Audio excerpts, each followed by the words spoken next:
once I turned it down,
Hello, hello. Doing another microphone test. You're hearing that in the headphones? And so now turn down the volume on that Scarlet thing all the way while I'm going, and it should go away. And I'm still talking. We're still testing. It should go away when you turn that volume all the way down. The far left knob. Yeah. If you turn that all the way down, I should go away. And when you come back up, that's good. All right, cool.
Home. Some say it's where the heart is, where the past makes way for the future. It's here that we really start to grow, in a community we share, where we make lifelong friends and experience life-changing opportunities, learning both inside the classroom and out, helping us make our way in the world. No matter where you're from, no matter where you're going, you'll always consider this home. Welcome to your future.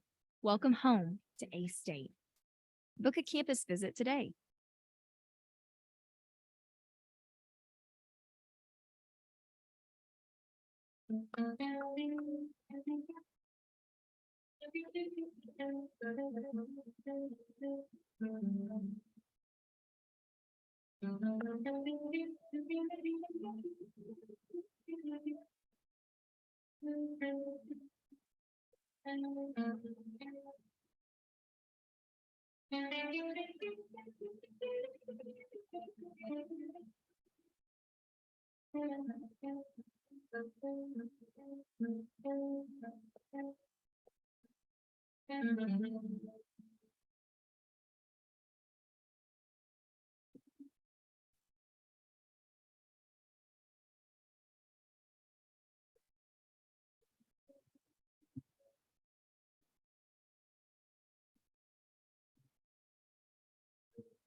Braden, put those headphones on, bud.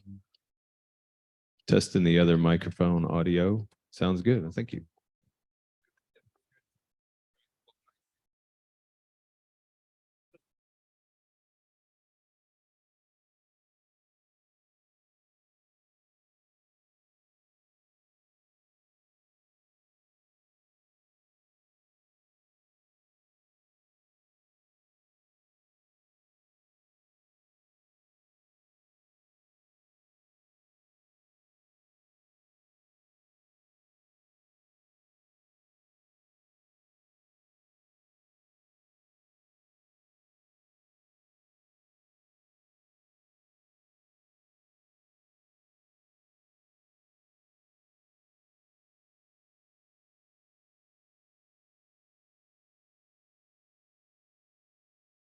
Prime Day is coming July 11th and 12th with 2 days of epic deals exclusively for Prime members.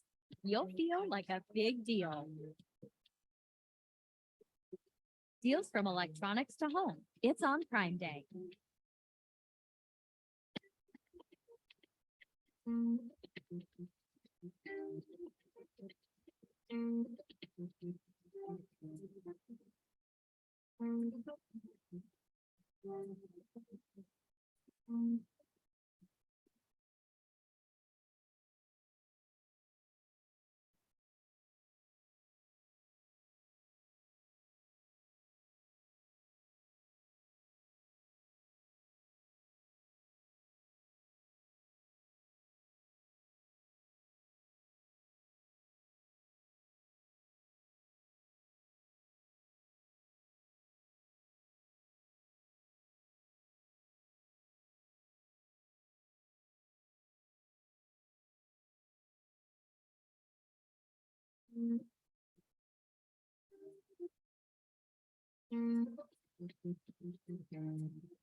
Testing, 1, 2, 3. Good. I'm turning that off.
Home. Some say it's where the heart is, where the past makes way for the future. It's here that we really start to grow, in a community we share, where we make lifelong friends and experience life-changing opportunities, learning both inside the classroom and out, helping us make our way in the world. No matter where you're from, no matter where you're going, you'll always consider this home. Welcome to your future. Welcome home to A-State. Book a campus visit today.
me get this straight.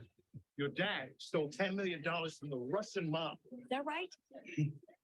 Insane. This is who we are. This is not our life. That to-do list you have needs one more thing: chill. Take the afternoon off, binge watch anything, go to happy hour, and stay for a couple hours. Whatever you do it with a Coors Light, mountain cold refreshment made to chill. 2020 Coors Brewing Company, Golden, Colorado. Celebrate responsibly.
Good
morning, good morning. Good morning, good morning, good morning. I am so happy to see all of your smiling faces. We're going to get started in about 3 minutes. So if you could, please make your way to your seats. If you need to grab some water, but in about 3 minutes, we're going to formally start our program. So I'll be back shortly. Thank y'all.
Home. Some say it's where the heart is, where the past makes way for the future. It's here that we really start to grow. In a community we share, where we make lifelong friends and experience life-changing opportunities, learning both inside the classroom and out, helping us make our way in the world. No matter where you're from, no matter where you're going, you'll always consider this home. Welcome to your future. Welcome home to A-State. Book a campus visit today.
Good morning, Arkansas.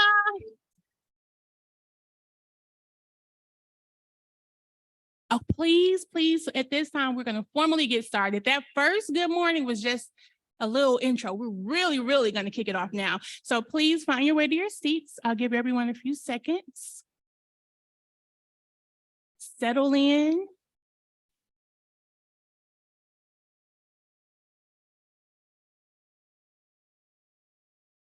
Okay. If you're happy to be here with us today, can you raise your hands for me?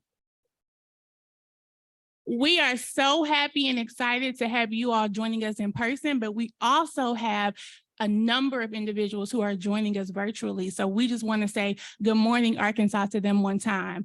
Good morning, Arkansas. Thank you. My name is Shara Bennett. I'm an equity officer at the Winthrop Rockefeller Foundation, and I have the distinct pleasure of being your MC this morning. But at this time, I'm going to pass it over to Dr. Sharice Scantleberry West, the Chief Executive Officer of the Winthrop Rockefeller Foundation. Can you give her a warm round of applause?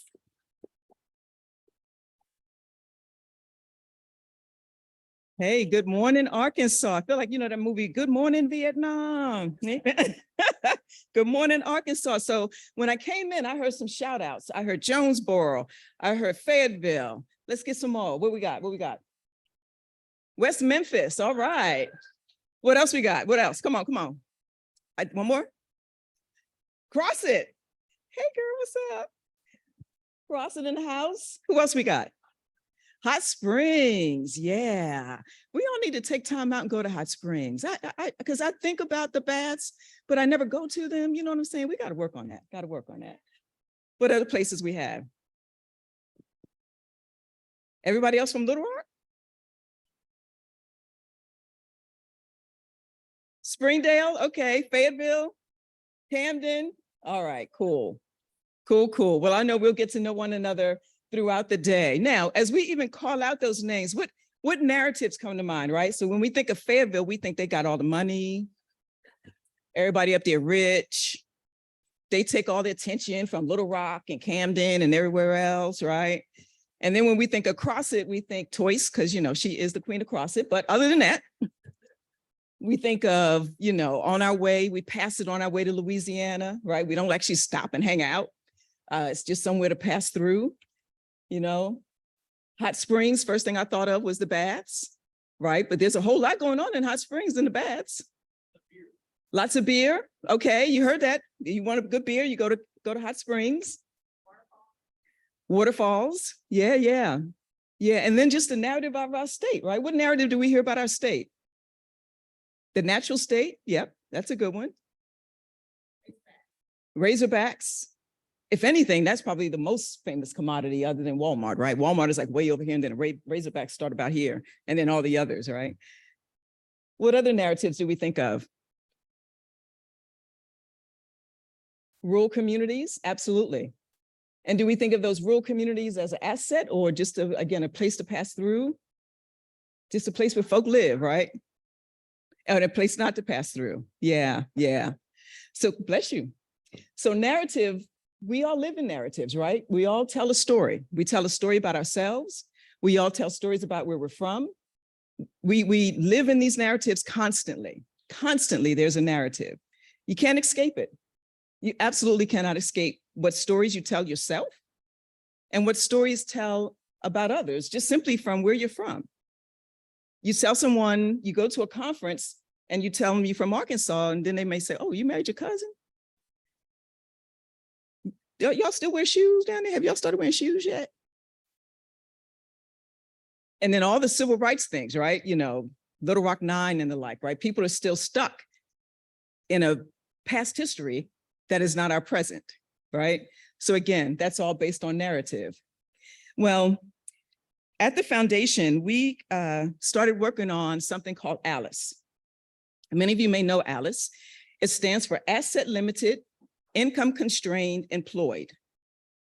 And ALICE is the who of the work that we do at the Winthrop Rockefeller Foundation. Now, the term often used for ALICE is working poor. And that's a term I'm sure all of us have heard, and many may not have heard of ALICE. At the foundation, we were so excited to roll out ALICE, Asset Limited, Income Constrained, Employed. We were so excited. And in springish, somewhere around there of 2019, moving into 2020, we did this slow rollout of ALICE.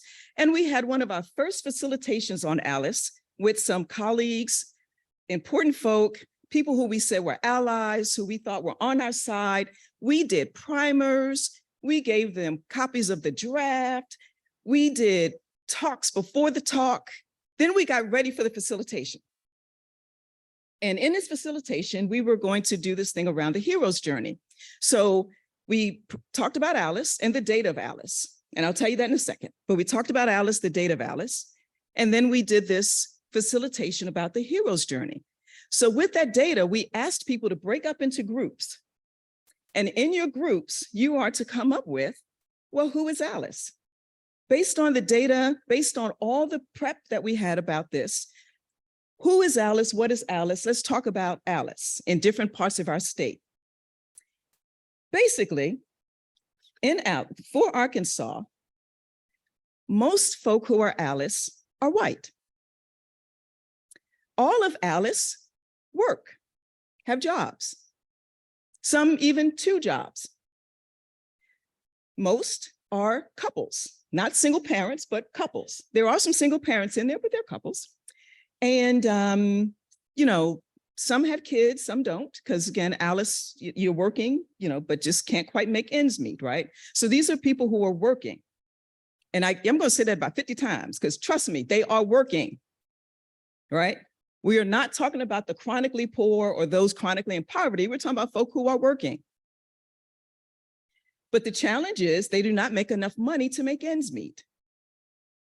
They do not make enough money to cover their jobs. Your dental hygienist may be Alice.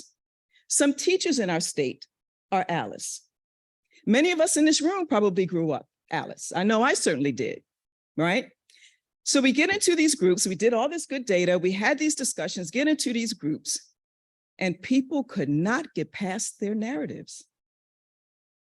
Even with all of that great data and I swear to you, we had about at least 3 or 4 pre-discussions on all of this. Break up into these groups, and in your assignment, you were to talk about the Alice hero journey. You know, that movie we all see, right? That movie where you have adversity, you overcome your adversity, then you triumph at the end.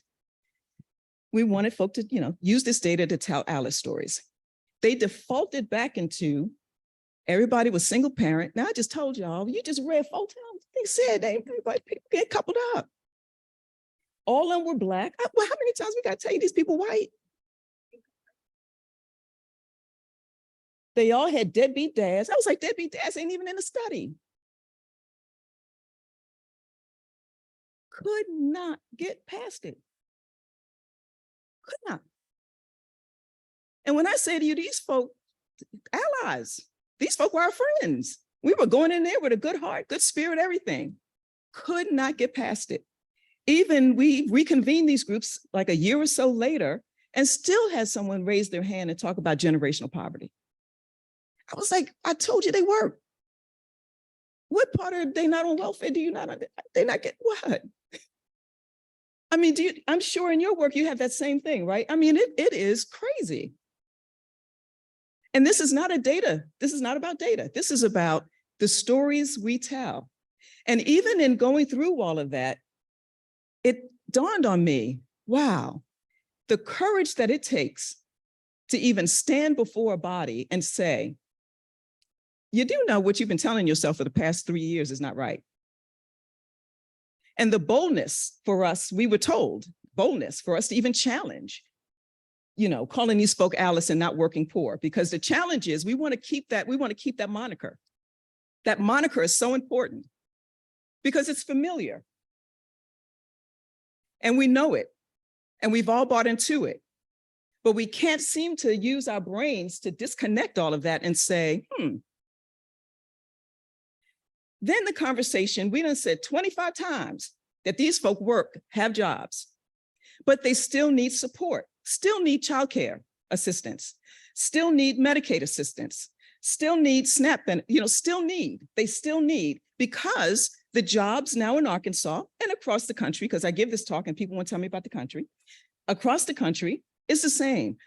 Folk are not providing insurance and benefits in jobs anymore. So you can take your sonic job and your nursing assistant job, put that together, and you still may not have benefits.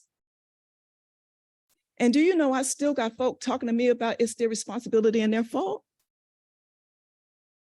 When I tell you, if I could shoot people and get away with it for like 3 minutes and not go to jail, and then they come back to life because they don't have to stay dead.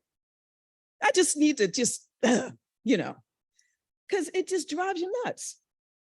And we all have that in our respective areas. We all have that. We had a recent conversation a little while ago with some reporters. We're trying to pitch Alice, and they're trying to tell us this is the work in, like they actually refused to even use Alice in the conversation. And we were going to pay them to do it. So this wasn't even free.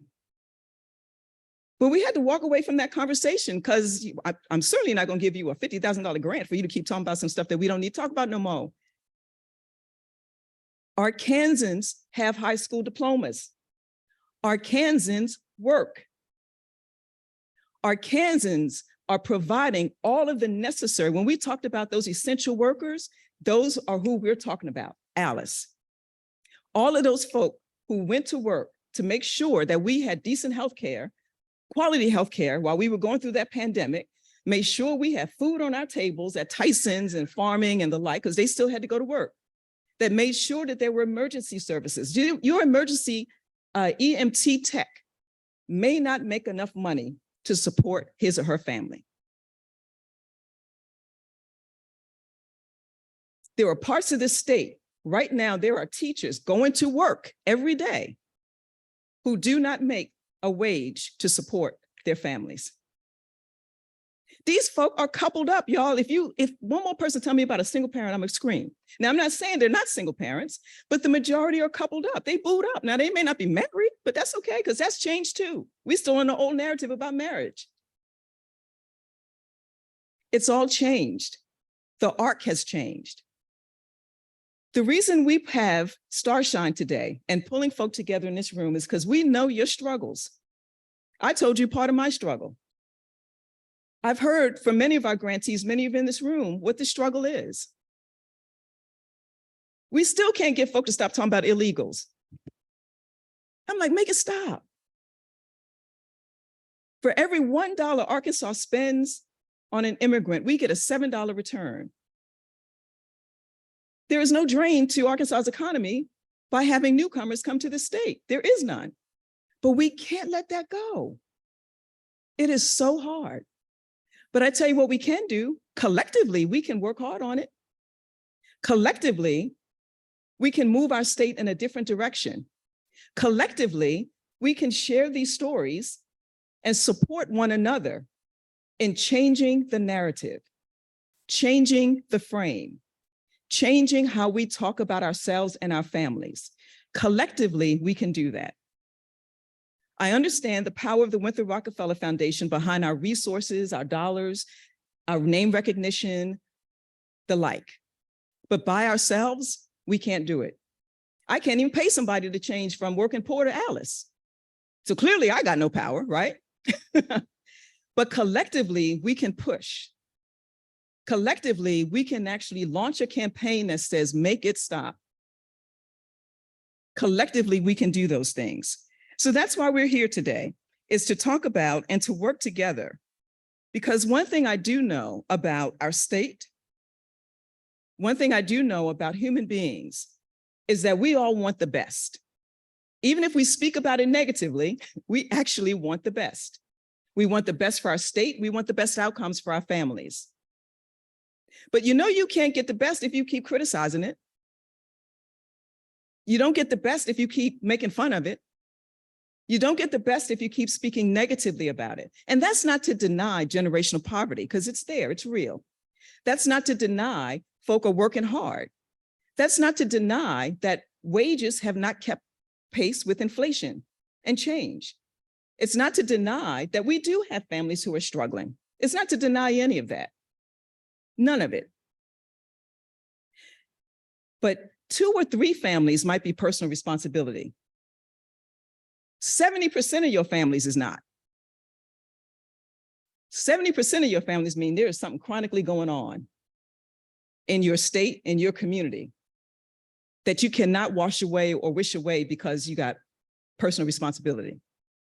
In our state, 30% of our kids do not read on grade level. 70% of our kids do not read on grade level. So we just saying them 70%, all 70% of them got trifling parents? Like that don't even make statistical sense. We can't even say or say, so that means we're all pathological, that we all are working poor? Like, come on now. I mean, why would we even want to say that about ourselves? And it's not true. It's just simply not true. So for us, and the reason that we have Starshine today, and the reason that we're all here, is because these narratives have such power and such strength. But we all have to have the same level of power and strength to have them change. And to put our resources, our time, and our energy to figuring out how to make this change. I often don't tell my personal story, even though I'm encouraged to do it often, but I don't, because my story is that, trope narrative of growing up poor, violence in my home and outside my home, substance abuse, sexual assault that I've experienced more than once. But yet I stand here triumphantly because that's not my mom, that's not my story. Those things occurred and they're real and they make me who I am, but that's not my story. That's not the narrative that I tell. My narrative is about strong women who raised strong women who go on to contribute to society.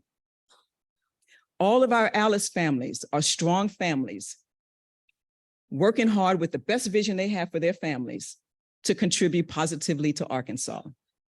And whether we like it or not, Over 75%, a significant amount of our families are Alice families. So as we advocate and work hard for these families, who are our families, who are us, probably some of us in this room, if I asked to raise your hand, I'm not going to ask, you would probably say, yeah, I'm Alice. I'm working, but I do not make enough money to make ends meet. I'm Alice, but I don't have a 401k. I'm Alice, but my healthcare benefits still have me in debt. My family is Alice, but I have to live with 2 other families for us to make rent. Again, that's a reality. But because that is your reality doesn't mean that the Arkansas State Legislature can dictate how we live. It doesn't mean that we have to contribute to news articles that continue to put us in this negative light. It doesn't mean that we can continue to market Arkansas as a low-wage state. It doesn't mean any of those things. What it does mean is that we have to change the narrative on behalf of those families. So I thank you all for being here today.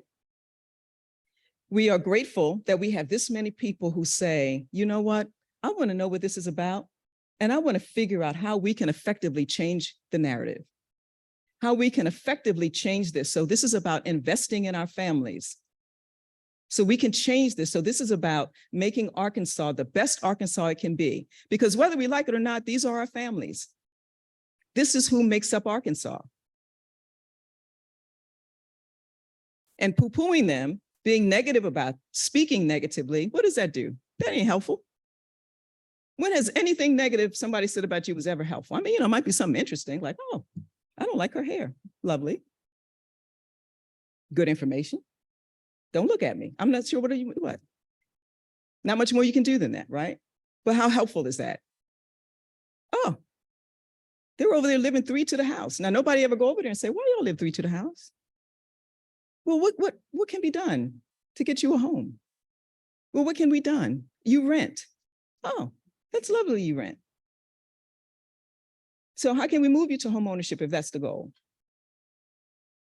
Well, what do you need for childcare? Well, what do you need for transportation? What do you need to make sure that all of your kids can eat? So we don't ask that question. Instead, we just blame them for the conditions they're in, versus just asking and then figuring out how we can work on their behalf. Now, that's not anybody in this room. I understand that, because that's why we're all here. But believe it or not, there's some people who do that, make those kinds of judgments unnecessarily. That just has to stop. For our state to thrive, it has to stop. For our state to have policies and approaches that support our families and not hurt our families, narrative change is a part of that equation. So I want to end with why Starshine? And why we call this Starshine. And the name Starshine came from a poem entitled, Won't You Celebrate With Me by Lucille Clifton. And there's a line in the poem that says, here on this bridge between Starshine and clay, my one hand holding tight my other hand, come celebrate with me that every day something that has tried to kill me has failed. In Arkansas, we know that all of you, dreamers, doers, storytellers, and leaders, create opportunities for a thriving life and sunshine wherever you go. You are Starshine, lighting the way to new futures and pathways to a better Arkansas. And a significant part of that pathway is changing the narrative. So with that, I would like to invite Reverend Anderson to come up and start us off on our first plenary. Thank you all.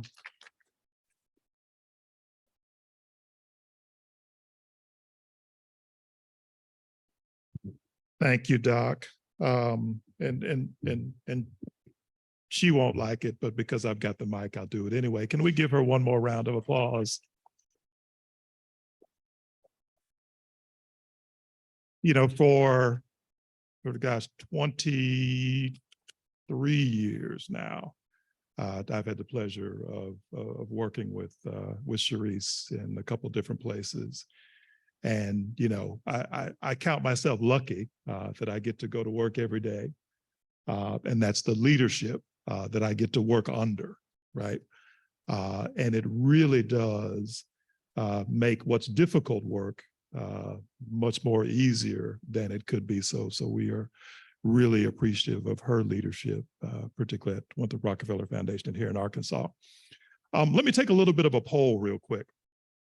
If you are a visual artist of any stature, you don't have to have stuff in galleries, but if you're a visual artist, just stand up for me. If you paint, if you draw, if you take pictures, just that. I know there's some visual artists in the room. Don't be shy. Thank you.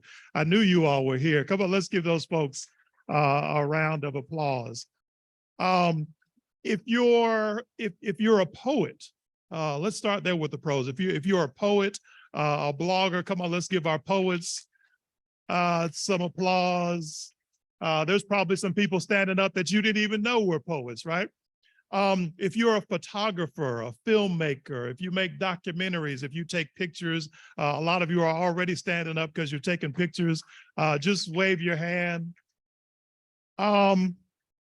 If you consider yourself a professional media person, so you've got a business card that says you're a professional media person, you get a byline when you write. If you're one of those folks, can you stand up for us? Professional media folks, thank you, thank you, thank you. If you just write a lot of stuff on Facebook and Instagram and Twitter that people ought to be reading and paying attention to, can you stand up for me?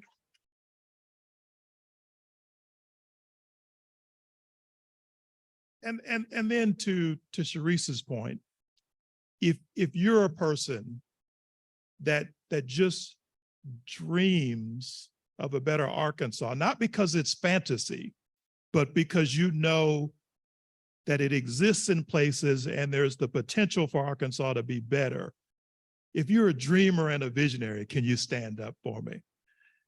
And now can you give yourselves a round of applause?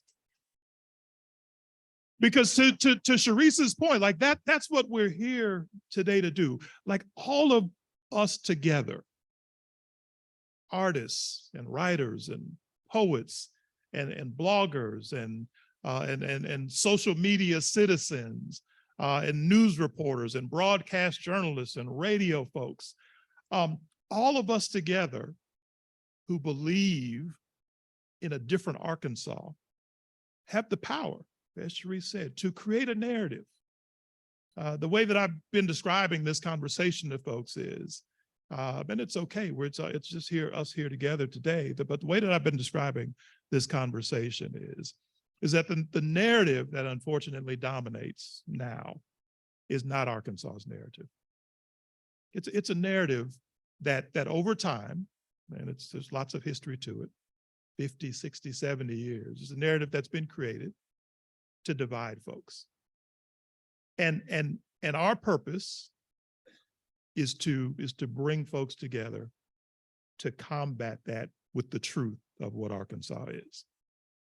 So our first story today is Mr. Harvey Williams. And Harvey, you can come on up. Harvey is the founder and the CEO of Delta Dirt Distillery. So thank you.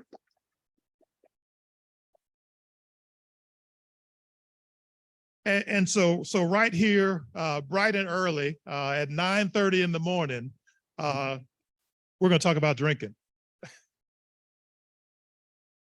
Not necessarily because, you know, we want you all to start drinking this early, but because what we found is that Harvey's story is actually one that represents a lot of what we're talking about. And the artists here, the photographers, the filmmakers, the poets, you're about to get a lot of content, right? And one of the things that I'm curious about, Doc, we got 300 people registered for this conference. There are only 3 million people in Arkansas. We got 300 people registered for this conference. So and I'm sort of a creative writer too, so I'm terrible at math, but I think that's 0.001% maybe of the population of Arkansas.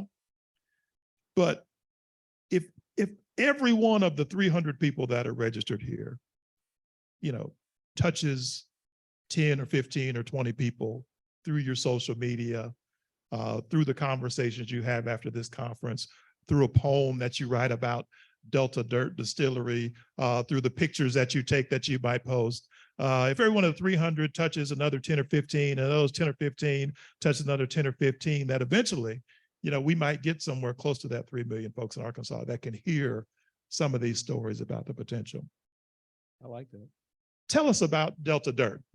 So you left Arkansas, which is okay. I left too and came back. You left Arkansas and came back. But tell us about, and when we connected this morning, we went to shake hands and he had to look at his fingernails. He said, I've been out in the dirt and hopefully got all the dirt off from under my fingernails. But tell us about why you left and came back and about starting Delta Dirt. Okay, let me start. I'm Harvey Williams Jr. I am an Arkansas native. I grew up in a small town called Rondo, Arkansas. I don't know if many people know where that is. Grew up farming and went to high school in Marianna. The farm is between Helena and Marianna, and I went to college in Fayetteville.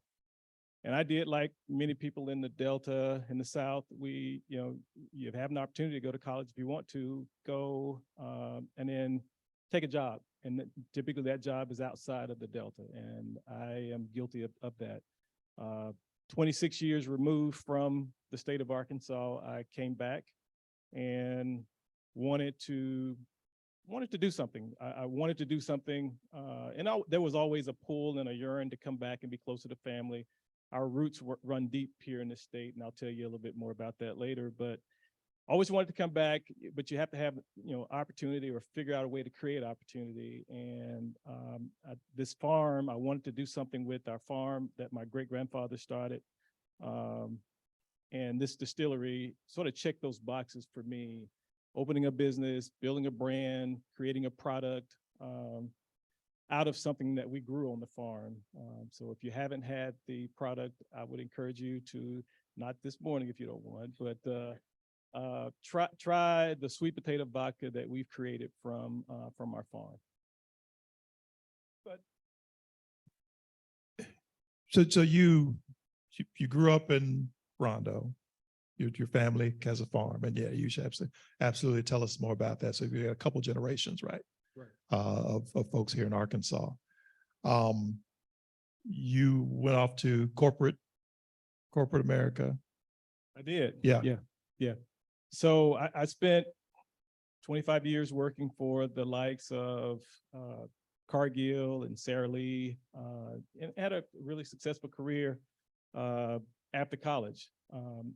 And ended up using all of those experiences to build my own self as an asset to create my own business. And there were some things that I picked up along the way, and there's some things that I didn't pick up. And you have to go out and find ways to supplement what you don't have when you started your business as an entrepreneur.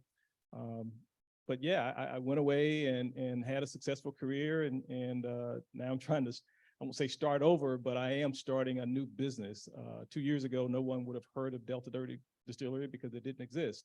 And no one would have imagined Delta Dirt being in Helena, Arkansas on historic Cherry Street, because that wasn't what you do in the South, in the Delta. And I had more people discourage me than encourage me, but that's how dreams and visions are, right? It's given to you and it's for you to fulfill and try to figure out how you're going to make that happen. So, and then, so let me give you all, because part of what we're doing, right? I'm going to sort of pull back the curtain a little bit into the way that Chantel and Abby and Sharon and other folks are designing the day, right? So to state the obvious to you, right? So we've got two Black men, then we're sitting up on the stage, And what we're talking about are things that are contrary to the narrative that other folks would have you think that two Black men would be sitting up on a stage talking about, right? So what we're doing actively, right? As you all take your pictures and you think about writing poems, and our media folks think about writing articles about what we're doing actively is combating the dominant narrative, right? So I just want to give you that macro level. If that wasn't obvious to you, I want to give you the macro level of what's going to happen several times throughout the day, right? Like, we're creating content that goes up against the dominant narrative. But so another part of this content is, so you've got a farm, you go off to corporate America, you say, I want to come back to Arkansas. That's not that unusual, right? Like, lots of folks are coming back to the South. Cost of living is a little lower. You've got a farm. The interesting thing to me, though, is I don't know that I would have automatically went to, well, let me make some vodka, right? Like, I would have been, I go, can I sell my sweet potatoes to Walmart or whatever? I wouldn't have automatically went there. But so why that? So let me back up and give you a little bit of my history and my family's history that kind of gets me to the point where I am now. They were big drinkers. Maybe. My great grandfather started farming that land in the late 1800s, the land that we farm today. And he never owned it. He was a sharecropper on that land. And I'm sure people know what sharecropping was. You worked the land with the hopes and aspiration that you could one day own that land. He never did, but his son, U.D. Williams, my granddad, who I just knew growing up as Daddy D, U.D. Williams, was able to buy our farm out of sharecropping in 1949. Now, the way he did that is not a straight line. And I wish my dad was still here to tell this story, because he lived it and heard it directly from his dad. But as my dad explained the story to me, my granddad went and found out how much he owed for his land from his landowner, from the clerk. And that year they picked their cotton. He was a cotton farmer, just like many sharecroppers were. Picked his cotton that year and took his cotton to a different gender than his landowner. And there are reasons for that. You're not going to get what that cotton's worth going back to your landowner.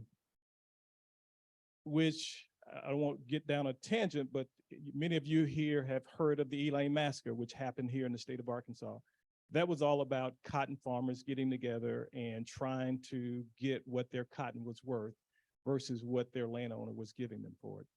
So he took that money that he raised from that cotton, plus the money he was making on moonshine on the side. So there it is. I knew it was there. Yeah. And that's how he bought our land in 1949. Now, that doesn't end the story, because my dad, it was 86 acres that he was able to buy. In the late 80s, my dad decided he wanted to farm behind my granddad, and 86 acres of cotton or corn or soybean is not a lot of land for you to try to make a living. So my dad had to figure out what he was going to do with that. And he decided to diversify and move into vegetable farming, which it's hard work, because there aren't combines and cotton pickers and equipment that's picking squash and okra and purple hull peas and those type things, right? So it's labor intensive, but you can take a small number of acres, as my dad really believed, and still make a living and take care of your family. And that's what he did to diversify our farm. Now here may come along and say, okay, now I didn't want to do the traditional farming. Let me just be honest with you, and just drive tractors and do that. But the farm, to me, I got an agricultural engineering degree from here in this state of Arkansas. And there's so much more to farming than just driving tractors. And I spent a career in food processing, so that's not intimidating to me. You can take a raw material and create a product that is phenomenal. And that was what I set out to do with this farm. And make a long story short, my baby brother stayed behind and farmed with my dad. And they would go to these vegetable conferences every couple of years. And they went, this was 2015, 16, and we're talking about what all these guys were doing with sweet potatoes over in North Carolina. And, you know, this was when sweet potato fries and pies, and I think it was during the era that Patti LaBelle came out with a sweet potato pie, right? So he was all excited about that. But then he said that there was a guy there that had a booth that had some sweet potato vodka. And I'm like, why didn't you start the story there? I mean, it just intrigued me that you could do that. And from that, I just started researching and figuring out, is this it? Is this what's going to, you know, be able to create something from nothing? And that's where I got the idea of the sweet potato vodka. And my son and I have been working on this for a while, and we now have created a vodka that is really has won world competitions. We were in Las Vegas 2 weekends ago competing for the best vodka in the world. We lost to the UK, but we'll be back. So I say we are number 2. We have the number 2 vodka in the world.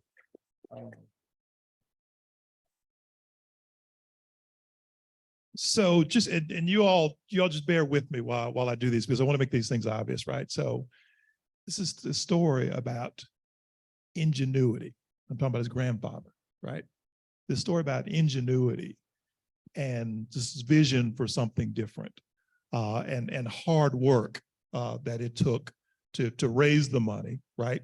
The risk that he took going to another cotton ginner to sell his cotton, right? Like he could have easily come back and his main guy been like, no, that's it, right? Y'all need to move, right? Like that could have easily happened. So this story, and again, I'm talking about his I'm not talking about him yet. When you think of narratives about Black folks and Black farmers and rural Arkansas, we're talking about the 20s, 30s, 40s, I'm guessing, right? Like that's not the story that you hear. Like you don't hear stories of risk and ingenuity and stick-to-itiveness, right? Again, changing the narrative. Now, so sweet potato vodka, right? Yep. We live in a global world where we're streaming now. You don't have to be in Helena to do that. No, in fact, there were many people who were more discouraging than encouraging about that whole idea and the concept of doing that. But you know, it's your home, it's your heritage, it's something that you grow. And yeah, I scoured the country looking for people who were making sweet potato vodka, and there are less than the number of people on my hand that's making a sweet potato vodka in this country, or in the world for that matter. We found someone in California, North Carolina, with my brother located, and then someone in New Jersey. Now you have someone here in the Delta, in Helena, who's making the best vodka in the world. I didn't set out to do that, but I was destined to figure out, can it be done? Can we make a living at it? And can we build a brand around it? And that's what we've worked to do. And why not Helena? Why does it have to be, you know, somewhere else other than where I was? Now, I recognize that the Delta is, and I think Ms. West talked about, you know, all the places in the state of Arkansas, and Helena wouldn't be the place that you would think that this would birth from, but there's a lot of pride and good people that come out of the South and come out of the Delta, and they visited our place, and you can almost see it and feel that pride when they come in and see what we are doing there. And they buy a bottle and they turn it aside and it says Helena, Arkansas on it. For them to take that back to, I don't know, St. Louis or Chicago or wherever they live now, or ship it to their family that are in these places, I think that's like phenomenal for that to happen. But it should be more of that. There's so much more that can be done, but you just, in my opinion, you just have to take a risk, take a chance. I don't know. I wanted to see something better in my area, and I'm sitting there talking about wanting to see better. And then I have to turn to myself and say, are you doing better? And with my wife's permission, we spent some money to try to do better and take that chance for ourselves. So the name, Delta Dirt, my guess is, again, somewhere down the line, that was probably a slur for somebody, right? So why the name Delta Dirt? Well, I mean, it actually was easy for me with the intention of what I wanted to do. I wanted to create something from the farm. I wanted to be proud of the area that we're from. And you see on every bottle that you sell that we give back to the community, percentage, and we're giving a lot more than I thought we were going to be giving back, but we're giving back to the community that we came from, and that commitment is on the bottle. But Delta is the area, it's the region, it's where we're from. The dirt, because these are sweet potatoes, anybody know how sweet potatoes are grown? They're in the ground, and you have to dig these things out of the dirt. So it just became a natural name for me to call it Delta Dirt. Yeah. And so talk a little bit more. Again, this is to changing the narrative, right? So you open up a facility, right in downtown Helena, right? People said, why would you do that, right? But you saw, and you continue to see more. So talk about like the development of that location, that physical space, and how that's impacting other things that's happening right there. Okay.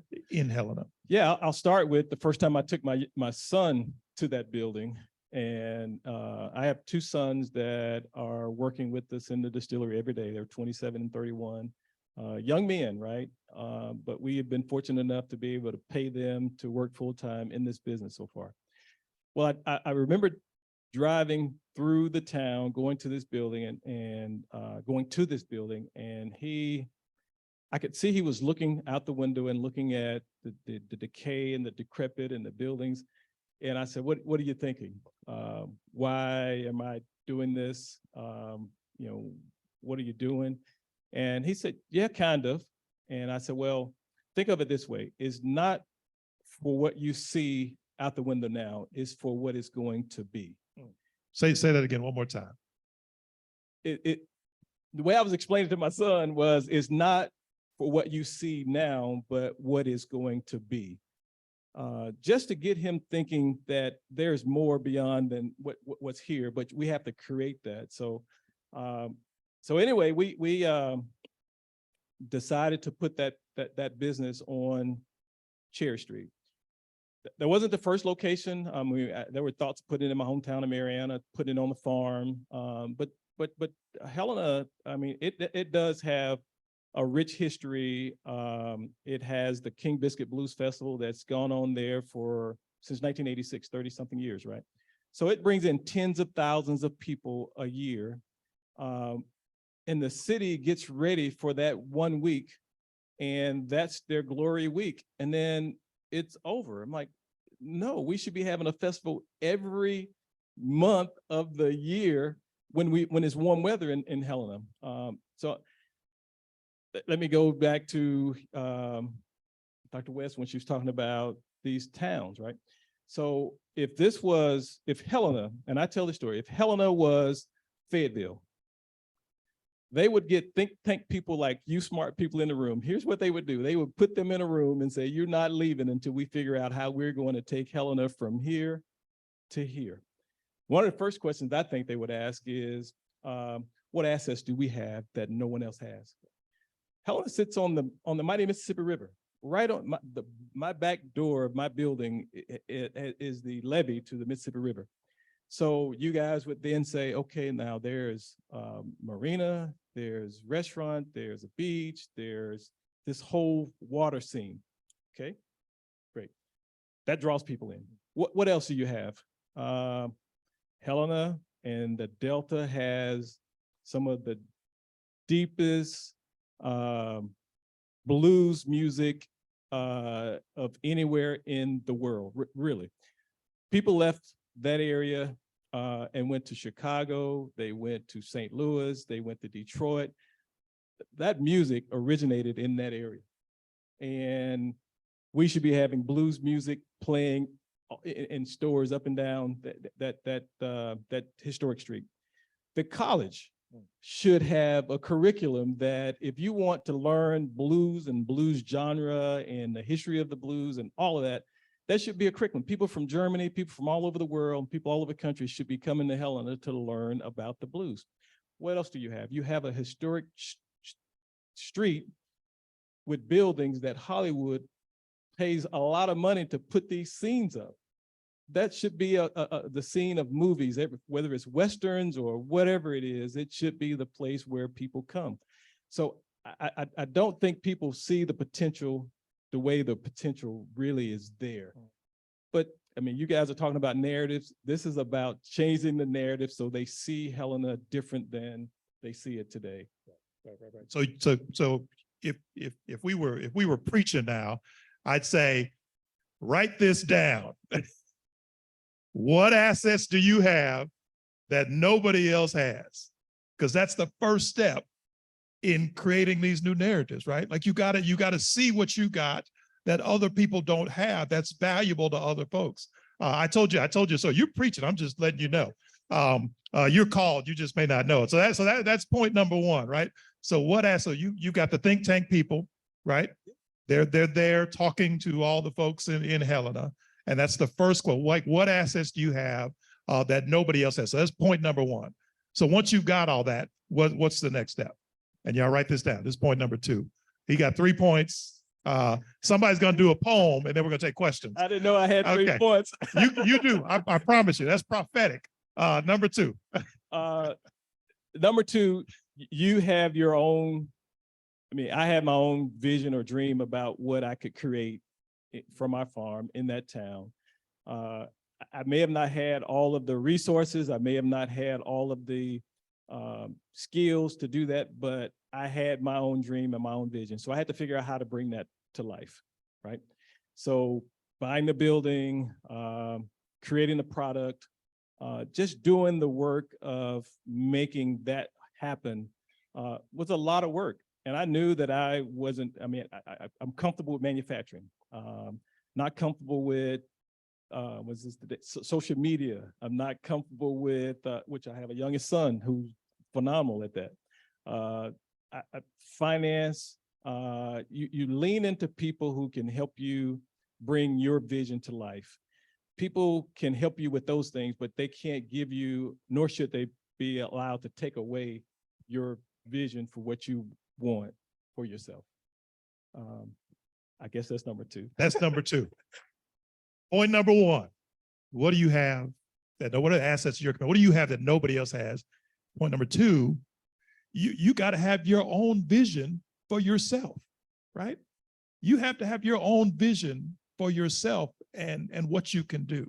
So you've got all of these assets around you in this community that people aren't looking at, people aren't recognizing. There aren't any stories about, like who's writing the story about the riverboats that come down the Mississippi River now and need to stop in West Helena, right? Who's writing the stories? Who's telling the story about the beach that's over there on the other side of the levee? Who's writing the story about all the wonderful property that's in Helena, West Helena, these antebellum homes that people would die for? They'd pay $3-4 million for them if they were in San Francisco, right?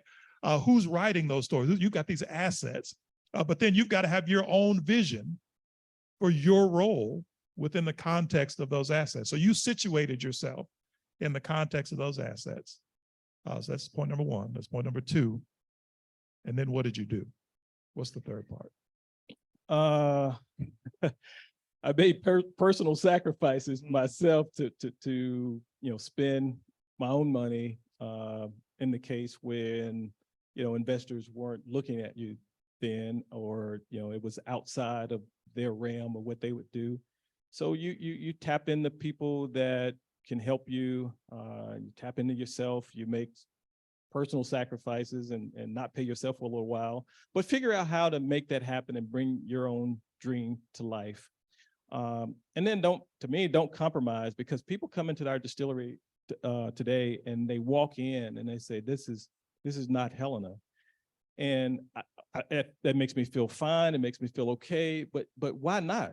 Why can't Helena Mariana and the towns and cities in the Delta, why can't they have what Fayetteville or Little Rock or downtown Memphis have? So create, I didn't have everything, but I created something that I wanted to be proud of myself. And if I'm proud of it, I hope you walk in and feel comfortable and confident in that space too. Now, I will say this is not any points, but my wife and I were away. I mentioned that we've been away from this area for a long time. Still had a love for Arkansas, still wanted to be back, but we know or knew that as things had progressed, some things had not. And we were opening up a business that in an area that these are the things that hadn't changed. You businesses, as I understood them and know them, were either Black establishments or white establishment, patronized by Black patrons or white patrons. And our distillery, she and I were conscious about trying to figure out how we're going to create a space that no matter who you are or your age or your color or your sex, whatever it was, that you walk into our place and that made you feel comfortable, made you feel like this is my spot. And I think we've been able to accomplish that because every weekend or anytime that we're open, and we're only open Friday, Saturday, and Sundays, you could have 50 people in there, half Black, half white, half in their 30s, others in their 70s. It's amazing, right?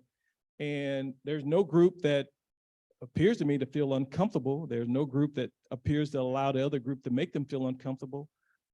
And that to me is the different places that we have lived, from Tampa to Cincinnati to Chicago to Dallas. Why can't that happen in the Delta? So there's always this big question, why not this community? Why not us? Why not the Delta? Why not rural, right? And I think part of what you're illuminating is that, yeah, why not? Let's just do it, right? Let me come back around, and then you all help me with time because I'm just talking. So tell me, somebody just wave your hand when I need to stop for questions. Back to Alice, right? Sharice mentioned, part of the challenge with Alice is a structural challenge. 70% of the jobs in Arkansas pay below a living wage, right? So you got to have a job or two to actually try to make ends meet. That's a structural challenge.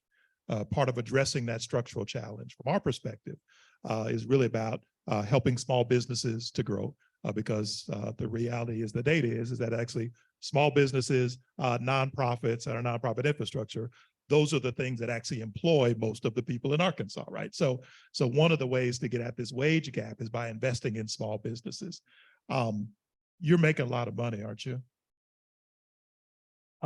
I'm paying out a lot of money. That's going to come. I am paying out a lot of money, and I'm paying a good wage. And we're actually in a place now where we're getting ready to start growing and hiring people, which that's a great place to be, right? But there's a struggle to get to that place. I will say that I didn't realize our business would be the kind of inspiration that it is. I didn't set out for it to be, this whole inspirational thing.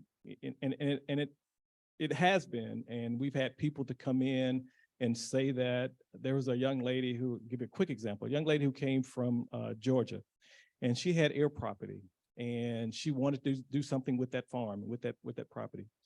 And my brother and I, who mostly doing the farming, helped her figure out how she could turn that into something that would be useful for her and her family.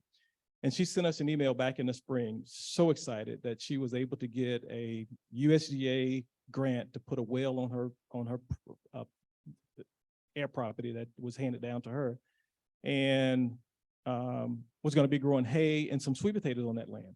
That was phenomenal. There was another family who came from Memphis, and she said, we have land in this county. And she was maybe her daughter was with her. we have land in this county. I'm going to take them out there and see that land. I'm going to bring my family back. It was a few weeks later, she came back with the whole slew of family and took them to see that land and the pride that she had for that, explaining to her grandchildren that this was your papa's land. And, you know, I think it does something for the kids, the grandkids, and her to be able to have that. You know, we grow our own corn, we grow our own sweet potatoes. There was a young lady here in Little Rock who has a pickle company. And I was so excited about that because she said, you know what? This is inspiring to me. My son got a message from her saying, I now have a small grant to do urban farming. So I'm growing my own cucumbers for my pickle business. That to me is amazing that people can take that step to go out and do that. So that gave my heart joy. You didn't know that what you were doing was going to be so inspirational to other people. There's somebody in here that you're sitting on some idea. There's something that you hadn't written. There's some movie you hadn't made, some picture you hadn't taken, some business that you hadn't started. And you just don't know how inspirational that can be to somebody else. We got to pause and we're going to take some questions and then we'll come back and give you the last word.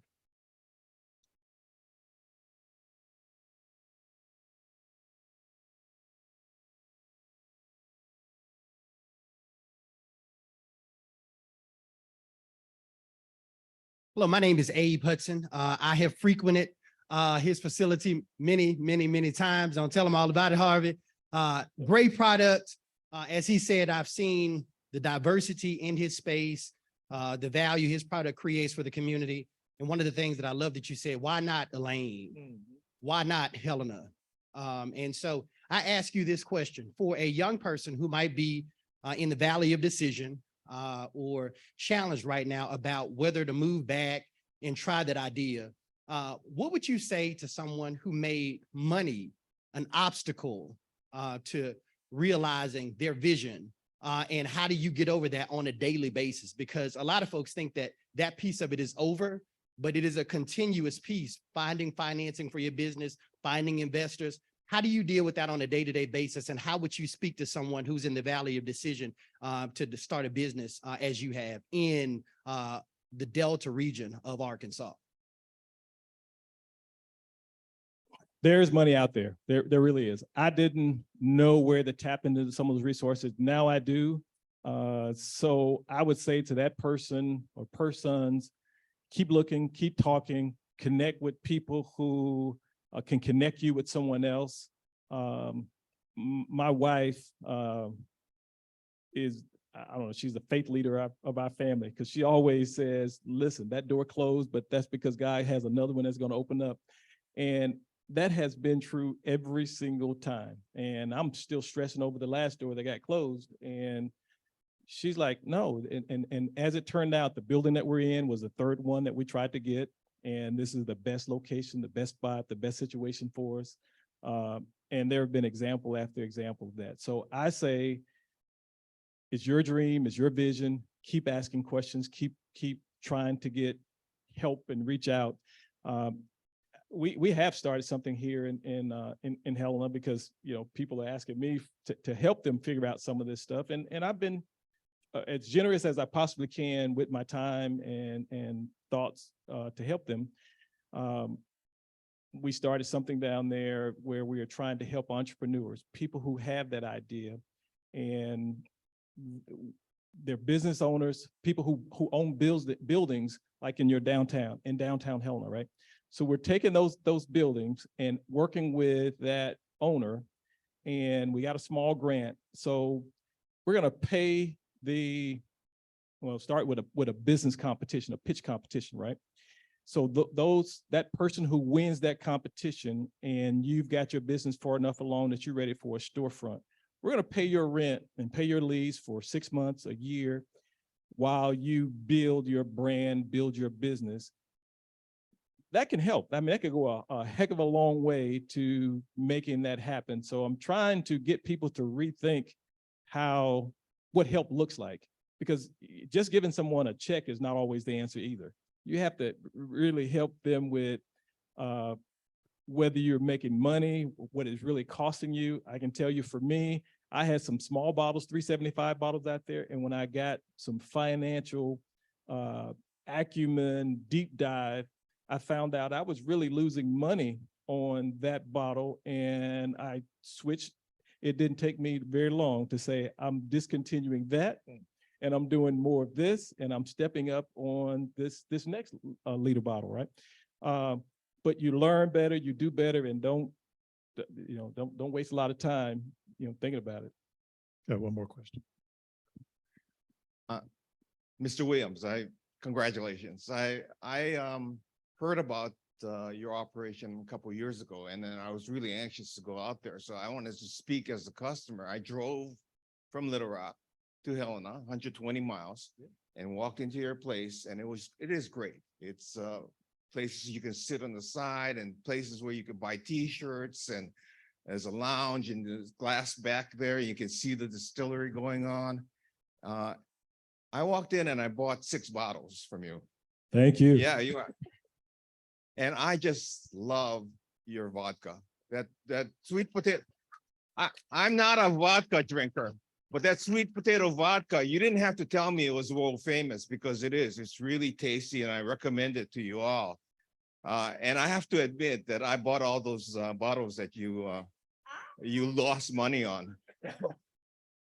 But I've bought about 15 bottles now from you, because I wanted to give it out to people to encourage them to find out about Delta Dirt, because it's a wonderful place. I went back and you weren't there, and I bought some more from your wife.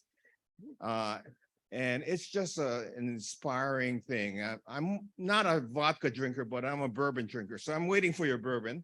Yeah, we are too. Yeah. Yeah. Thank you so much for that. Yeah, it's really, congratulations. It's a really wonderful business, and I'll be back. Thank you. Yeah. Awesome. Listen, I think we take one more. All right, one more question, and I want to give you the last word. And then the last word, I want you to talk just a minute about the bad batches. I'm Denise Garner, and I am a state rep from Fayetteville. So thank you for the shout outs for Fayetteville. Although I'm not sure they were quite so complimentary, but maybe. Anyway, I am on the Agriculture Committee and the chair of Economic Development. And one of the things that we are trying to do is to raise the awareness of what's going on in Arkansas and the community and the cultures in every one of these small towns. My question is, how best can we do that? What is it that you needed from the state where we could have made your transition from beginning to now easier? What is it that we can do? That's a great question. Because I was a farmer and had the farm background, I didn't have the kind of questions that you would typically have for agriculture. What I'm working on now, and what I have actually reached out into academia, my wife did, and found a professor to help us, because the process of making alcohol, it starts with the raw material. And in our case, the raw material is unique. It's a sweet potato. But there is difficulty, and there's a reason why there are only less than a handful of people making sweet potato vodka in this country, right? There's difficulty in extracting those fermentable sugars from those sweet potatoes. So we actually did reach into one of the university's professors who helped us to figure out that recipe and that cook cycle. So if I had maybe that as a resource to help me figure that out versus, going out of the state, or, I paid a very, very expensive consultant who wasn't helpful, but I spent a lot of money with him. But those are, to me, those are the kind of helps that I could have used on the agricultural side to figure out how to take that raw material. Now I'm looking for a variety of sweet potato. We have a great one that has the most sugar content. And that is what I need to extract that sugar to from that starch to make our alcohol. So it's all a science, which is also why I really enjoy giving tours to students and young people, because they ask some of the most amazing questions about, why is that bubbling? What is going on there? And you're taking that corn and that potato and you're making that product. And here's all of these steps in between. So FFA teams and even GED classes have come in. We had a university group to come in 2 summers ago, and they were an exceptional bunch, because if you've seen the back of our label, it has that Delta dirt on the back of that bottle, right?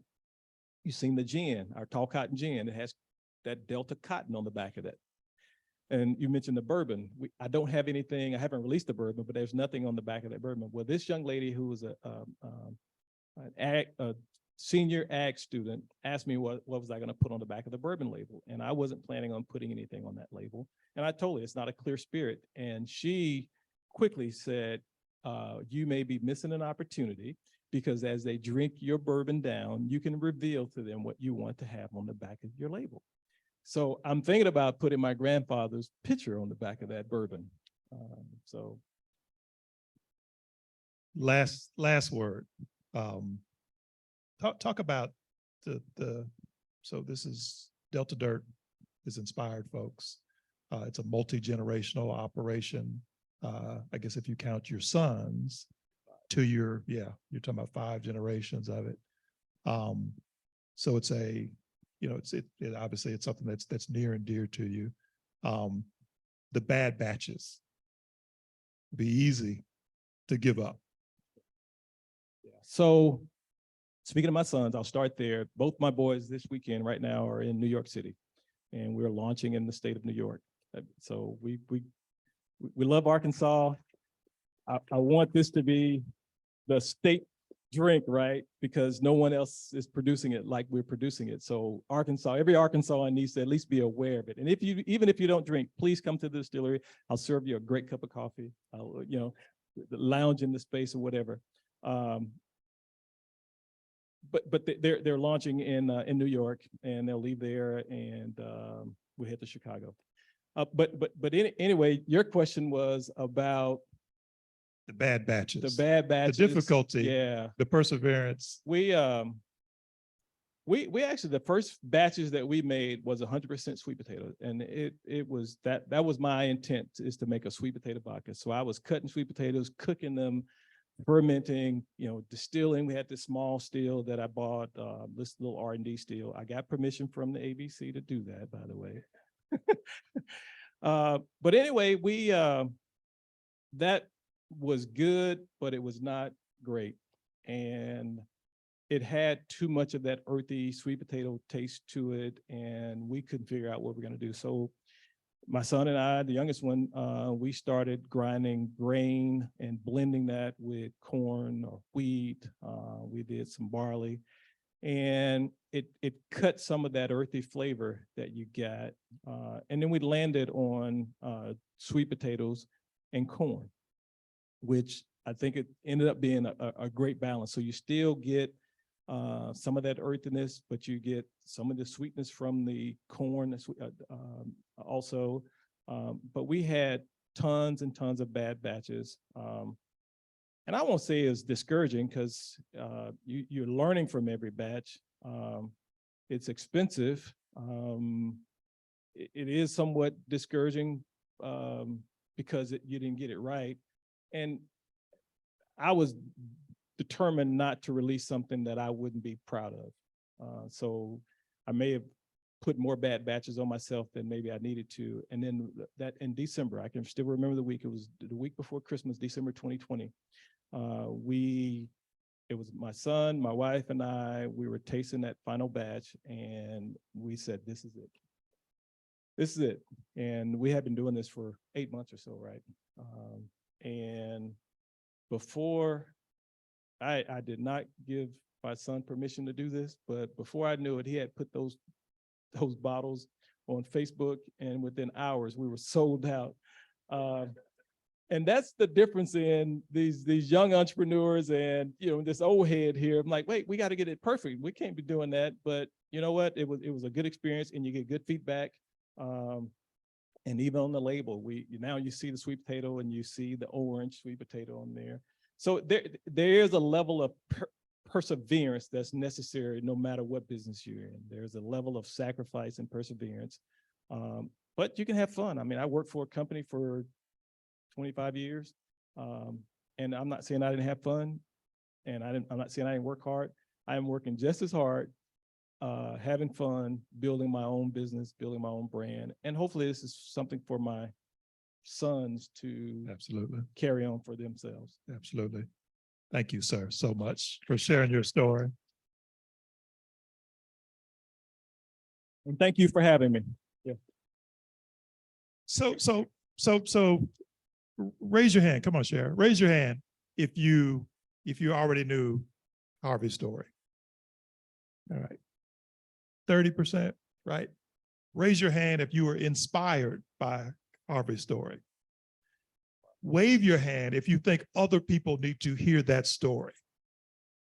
This is what we're here for today. Thank you, sir, so much.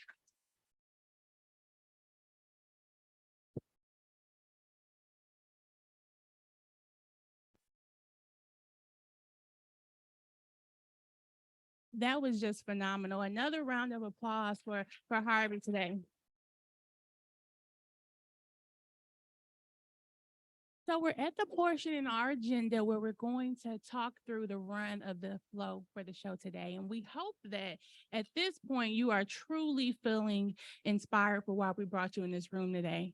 Cherie shared with us some of the common dominant narratives about Arkansas. And then we had an opportunity to hear how Harvey was able to think through using the Delta dirt to create something that doesn't exist in many places in the world. And he did that in Arkansas. We hope that you're thinking about what assets you already have. And we ask that you remain curious today and really thoughtfully think about how we collectively work together. We know that ultimately we are the stars that will shine a light on a new narrative for Arkansas. So please just join me briefly as we go into today. We're going to talk about big ideas and narrative workshops. We're going to work through participatory storytelling, imagination and activism, media and journalism, a telescope into new worlds, and harnessing faith to move narrative mountains.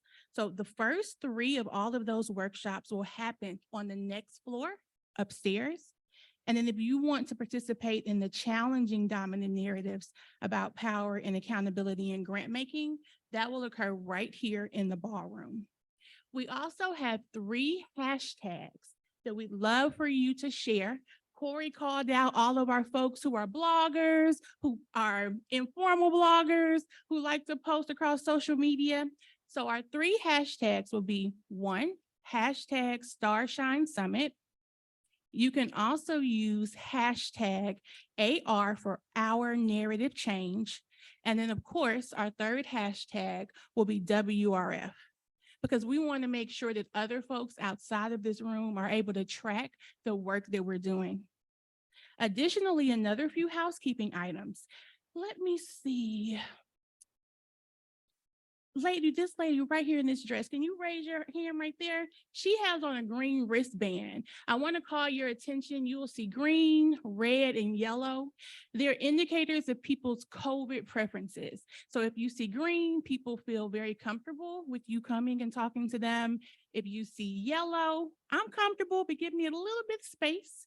And if you see red, a little proximity. So please pay attention to that, although we want you to talk, mingle, and network with our new friends in the room. Additionally, we have the bathrooms. Feel free to stretch your legs. And additionally, we have vendors that are in that first hall that we would love for you to engage with throughout the day. So at this point, we're going to take a 10-minute break. I have us at 10:30. You can take your time to mingle, make your way to your preference choice of workshops, and then you'll join us back in this room at 12 o'clock for lunch and our keynote. At this time, we'll take our break and we'll see you back at lunch. Thank you.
Just as a reminder, if you're going to one of the breakout sessions, they're on the 3rd floor. So you'll go back down the hall and hit the elevator or the stairs. The names of the sessions in orange are going to be on the 3rd floor. If you're staying in this for the one in the blue, we'll invite you to be right here because we'll be in this room.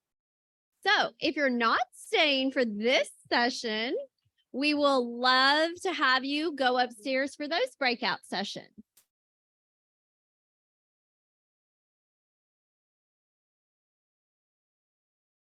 Whether you're a Run Disney newbie or a seasoned pro, we've got a race for you.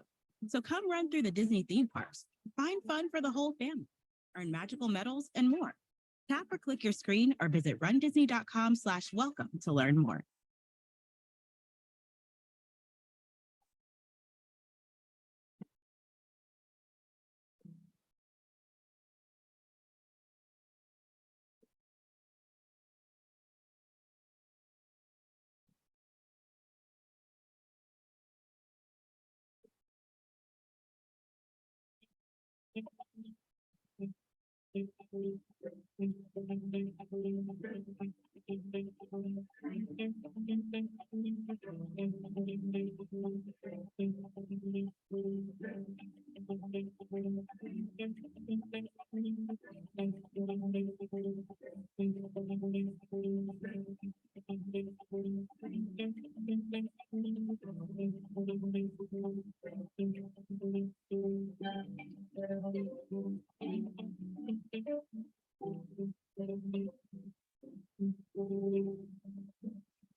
Good morning, everyone. If we could start moving to our seats.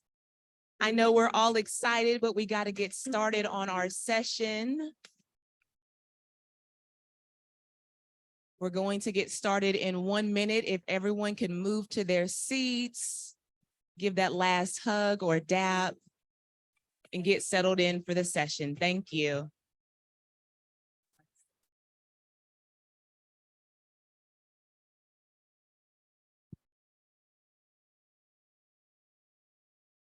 I'm going to invite the panelists up. That's Kara, Reagan Gruber Moffitt, Kim Davis, Jada. And if you're staying in the room, I'm going to ask you to come and sit at these front tables, please, please, please. That way we feel together, because this is meant to be a breakout. And I'll explain that one of the reasons we're still on stage is because we're live streaming this one. So we don't mean to be up here. We would love to be down there, but in order to live stream, we need to be able to stay up here. So Kara and Kim, come on up.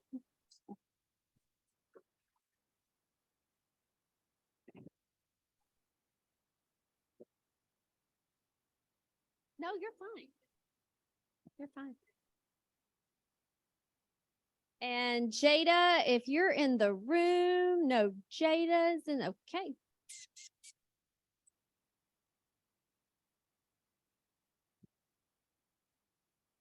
Okay. Uh-huh. Got Reagan coming. And again, if you're just coming in the room, and I can encourage you to move towards the middle and sit with us. The great news is your session's going to end on time in here because we're lunch. And so, in fact, towards the end of our session today, okay, sit wherever. Here you go. There you go. Our session is going to end on time, and towards the end of it, we might have catering coming in and setting up. So just know that we respect that those folks are trying to feed us on time. So gonna get everybody comfortable and get a mic for Kim. There we go. Okay. Yeah. Thank you. Okay. All right. Wonderful. Thanks, guys. Thank you. Thank you. I'm going to give just a minute for my AV folks to tell us we're ready to live stream. Are we good? Okay. Well, welcome back. I appreciate you all staying for this exciting session to hear from this great group of folks. I'm going to try to keep us moving on time, but also reserve some time for question and answer. So the title of this session is Challenging Dominant Narratives About Power and Accountability in Grant Making. Kind of a heavy topic, right? I mean, but an important one all the same. I'm joined by a great group of folks who I would say are all friends. So I appreciate that. I think you guys are going to get some really transparent and insightful feedback, and we really encourage your discussion in this as well. A little bit of context. I'm Abby Hughes Holsclaw. I'm a consultant with the Winthrop Rockefeller Foundation, and it's an honor to support the Narrative Summit here today and be part of this conversation. And it probably comes as no surprise that despite, and you all have experienced this, despite perhaps wonderful intentions by philanthropy, they don't always get it right. And some of the barriers that are in place may or may not be all that visible to the folks who are in charge of making some really important decisions. And so the question and conversation that I'd really like to have today is about what is the right balance of power between philanthropy and community. And you know, the headline is there's not a right answer, and that it's complicated. And this conversation, I think, will hopefully provide some interesting insights into how these folks are doing it different, and challenging their peers to do it different. So I hope that we can really look at some of the inequitable systematic practices that many of you in this room have actually experienced firsthand, and have, you know, some real insight. So I'm going to kick it off. And as I start with each panelist, I'm going to ask them to tell us a little bit more about themselves and the organization that they're with. And I'm actually going to start with Rosa. And my question for you, Rosa, is trust-based philanthropy addresses an inherent power imbalance that exists between funders, nonprofits, and communities they serve. For you, what is the dynamic like when you have had a tough or challenging conversation with funders? Has there been hesitation? Do you feel that lines of communication are always open, honest, transparent? And don't forget to introduce yourself. Thank you. Buenas tardes. Good afternoon. My name is Rosa Velázquez. I'm a board member. I cannot say that word. Emeritus. Thank you. Yes, Oliver.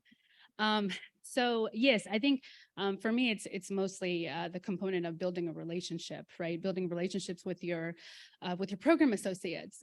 They're your guide to the top. So for me, it's not just about having coffee and like, let's meet up. It's about really genuinely building those relationships, right? Because I want to know what's happening in your life, and how it's going to affect the way that we're either providing a grant or providing the work. So building those relationships, and then constant communication. My program associate is probably tired of me. I don't know if she's in here, but also establishing the means of communication. Is it okay if I text you? Is it okay if I email you? And having a constant check-in. And I think that that's where the level of comfortability comes in, right? So whenever I check in with her, whether it's every 2 weeks or every 3 weeks, I want to follow up and say, and make her proud that this is work that I'm doing. This is what your grant dollars are doing. And you know, continuing the conversation over what other crazy ideas, so we can continue to build on that. So sometimes it is uncomfortable, but we have to lean into that discomfort, right? We have to help each other understand why it's uncomfortable. But also I'm somebody that's going to continue to challenge, and bring you all in a loving manner, but also like, let's check into reality, right? This is what it looks like in the community. And this is what I need you all to do. So I think it's building relationship, creating those lines of communication, and really building that transparency, or creating that transparency within each other. Because if I'm going to be a good steward of the grant dollars that you're providing. Are you fine? Thanks, Rosa. And so some of what I have to say is really building the relationship, but also pushing, and navigating that in a building and an evolving way, that it doesn't just happen also overnight. That's correct. I mean, people don't know what they don't know. So you have to bring them into your work. I love seeing my grant makers and funders and donors at my events. If I'm having a rally or a protest, I love seeing them there, because I want them to see what their grant dollars are doing and how it's being directly used in their community, and how like policies literally being affected, and they're being there with me. So Kara, you are in charge of a group called the Arkansas, I'm having a moment, Arkansas Black Philanthropy Collaborative. Tell us a little bit about what that group is and how you're trying to help lead folks to see a different way. Thank you, Abby. And it's interesting because I I read the questions for the first time, you guys. You know how they send them to you in advance and you're like, I read that, but I actually read it last night. And so I sat down and thought about this. And so I'm Kara Wilkins. I'm a consultant, also with the Rockefeller Foundation and on my own private time. But as Abby alluded to, I also help lead the Arkansas Black Philanthropy Collaborative. And so this is what I wrote down about what we are. We see ourselves as a grassroots funder collaborative, which I know is kind of an oxymoron, but and we're fostering radical philanthropy movement in Arkansas. And so I say that because I think one of the things that we identified through our work and work of others who've come before us is that there was a gap, a large gap between philanthropy and smaller organizations, particularly organizations of color who have been in the field, to Rosa's point, doing this work, but just, weren't getting the level of resources they need or technical assistance. And so, I think if you have been in the nonprofit space here in Arkansas for a while, you remember the Arkansas Nonprofit Alliance and some other things that were a kind of a predecessor. I would say we're probably picking up pieces of that work and just really thinking about how do we make sure we get dollars into the hands of Black-led and Black-serving organizations. And so we do so in two ways. One way is we do work directly with nonprofits to kind of help provide technical assistance, to do surveys, to do focus groups, to learn research and gather data around what are some of the barriers as to why they are not receiving funding. And some of that, I think all of this in this room know, right? Some of it is capacity, some of it is just general communications, some of it is just general things. So I think that we focus on that arm of our work, but then simultaneously, we also are working with Black people who work in philanthropy here in Arkansas and helping them come together to have a safe space where they can think and dream and create and collaborate because if we're speaking truth to power, I think we all know philanthropy is a very white dominant space. And so it's very rare that Black philanthropists get to sit in a room and just be and think and have time to ourselves to kind of think about what's happening in communities that a lot of us are from, or we're continuing to serve, or we know people who live in that community, or, those types of things. So that's what we're doing. And so we will be continuing to do that work throughout the rest of the year. And I think what we want to really do is create a table where philanthropy and nonprofit can come together and really start to think collaboratively about how we change the narrative in our state. Thanks, Kara. An important table that you're setting there and organizing. And if you want more information about Arkansas Black Philanthropy Collaborative, definitely catch up with Kara. Kim, I feel like you need this on a shirt, but Kim says, if you've seen one foundation, you've seen one foundation. And the Welton Family Foundation is no exception to that statement. Talk a little bit about how the Welton Family Foundation is funding and the strategy there, and some of what you're seeing, building off of what Rosa and Kara are saying about how a foundation as large and branded as Welton is trying to think about things differently. Yeah. Kim Davis with the Walton Family Foundation. First of all, I appreciate the question because when I first meet individuals, I spend so much time just sort of giving an understanding about our organization and how we operate. My role at the foundation, I'm a senior advisor. I'm responsible for work in Northwest Arkansas and parts of the Arkansas-Mississippi Delta. So I've actually bought like 3 or 4 cases of Harvey's. Like Christmas gift, you're getting it. Easter, you're getting it. Like, I'm solely kind of responsible for a lot of what's going out the door at Delta Dirt, and I'm happy to do so. I really want to say I appreciate having this conversation around narrative change because some of us have already, we've been having this conversation for a while. So thank you for doing this. And I had a recent aha moment. I'm going to sound real bougie right now. So bear with me, but it's an example that I think I kind of got it. I had the opportunity this summer to go to Florence, Italy. And I'll be honest with you. I mean, Italy is on the bucket list, but I probably wouldn't went. My daughter was there for a summer abroad, and so we went.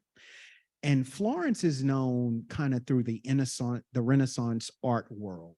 I mean, and they when you learn the history around Florence, they're just, I mean, they were pumping out this artwork and setting up all of these schools. And they said, we will become the center of the art universe. And when you're there and you see all the artwork, you kind of go, this is why baby Jesus looked like baby Jesus looked. You're like, they set the narrative, right? And that narrative has carried around the globe. Now, I don't know if they were trying to set the narrative that we now know they set. They were determined once again to be the art center of the world, but that narrative has stuck around so much. And it really dawned on me again, like the importance of setting a narrative and the importance of how you use your position and where you are to really communicate what you would like to communicate. Now, let me bring that forward to the Walton Family Foundation. Rosa mentioned it is true at the Walton Family Foundation, your relationship with the program officer is critically important. Actually, we do not accept unsolicited applications. So the way you are beginning, the way you begin to get funded by the Walton Family Foundation is through the idea of having a relationship with the program officer. And so that calls upon me and others to be very open and welcoming around having conversations. Folks ask me all the time, don't you get tired of people approaching you because you know they're coming to ask for money? I was like, no, that's what they're supposed to do. Like, that's the job. And I'll look, if I were them, I'd be shooting my shot too, right? And then we started to realize, you know, some folks may not believe it, we operate in a budget as well, right? And so you start to think about, okay, how do you carry this forward? How do you amplify the work that's happening? And one way we start to talk about that is around narrative. Right? We recognize that at the Walton Family Foundation, it's important for us to leverage who we are to help our grantees begin to do the work and expand upon the work that they're doing, right? So it becomes important that we not only fund individuals that are doing amazing work, but we help them think about that. We have a communications team that will work with a grantee and say, how do we think about getting the word out there? How do we think about expanding upon what you're doing?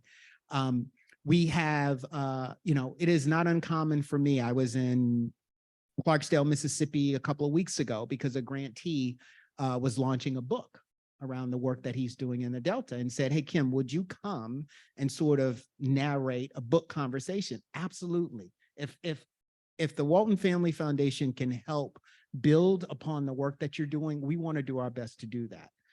The last thing I'll say is we kind of learned this because we are in the third and fourth generations of the Walton family doing this work. And there is a real breadth of spectrum around opinions and ideas about the work. And the way we think about it is all of those should be elevated and supported.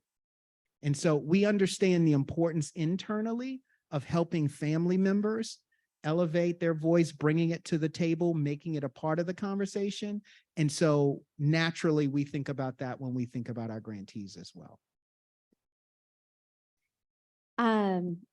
Powerful, very powerful in that early mention of Florence and how they set the narrative and why not? Why not Arkansas?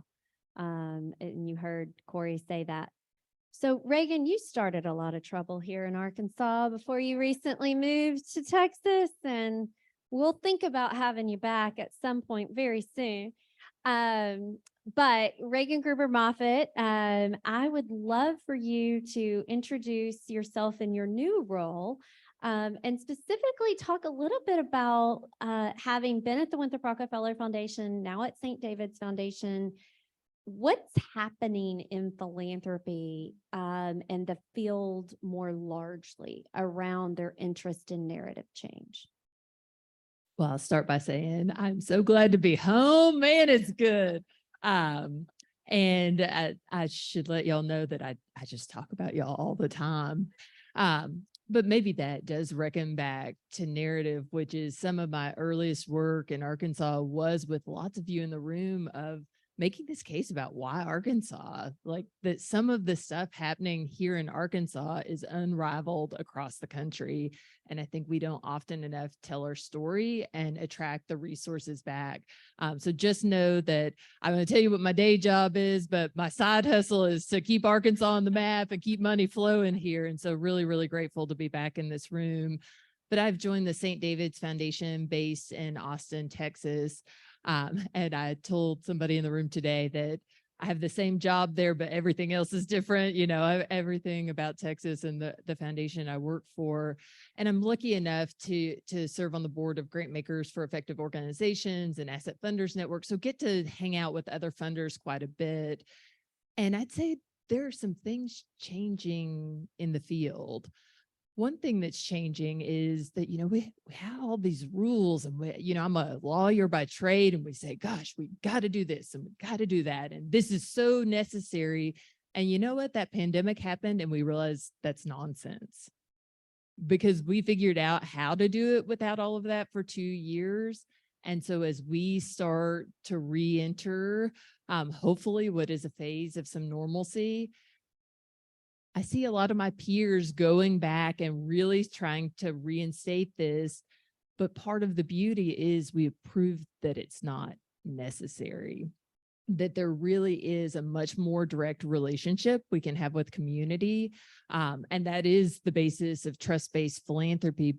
But I think that a big challenge for philanthropy is that takes us out of the expert role. And I think we feel real comfortable in the expert role, and what is it to give up some of that power to community? Another thing I hear a lot of conversation about in the field that I think is an opportunity for us here in Arkansas is about the idea of intermediaries, which that's been talked about forever. You know, the idea of like, okay, well, if you want smaller nonprofits, that maybe capacity or some of these other issues, Carrie, you were mentioning, there are organizations to go through, but often that's been used as a gatekeeper to communities. But there's a conversation going on about equitable intermediaries or equimediaries, as I've heard folks talk about it. But really, is there a way for philanthropy to let go of some of the power, get the money closer to the ground, and then really let communities start to make some of those decisions? And then Winthrop Rockefeller Foundation was way ahead of the curve on this, but the idea of really much more place-based philanthropy, that, you know, all of the best ideas aren't what's developed nationally, that many of the best ideas reside within community. So how do we get much, much closer to community as philanthropy? But it's a challenge because I think the field is not used to working in this way. And, you know, even if staff really agree with it, often boards have a different perspective. And so I think that, you know, lots of folks talked about program officers. Program officers are important because they really, if they have a view of the possibility of philanthropy, have the ability to open some doors that wouldn't open otherwise. Thanks, Reagan. And you bring up a really great point, because for both the program officer and the nonprofit leader that's receiving the trust, that's also pretty scary, in the fact that, well, what if it doesn't go well? And what if there are missteps and unforeseen outcomes that don't meet, you know, an expectation? And Kara, can you talk a little bit about how folks in the room, what advice would you have in how do you navigate that? How do you navigate turning those perhaps missteps into opportunities for power building and transparency?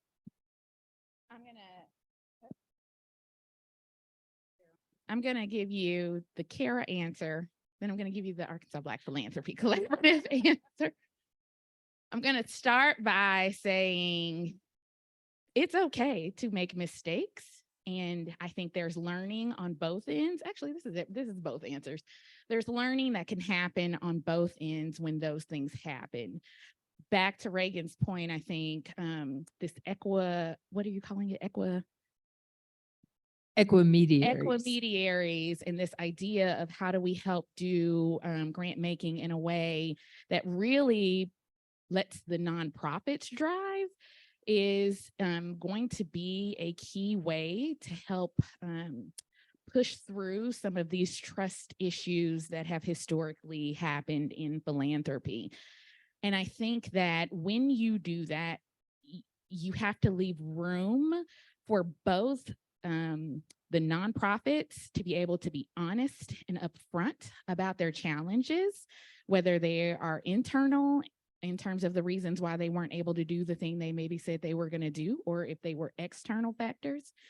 But I think there needs to be also room for education from the funder perspective of being able to go back to boards or other people and say, it's okay.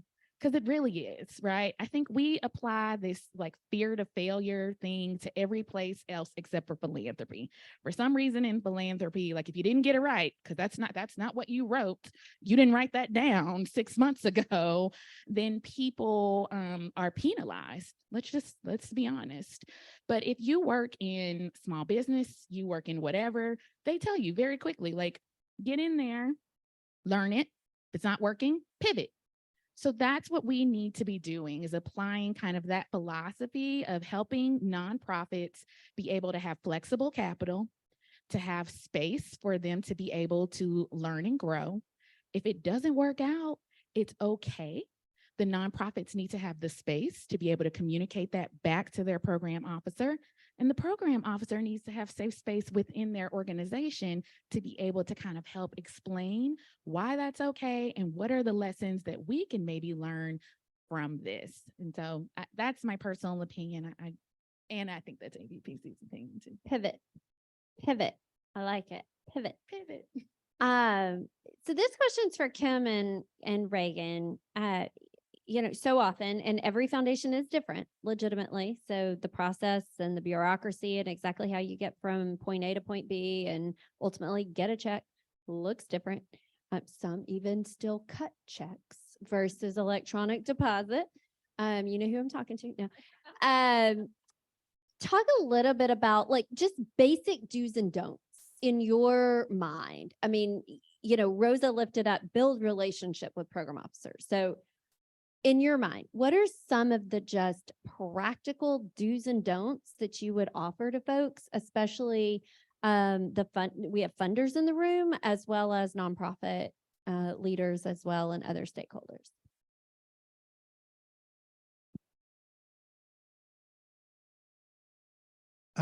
Great question. And I want to build, because Karen and I had this conversation 2 years ago about this idea of transparency, right? I think that's definitely a do.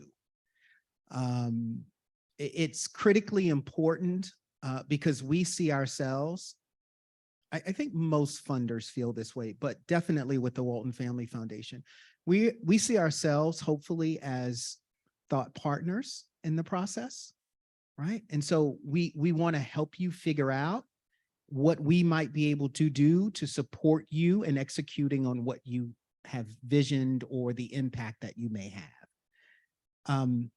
And that can be scary, right? It's particularly when you work in small communities in which, as someone told me, and I carry this with me every day, when I've had this conversation with a nonprofit and there sometimes need to be support for back office stuff, right? A founder may not have that gift and that ability.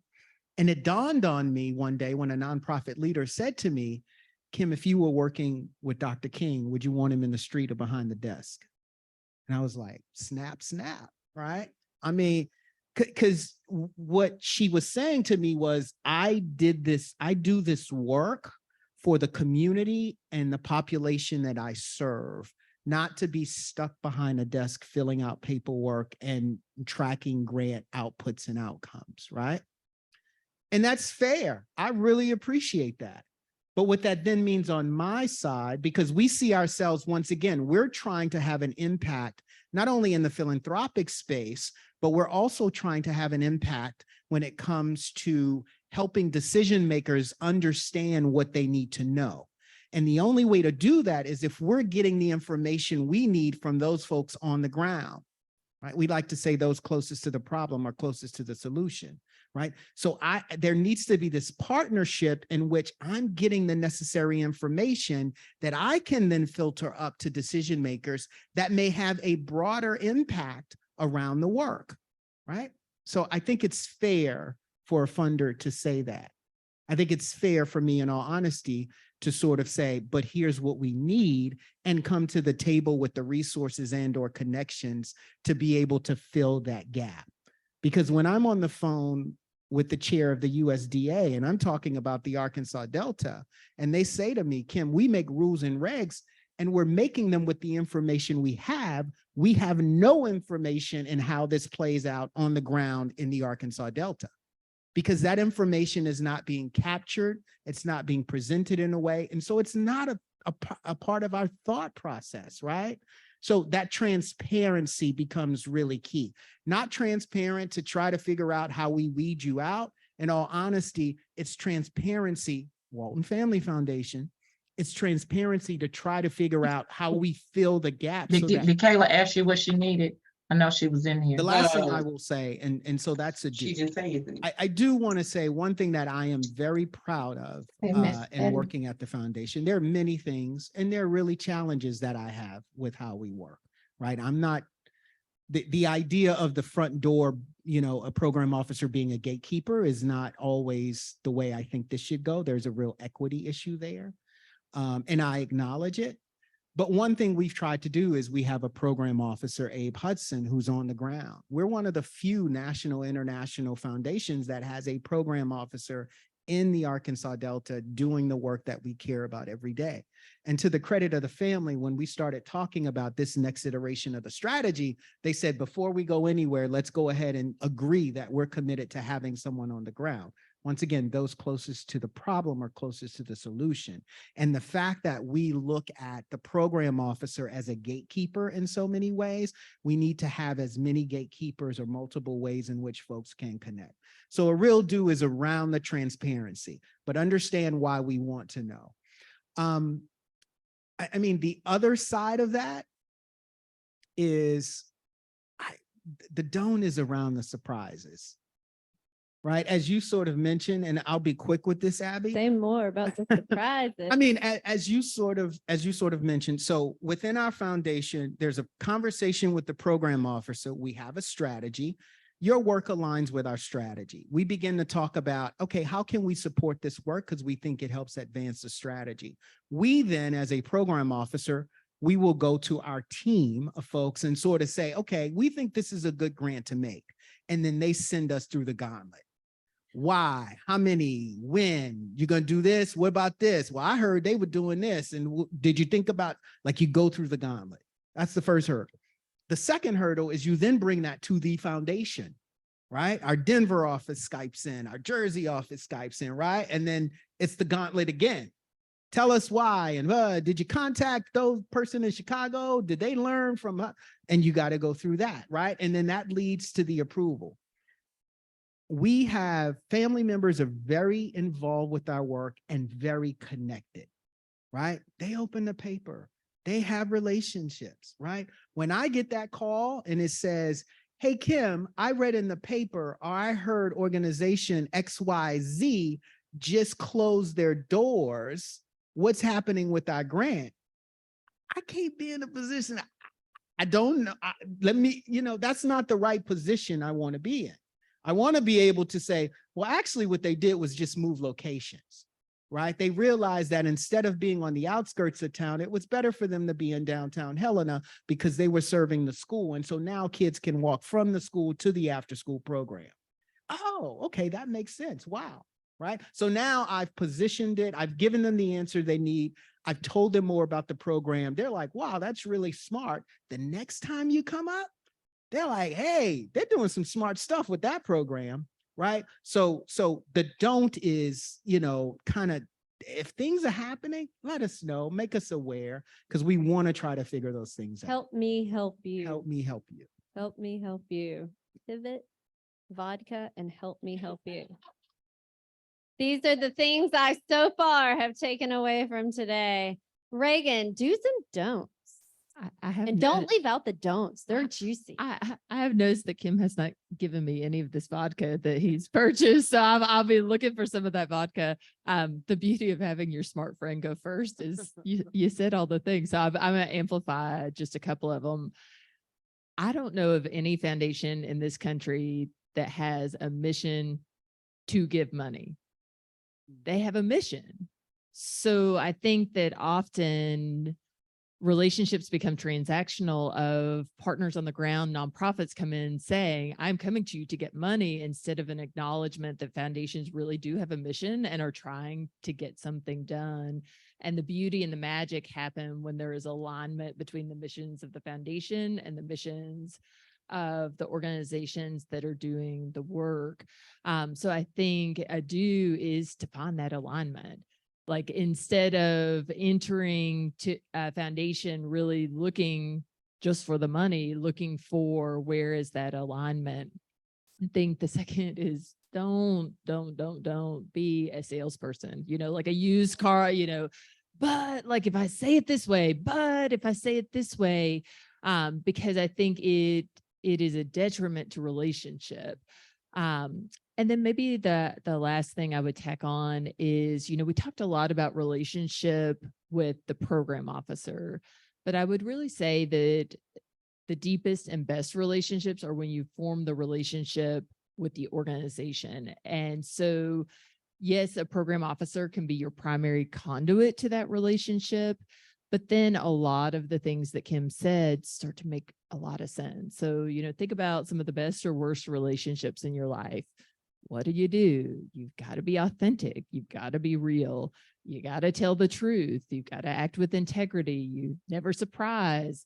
And so really thinking about what does it mean to start to form a deep relationship that might transcend your initial contact with the organization, and really start to build it with the organization as a whole.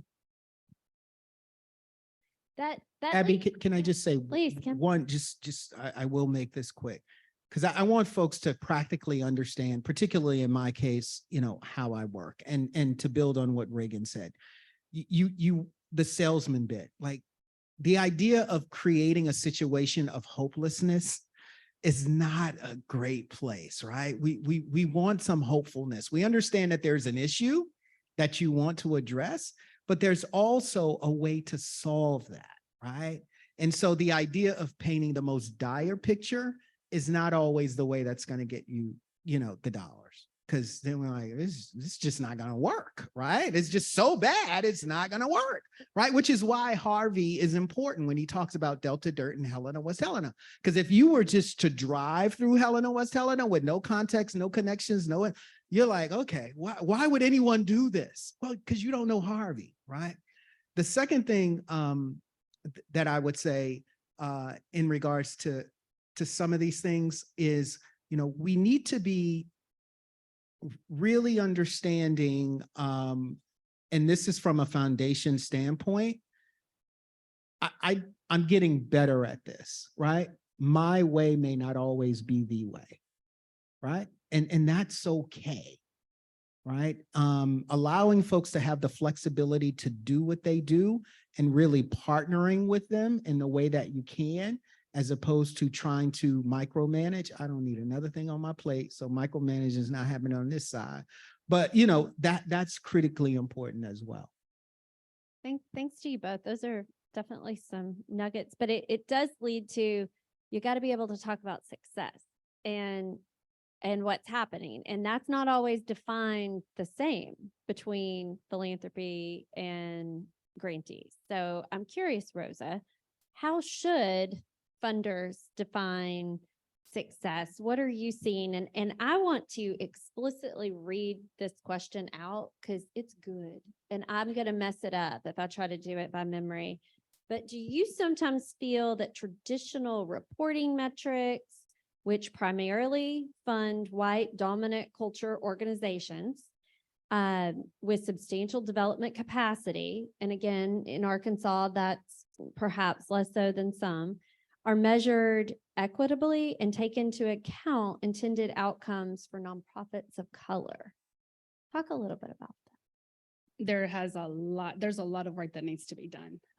So a lot of us brand new nonprofits don't have the capacity to have a development officer, right? And so it's us doing the work on the ground, but it's also us doing the reporting. So I think the Winthrop Rockefeller Foundation and organizations like Hispanics in Philanthropy have really set the tone of what that looks like when it comes to creative reporting, right? So in one of the reports, and I don't know if I'm in trouble to say by saying this, but in one of the Panel. but I want to create trouble. I think one of the ways that I have been so successful in reporting back is making what are they called? TikToks? 2-minute TikTok videos. But it really narrows down the work that we've done in the past 6 months. So that's the example that I give. There's a lot of creative outlets that you can use, not necessarily writing a 15-page report because nobody has the time. If you don't have the capacity, you're the only one working. So when it comes to create or to defining success, success looks different to everyone. I think one of the stories that I go back to whenever I think about what success looks like is when I was advocating for immigration reform. I was like full citizenship all the way. I want to run for office. I want to be able to vote, but some of the elders in the community just wanted a work permit. So to them, that would have been the success. To me, I wanted citizenship. That would have been success to me, right? So it looks different for everybody. When I created the Movement Institute, I didn't know what that was going to look like at the end of the program. So the 11 fellows were working in their communities. So when we brought them together, it was like this aha moment for everybody because they were now connecting to each other throughout the state. Maxie, where are you at, Maxie? Maxie's now able to create an opportunity for other entrepreneurs in Little Rock that identify as Black and Brown that didn't exist before. So Maxie's taken that on. One of the, and I don't know if she's in here, but she's working on Lasagna. She's working on creating a community center that has never been thought of in her community in Dermot. So success, I think, also defines itself when you have that relationship with your foundations and grant makers, right? And you talk about what that looks like, but as a community organizer, things change in a minute. So we have to be able to shift and we have to be able to pivot and create success with not maybe what the rules and regulations should be, but at the end of the day, if I change the life of one Arkansan, then that to me is defined as success. Reagan, for you and Kim, how is the field redefining success? What are you seeing? I wish they were redefining success more than they are. I mean, that's a fair piece. I do think there's some movement in the field to have non-traditional ways of reporting, which I think should become field wide. I think also a recognition that stories matter as much as the quantitative data. And I think that often it's still a struggle when you get to the board level of really wanting to know, does all of this work add up to something?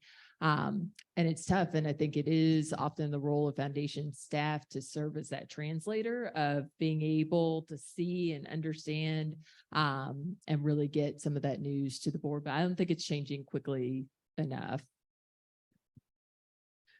Yeah, I would agree. We're exploring right now the idea that without stories, there's no data, and without data, there are no stories. And so how do you really begin to look at both? And how do you begin to capture both in a way that may not happen once a year, like throughout the time period? What does that look like, right? And so, feel free with your organization you're partnering with, send them that TikTok, right? Send them that little story blurb, or send them that article, or, let them know what's happening, because that all begins to paint the picture in a way that's a full, robust picture. It may not all make it, but it's important to know because the decision makers, as I sort of mentioned, our process, right? I want to make sure that they're tracking along as well. And so all of that information becomes important, or at least it needs to be available to have for when you need it. I just yesterday drove from Helena, West Helena, and I picked up the weekly newspaper for like the last 2 months. It's in my car right now. And I'll go home and I'll just flip through and sort of, okay, what don't I know? How do I catch up, right? Sometimes that's how I meet individuals. Folks will say, you know, within our organization, folks kind of say, Kim, you really get to meet folks and you get out there, help us understand how you do it, right? I will pick up a newspaper, and if there is a parent that has said something and I think that's really interesting about the school district, I'll reach out and sort of say, hey, I saw you had a quote in the paper. Can you tell me more, right? And who else should I speak with, right? Because we tend to want to operate with a certain number of folks. I get a little nervous when I know everybody in the room. That just means there's a whole group of folks, you know, that I'm not reaching or I'm not aware of. And I got to do a better job of sort of expanding and reaching out and thinking about how to get connected to those individuals, right? Because I think those are critically important. Those are your folks who do it every day. One of my little secrets, and some folks at the foundation know this, particularly when I go into real rural communities, you're going to find me wandering around Walmart. I don't need nothing. I'm just listening because I know that's where most folks go, and they're going to run into their friends. Did you hear about so-and-so who did? Oh, really? Yeah. And my child, they didn't get into that program. You know, they shut it down. Really? Right? I'm just collecting information. I'm just trying to figure out who do I need to know that I may not know, because, you know, I'm not going from meeting to meeting. So all of those things I think are critically important, and things I think we need to incorporate more as a foundation in how we go about doing the work. Abby, can I add to that? Please. So I'm in a weird position where I was a board member, but I'm also an organizer, right? So I think one of the things that I live by is representation matters. So the more folks that look like us that are in these positions of power with the power to create those changes, that's where the shifting comes, right? That's where the disruption to philanthropy comes in. So I was on the board with the Rockefeller Foundation, and I first undocumented Latina to ever join the board. But the whole idea of working in the immigrant Latinx community, the Delivering on the Dream grant came because of the stories that were shared and the dreamers that were sharing the challenges that were happening in their communities. But that was because I was the voice. I was sharing what these ideas were and what these stories were. So representation matters. It is now my responsibility after rolling off the board to bring on more Latinas, more Latinos to join these boards, giving them the same power that I had at one point in time, so they can continue to build that power. Because if we're not organizing ourselves out of our jobs, are we really building power? So to me, it's that intention of representation, of building power, and of getting out in the community and understanding what's happening on the ground so you can bring it to the table. Gosh, I can't keep up with all my points, but building power, pivot, vodka, Walmart is so far like the things that if I had a rolling list, that's good. You know, so for a lot of the organizations in the room, I don't think it's any surprise to any of us that organizations that are primarily serving people of color or led by people of color are inequitably invested in. And that's across the country and obviously also in Arkansas. Kara, can you talk a little bit about, you know, what some of the strategies and opportunities are to encourage philanthropy to invest, and then beyond invest, double down, especially at this moment in time? I want to echo both Kim and Reagan's point that this it's a slow moving train. And I do think the conversation has accelerated over the last 2 years because of COVID and because of Breonna Taylor and George Floyd. But when we look at the hard data, the numbers in terms of funding getting down to communities of color has not really shifted. So I want to go back to Rosa's point of, I think one thing that needs to happen and continue to happen is, again, we need to have people of color in decision-making spaces within philanthropy. So whether that is on the board or as program officers, that's one way that we can kind of sort of shift the narrative and shift the tide so that people are bringing their lived experience to the table. They're able to kind of advocate, and they're looking for, just a different level of things that we could be funding that might be a little bit outside of the box. And so I think that's one way. I think a second thing that I do see happening in the national kind of larger philanthropic conversation is you see other large philanthropic organizations trying to hold each other accountable. And I think that's important. When you have a Darren Walker from the Ford Foundation writing in the Chronicle of Philanthropy, here's my manifesto, and I have 6 other people who are joining me to say, we're going to hold our peers accountable. It has to be kind of a power building on a grass tops level at a certain point too, right? Because the nonprofits can only do so much. We can only bring so much to the table. At a certain point, to actually shift levers, you're going to have other people who are in those spaces to hold the other folks accountable. And maybe that means some of the folks need to leave the board that's been on the board forever. Or maybe that means some of the leadership at our foundations need to shift, right? So those are ongoing conversations, but we got to keep pushing the people in the spaces, the Sharices who are already pushing, but we got to continue that push. And then I think the third thing, when we talk about Starshine and we're talking about kind of the narrative shift in Arkansas, to me, there is a deep narrative shift that needs to happen across the South in terms of national funders listening to us and understanding rural communities and understanding communities of color in the South. You cannot drop money into Chicago, LA, DC, and Atlanta and say, well, we did it. We gave some folks some money. You've got to start to build the relationships and put the officers in place here down South who can then go back to I'm just going to call it Robert Wood Johnson's and the Ford Foundation and the Mackenzie Scott money. Like a lot of times those groups are inequitably funding, and I don't think they're doing it on purpose, but they don't know what they don't know.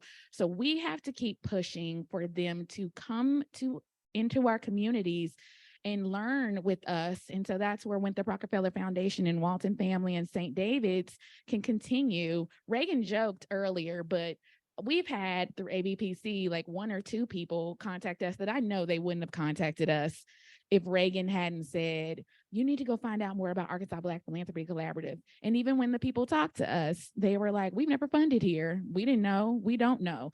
So we do need for other foundation leaders and other people who are going to these national conferences and sitting on these panels and being in these rooms to kind of and do the work that we're doing here at Starshine later today to talk to some of our funders about how can you help shift the narrative across the South in giving equitable grant making here, not only in Arkansas, but in some of our You other need a little partners. field trip to Walmart. Well, we can A you bus have to sell tour. vodka because I was going to say you should be selling the Moderate- vodka. Moderated by Kim Davis. I love it. Let's open it to questions. I am excited that you all are here. And if we have a mic runner, I have one up here if we need one. And we have a question right over here. And as Sarah walks over here, Sarah, you can have this mic. As I can do this with one hand. Thank you, sir. As you get ready to ask your question, if you'll just kindly offer your name and organization, that would be helpful. Yes, my name is Ramirez Biddle, and I'm the founding president of the Academy for Public Service, where we teach high school students, college students, and nonprofit workers about the mechanics in the legislative process with state government and local government. And training future leaders. The question, well, first of all, thank y'all for speaking here today. The question I have, or two questions I have. One, y'all kind of brought this up with some of the big funders that are out there on the coast. How would funders, how could nonprofits form relationships with these funders, but these funders only want to work with people they have already funded? How do you find nonprofits like me and others doing what we doing, great work? How do you find us? And then the second question I have, what is it that the Rockefeller Foundation and any other foundations are doing to help rural nonprofits learn the skills to be successful? Because it's more than just money. I can give somebody a pot of money and they don't know what to do with it. And a lot of these nonprofits don't necessarily know what to do with the resources. So how do you bridge that gap? Let's start with the first question. How do you find these people? If they're not in place, how do you actually get the relationship, Reagan? I think it's tough. And truthfully, I think it's a lot of the work the Winthrop Rockefeller Foundation has done is to help broker some of these relationships with the state of Arkansas, because it is tough to get a Kellogg or a Gates or, that some of these foundations with lots and lots of zeros and the amount of money they have to give out to even know where Arkansas is, let alone know what's happening on the ground and local places. I think part of the powerful thing that can happen is for nonprofits to come together so that there is a common narrative, because I think it is often a reality that it's tough for some of these nationals to give what are reasonable size grants, and they might fly in, fly out to do it. And so what is the work to organize folks to bring more resources to Arkansas? And I think this idea of equitable intermediaries is one chance to do that, which is, again, how are we not forming other entities just to pull money to the state of Arkansas? But I would lift up ABPC as a potential equimediary of like an organization that could be pulling together some of the smaller organizations and attracting national funding and even feeding it through. So I think having to think in creative ways and think in more collective ways. And then I think really honestly getting the story out about Arkansas.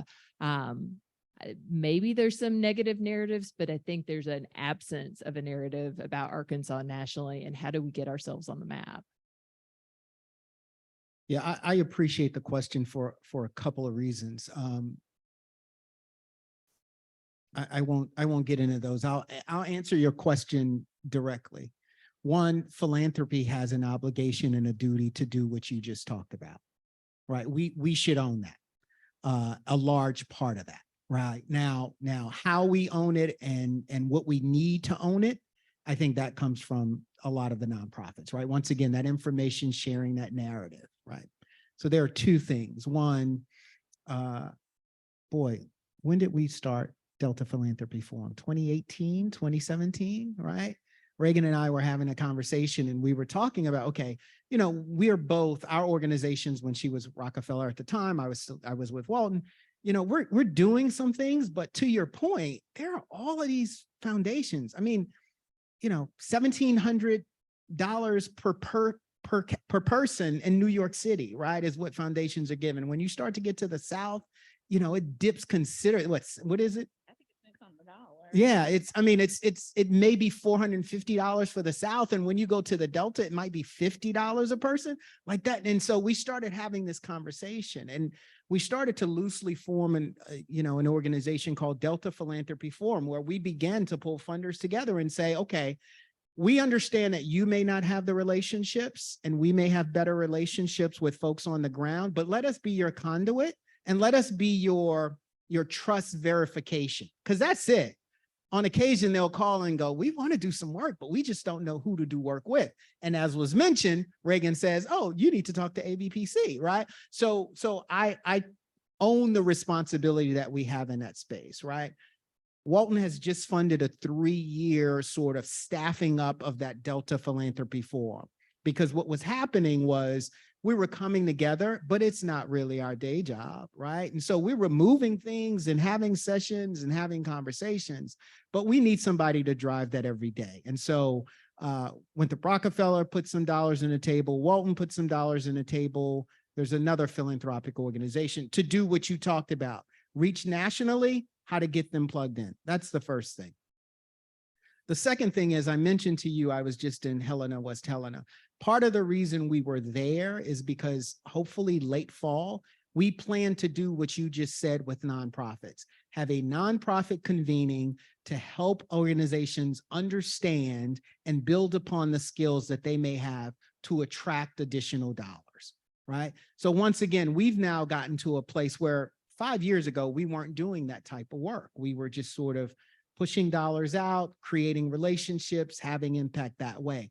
We recognize if we're going to bring what needs to happen in regions like the Delta, then it can't just be, you know, the handful of folks that we kind of know within the state.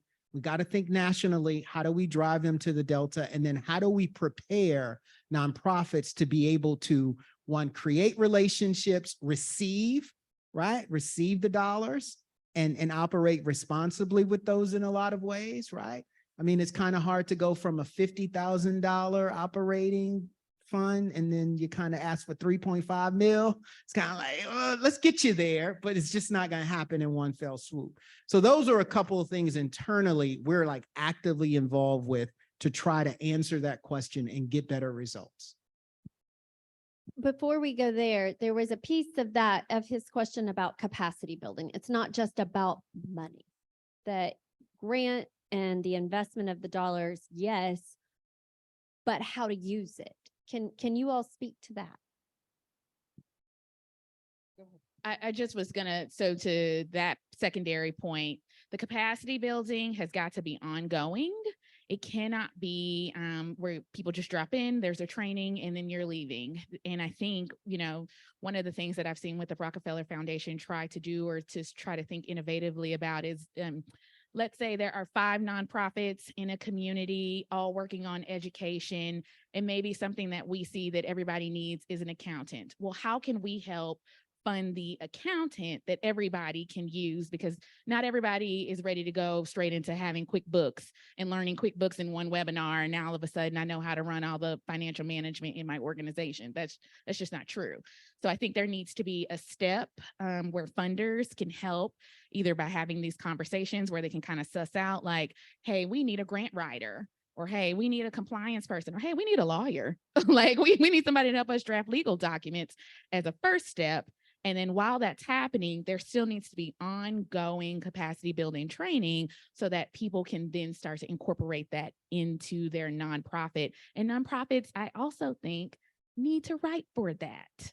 And you need to say, I need QuickBooks.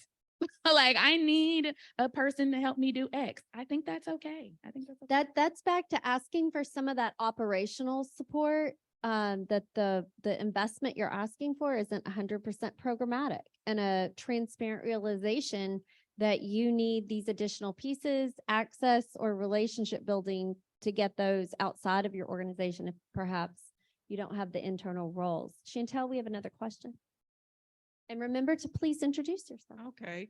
My name is Toyce Newton. I'm founder of Phoenix Youth and Family Services 27 years ago, but now I'm Director Emeritus, Executive Director Emeritus. And that was a divine segue into what my job and responsibility is. We've administered federal grants, we've administered foundation grants and local things, and have done so with success in all areas, including accountability as it relates to programmatic stuff and accounting as well.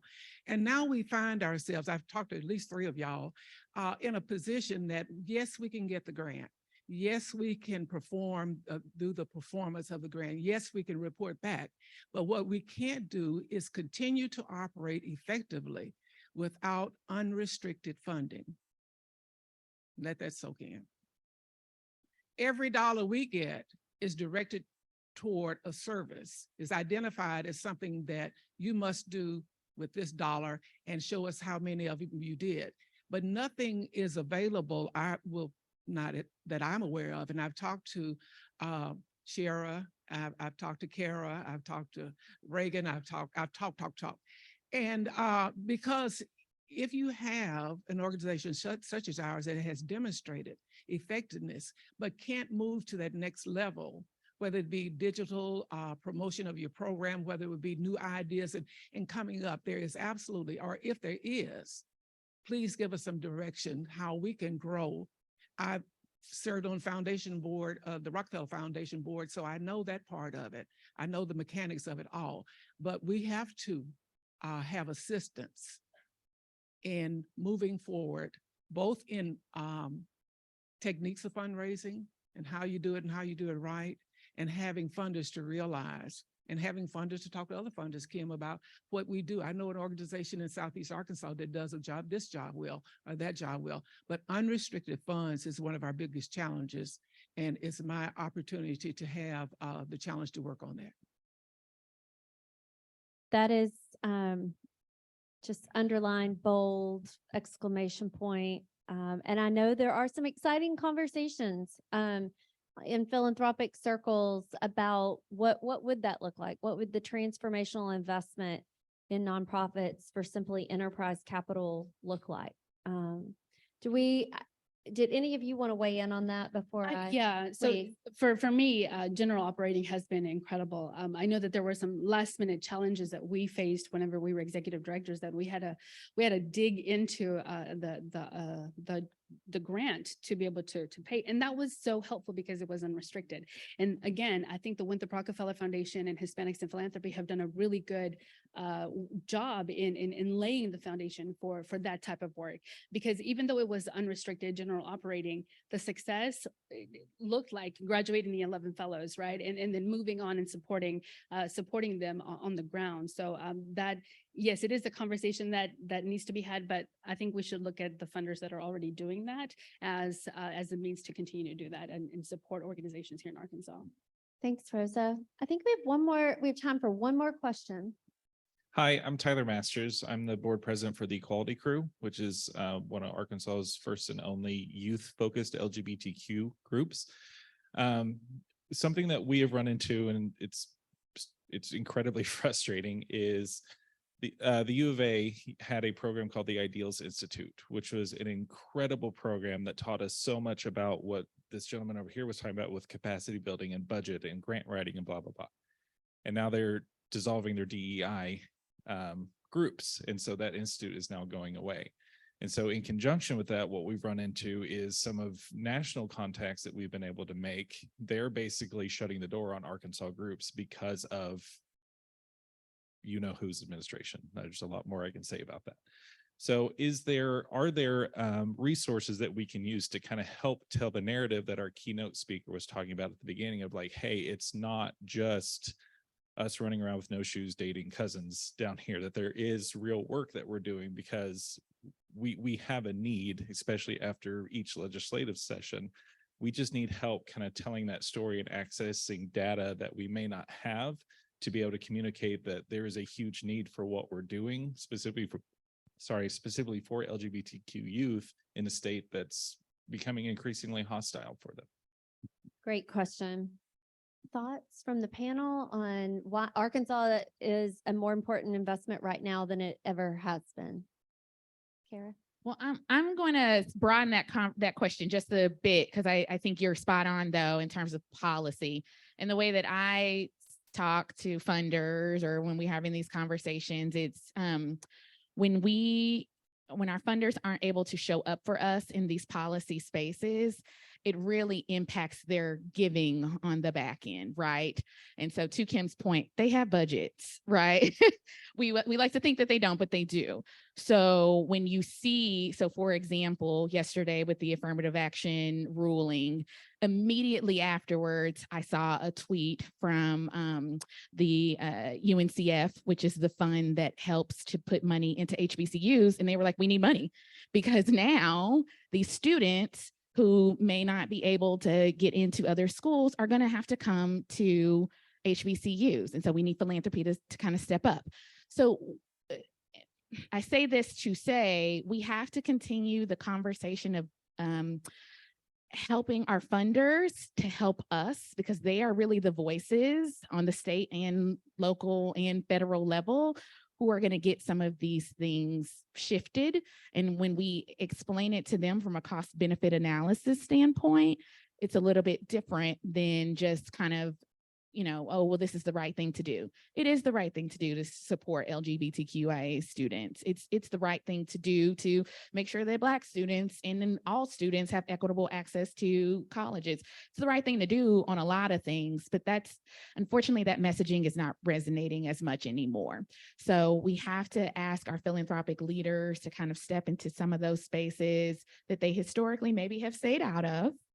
But ask them to kind of move and kind of be a voice for some of us who are on the ground to say, like, hey, when these policies pass and people don't have access, that really comes back on us, because then now we're going to see double the applications that we've been seeing, and we don't have money for double the applications. So, Reagan? Just like to say, it just makes me so angry because, I was told by a friend recently, like, boy, you like to move to hard places, don't you? Like, the politics in Texas are terrible. The politics in Arkansas are terrible. And, what I have seen over and over again is funders running away from that. And, a great example is there's a group, Grant Makers in Health, and last year their conference was in Florida, and all of these national foundations said they wouldn't come because the politics in Florida were terrible.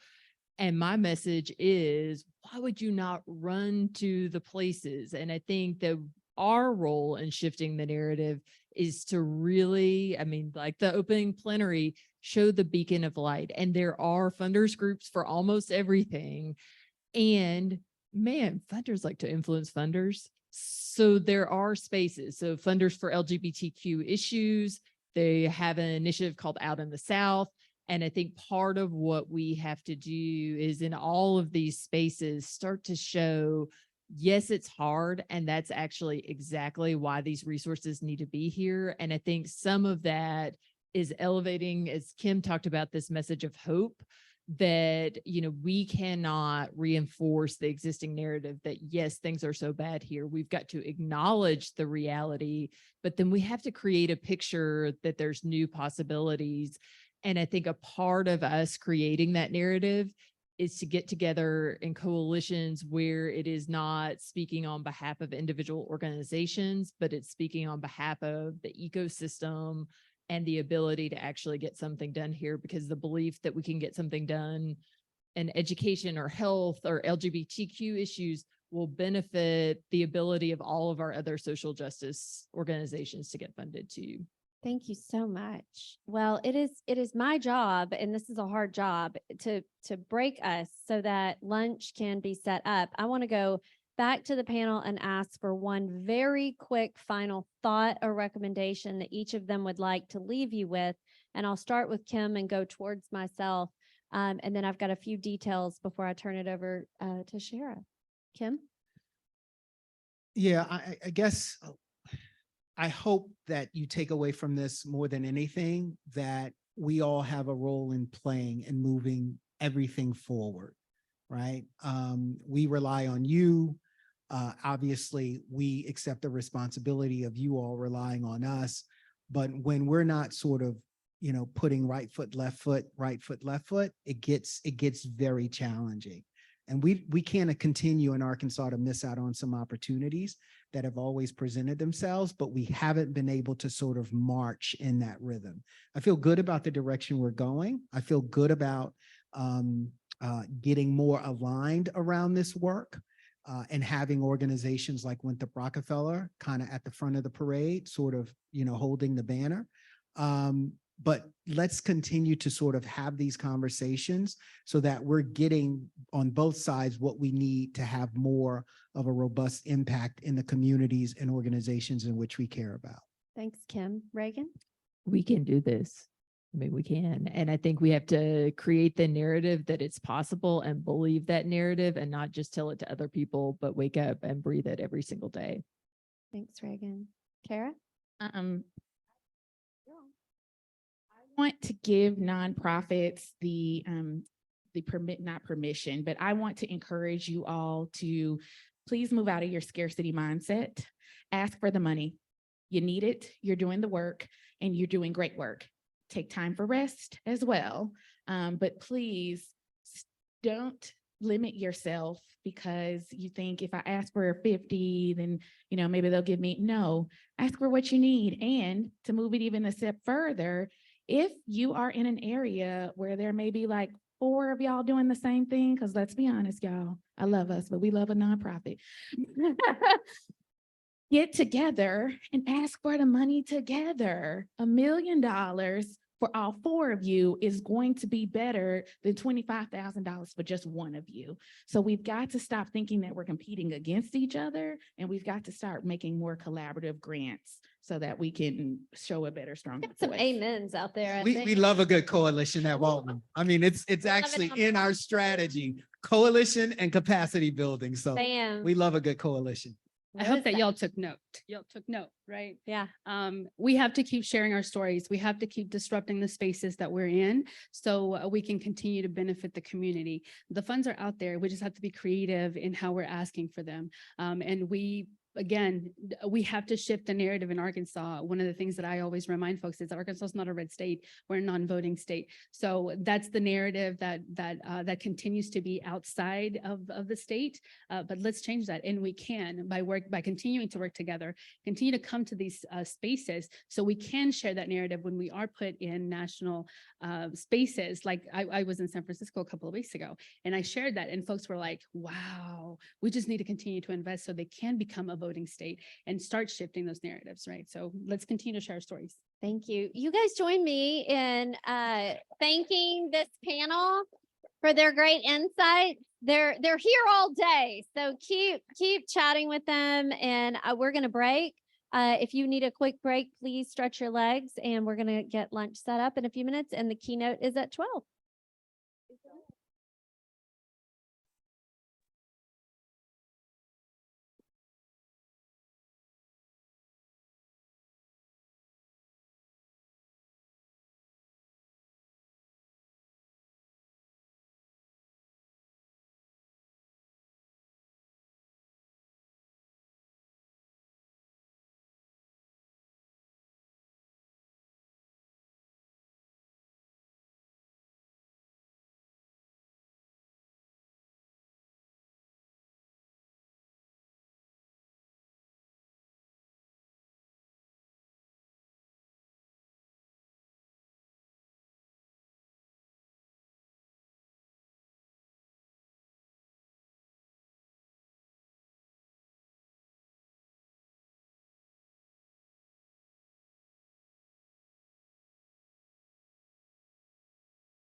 Are customers leaving your website before you can dazzle them? It's not you, it's your UX. Look beyond login with Customer Identity Cloud. This podcast is brought to you by Okta, the world's identity company. Visit okta.com/lookbeyond to learn more.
Hello, everyone.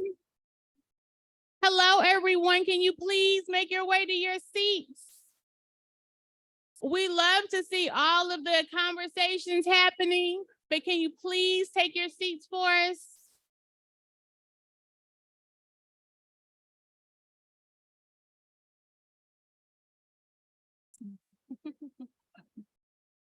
There's nobody sitting down.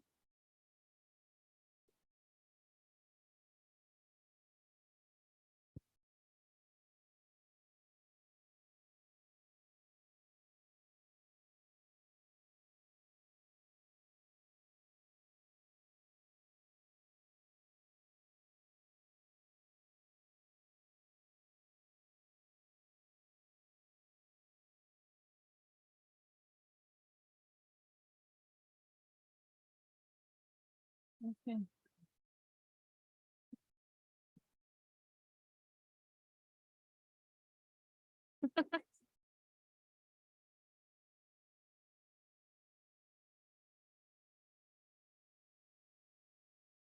Hello, everyone. I hate to stop us, but can we please take our seats? Y'all done brought me off the stage. Can you please take your seats for me, please?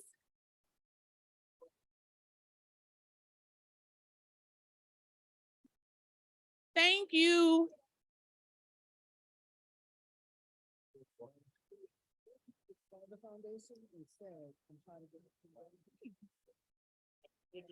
Thank you, please. Thank y'all. I appreciate it. Y'all done got me down here. Please take your seats. Thank you so much.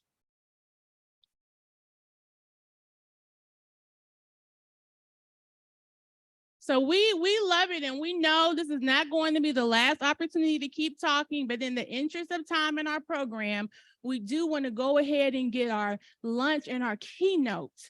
And so I heard and I was seeing so many folks talking about all of these big narrative ideas that we just gained from our workshop sessions. If you could, with your right hand, I want you to just close on to that big idea that you have. And then I want you to put it close to your heart and keep it and release it out at the same time. Keep it close and release your star for your narrative out for us. So a quick few things. If you look behind your name badge, you will see a colored ticket that has your lunch choice. What I need you to do is take it out and put it in front of you so that our catering team can start bringing around your lunches. And then if there's anyone who does not have one, then you can just raise your hand and someone from our team will come around to assist you.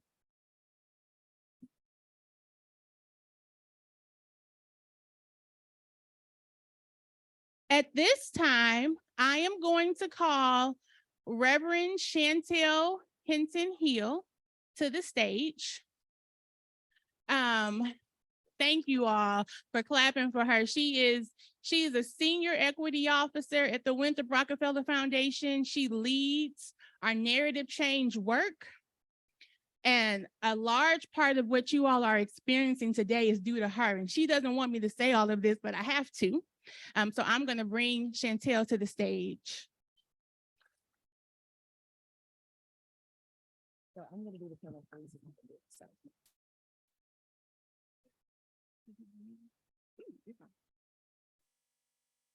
Good afternoon. Good afternoon. So want to make sure that everyone has their ticket out on their table. We want you to eat and eat good. Okay. The food is amazing. Thank you so much for coming today. As Shara mentioned, I am Reverend Chantel Hinton Hill. I am a senior program officer with the Winthrop Rockefeller Foundation, and I am so happy to see you. So let's shake it up a little bit, because I mean, y'all been a little quiet, and I'm a preacher, so I don't like that. So what I need y'all to do is we're going to have some call and response, okay? So when I say Starshine, you say Summit. Starshine, Starshine, Summit. When I say narrative, you say change. Narrative, narrative. Y'all caught me slipping. I almost forgot to say narrative. Anyways, we are excited to have an amazing group of people coming up to talk about the political terrain in Arkansas. So I'm very excited to introduce today our esteemed panelists. So if you will, just hold your applause until they all get on the stage. So first, we're going to bring up one of my most favorite people in the world. It's Joyce Elliott, the director of Get Loud Arkansas. You can come on up now, Joyce.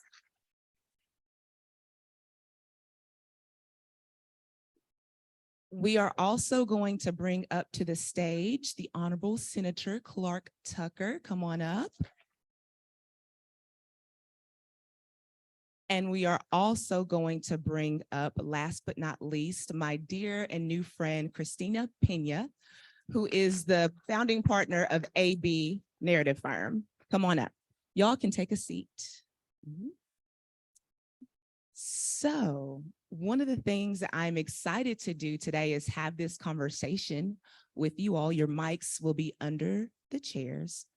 And I want to say out loud again the name of today's session title that we're going to be blessed to hear from our speakers on for today's lunch. Today, it's Reading Our Present, Writing Our Future, Navigating the Terrain of Our Political Landscape. We're going to be talking about the past, present, and future of Arkansas as told through the experiences of political leaders and research experts who are distilling their hope for Arkansas. So let's just jump right in. This question is for our fearless leader, Joyce and Clark, whoever wants to jump in first. From your vantage point, describe your future vision of Arkansas's political landscape in one slogan or with one story? And why did you choose that slogan or story?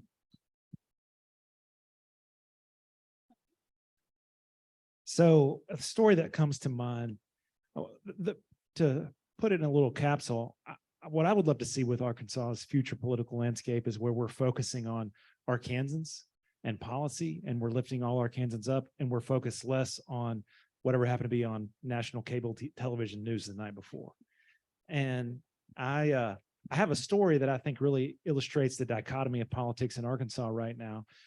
And it has to do with COVID. If y'all remember in 2021, we were in session and COVID was on its way down. It was before there'd been a real surge. People were getting vaccinated, and we thought COVID was on its way out. Of course, that was premature at the time. And there was a law that passed that said that there could be no more masks in schools. And the governor signed it, Governor Hutchinson at the time. And he later said he regretted signing that bill because over the summer we had a surge with the Delta variant. And so the governor called a special session for us to pass a law. And the way that the law was proposed was only for us to allow local school boards to make their own decision. It was the softest, mildest form of a law that could be constructed. It's not that we were going to mandate masks in schools. It was only to allow for local control from school boards for their community as to what they were going to do. So the governor did his part by calling us into special session, but there was not even a single vote taken on that bill. And I think we'll probably talk about this more. I actually believe the state legislature is much more conservative than our state is as a whole. And that's reflective in that conduct. There was barely even a bill filed and there was no vote taken on that bill. And we adjourned without ever having done anything, which I think was unprecedented for a special session in Arkansas. Shortly thereafter, a judge over here, thank goodness for the separation of powers and 3 co-equal branches of government, struck down that law that we had passed to the point where school boards were then empowered to make their own decision. And at that point, you know, we have these stereotypes in America that rural America is so red, which is true in a lot of voting patterns. But in rural towns all over Arkansas, school boards who were elected in nonpartisan races and were not paying attention to national news, they voted when they had a real need in their community to have masks for kids going to schools. They made those votes. And they passed those policies at the school board level. And because they were focused on the people in their community and their health, safety, and well-being, not based on what was on social media or whatever the case might be. And if we could take those courageous school board leaders all over the state, not just in blue bubbles, but everywhere, and have serious people elected to office where we're focused on policy and lifting up all Arkansans, that's where I'd like to see us go. Thank you, Clark. Joyce, what about you?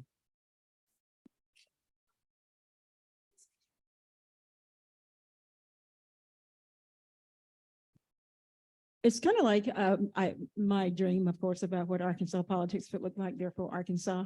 And I've got to admit right away, I was all up in my feelings when I was thinking about rewriting the narrative. I was all up in my feelings about Langston Hughes and dreams deferred and I too am America. And if you've read a lot of Langston Hughes, you can understand why you could get all up in your feelings. And then the Supreme Court ruled this morning. And that dream deferred and, you know, I too in America really does inform for me what I hope our political and social and economic landscape will look like in the future. Because it is my hope that whatever the landscape is in our state is characterized by the sum of us. The sum of us, because we're never going to be what we need to be until we decide that whatever our politics are, it's going to be about the goodness for the sum of all of us and get away from this zero-sum game that we keep playing, which is exactly, you know what I heard this morning about, from the Supreme Court. And I'm just going to say for Arkansas to be what we need to be politically and economically, socially, or whatever, is going to mean that we do have to change the politics in our state. But it's not just for the reasons of what's going to happen here, because they have such reverberations of who we send to Congress. And as a person who has chosen to remain here and fight for Arkansas, and as a person who was able to go to a school and teach kids where there had never been a Black person at that school. I hope those kind of schools don't exist anymore. And I'm hoping for us to always reach for the some of us. And this is informed by my love of Langston Hughes for something beyond what I've just mentioned. There's a little story that makes me feel this way, you know, just not ever settling, but it's about all of us. So if you know Langston Hughes, you probably know about this character named Jesse B. Simple. Jesse B. Simple had a way of just putting things in a very simple way, not educated, but just a very, very thoughtful, you know, Aristotle, or Frederick Douglass or whatever on his own. He was in a conversation that reflects this notion of the zero-sum game. If I get something, you can't have it. If you get too much, I can't have it. But they were having a discussion about integration. And so he's a Black man, he's talking to a white man of means. And so the white man of means is kind of like, it's kind of like affirmative action type thing. What else do y'all want? That was the question. And if you're a Black person, if you're a white person, either one, you probably had somebody ask you that. When is enough enough? How much do y'all want? So as they were going through the conversation, the white man just kept talking and demonstrating all of the things that Black people had gotten. You've integrated our schools. You moved into our neighborhoods. Well, a whole 2 houses probably. And so finally he stopped talking and Jesse B. Simple said, I have an answer for you. And the guy says to him, no, don't answer until I say this last thing. You know, we are integrated up to a point, and that should be good enough. And so Jesse B. Simple said, well, what we want is to remove that point. Remove the point. That's what I hope Arkansas will do. Remove the points so it can be about all of us, not some of us, and all of us together. Amen. I feel like you just preached a sermon, Joyce. Are you feeling kind of threatened or something? Okay. I could never.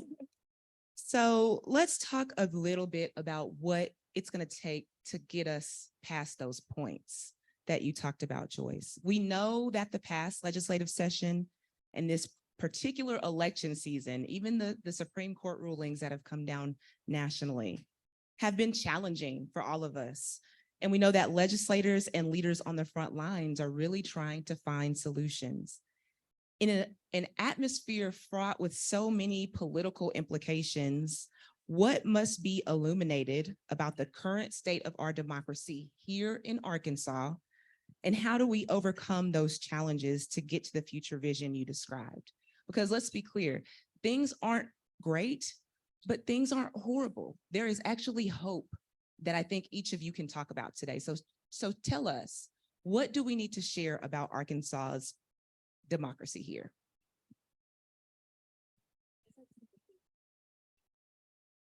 I just talked a long time, so Well, I'll talk about a couple things. One is that is obvious that everybody in here knows is everything is just so polarized in America, and Arkansas is no exception. There's associations with brands of politics, obviously, primarily with the Democratic and Republican brands. And a lot of the problems with those brands don't have anything to do with what the parties actually work for, especially in a place like Arkansas. And I don't know what the solution to that is. It's bigger than probably Arkansas or certainly any one person. But I'll talk, and Chantel, you've heard me. First of all, I just want to say also thank you for having me. Doesn't she have the best voice? she does. I need a recording of it. But something a little more specific and practical that some of y'all may have heard me talk about before, and that is the fact, and it's a reference to what I just said, we have a legislature that's more conservative than I believe we are as a state. In my experience as a state, we're a loving, collaborative people. And in a lot of cases, we don't have a loving, collaborative legislature. And the reason for that, and there's no silver bullet, and it can't be oversimplified. I'm speaking in generalities, and I'm also going to be pretty frank, but The reason is because there are a lot of places in Arkansas where only one party is viable for a legislative seat. And obviously we have a supermajority Republican legislature right now. It's not my favorite thing to talk in partisan terms, but that's just the reality in which we live. And so there's a lot of seats out there that only a Republican is really viable, which means that the people electing the legislators to those seats are not the people who live in that district. It's the people who live in that district and vote in the Republican primary, and that's it. So when the primary is over, that election has been decided. So any moderate or more progressive person who lives in that district really has no say in who their elected official is. They get sent to the Capitol, which is significant from the start. And then the significance continues because once that legislator gets into office, they know that in the next election, they're not answering to their district. They're answering to their primary voters.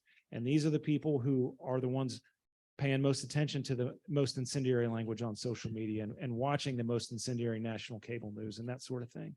And so that's why they are responsive to those culture war issues and less responsive to the issues like the fact that we have 20% of kids in Arkansas who may not know where their meals tomorrow are coming from. And we're not doing nearly enough work on that front. Yet we passed half a dozen bills this year targeting transgender Arkansans. And you know, the list goes on. But I think that is a huge part of the reason why is because we have legislators who are not responsive to their districts. They're responsive only to their primary voters who are the most extreme from a political standpoint out there. So what we need to do, there's a variety of democratic reforms, little d, that we need to make. One of them, in my opinion, is open primaries. And this is a scenario where you vote for whoever you want on primary day, and whoever gets the two most votes on primary day, they're on the ballot in November, no matter what party they're from. And that way, so again, not to keep going too long, sorry for my long-winded answer.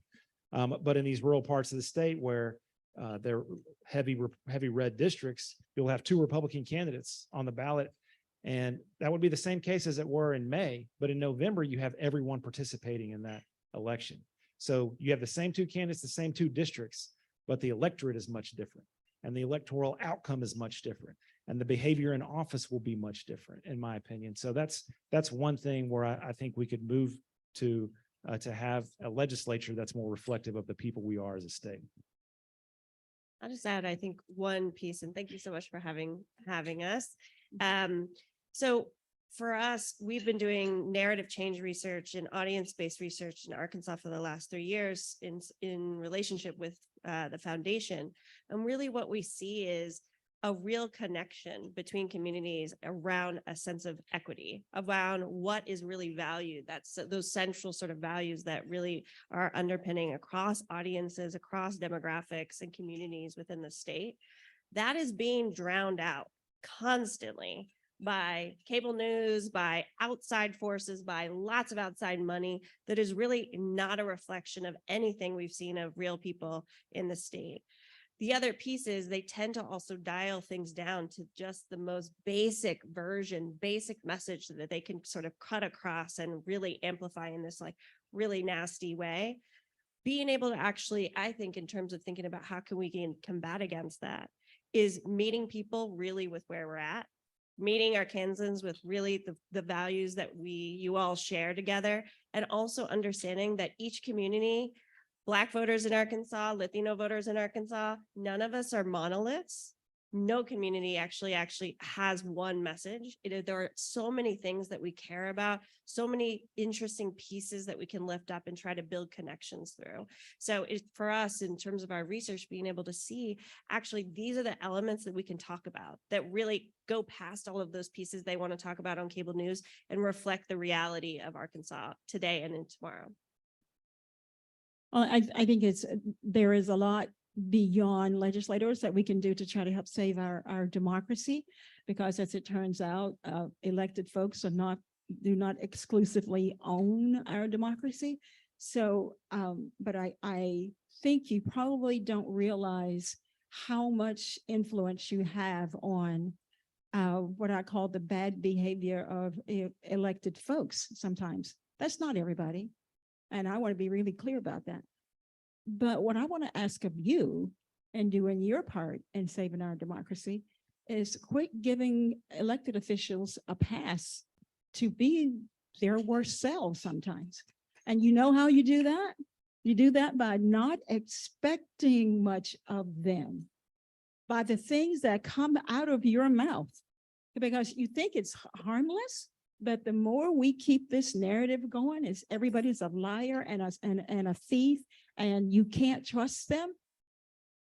You probably have folks you think don't fit in that little characterization, but you just indicted everybody. And then when people, they don't expect anything of us. I don't think that's consciously in people's heads. And I don't think we are consciously not expecting because we want better. But I can't tell you the effect that has, that if the whole enterprise of elected officials and everything that goes with it is already so tilted, or maybe so, I guess at this point, so rank from all of the stench of being in politics. And then you will say to somebody, why don't you come and run? Why would they? And so part of saving our democracy has to do with making sure we are expecting legislators to do better than they're doing by being involved. Because, you never say to your child, and I'm not saying, elected officials are children, there may be some parallels, but generally children will kind of do what you tell them to do after a while.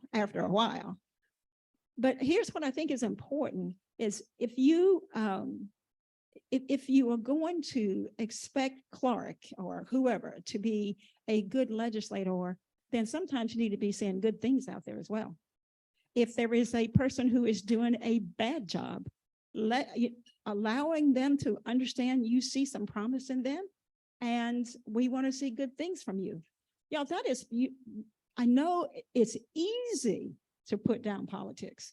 It's easy to make fun of legislators or to say they're all bad and awful, but it's just like cable news. It is adding to the demise of our democracy, because then nobody is taking responsibility for it.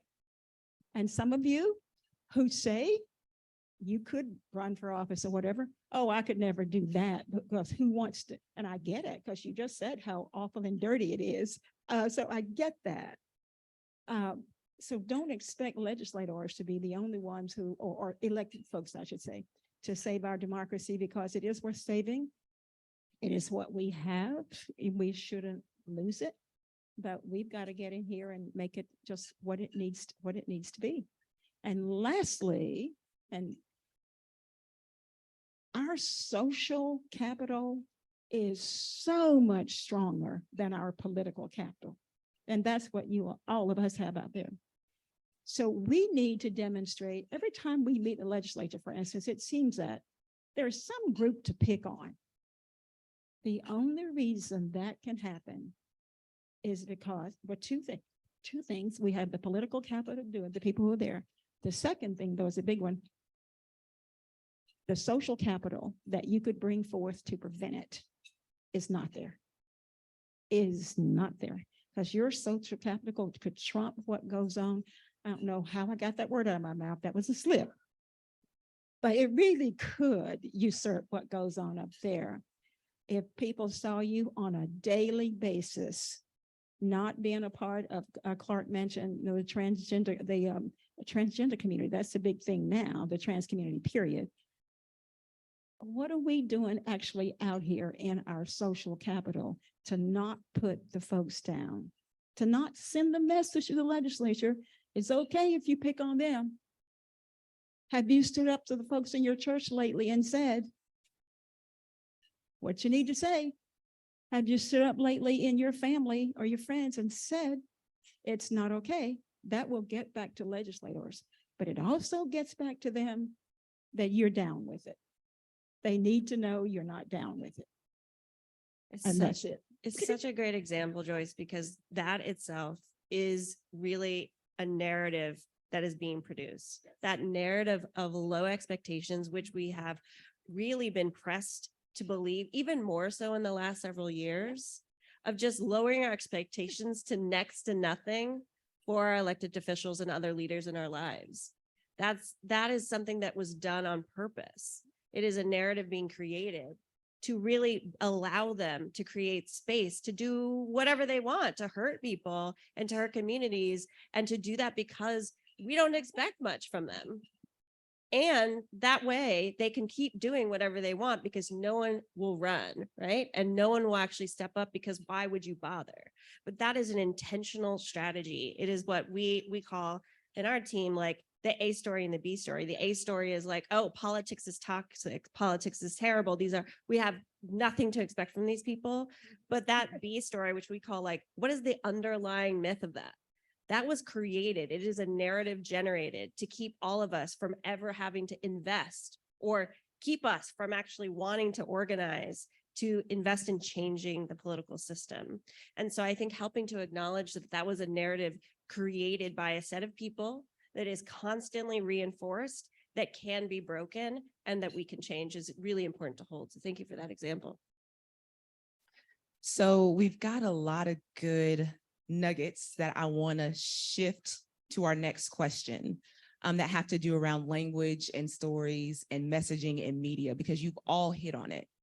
I'm going to date myself a little bit. So I am a child of the 90s. Yes, I'm a millennial. And I remember, raise your hand if you remember, back in the 90s, all across the state of Arkansas, and even if you're not from here, all across everywhere, I believe, the Red Ribbon campaigns. Do y'all remember Red Ribbon campaigns? The Red Ribbon campaigns and DARE and just say no to drugs. You know, that was an offshoot of a narrative that came after certain political administrations, I won't call names, where there was the war on drugs, and they believed they had to go into the schools and make sure all the students knew not to do drugs or your brain would be like the fried egg. Y'all remember that? That was a campaign, okay? And it worked both negatively and positively in some ways. We have this same thing happening right now, just different messages, different things. So I want y'all to talk about how media, language, and messaging, particularly polarizing stories or dog whistle tactics, how have you seen those things shift the political landscape here in Arkansas specifically, but also in the South more broadly?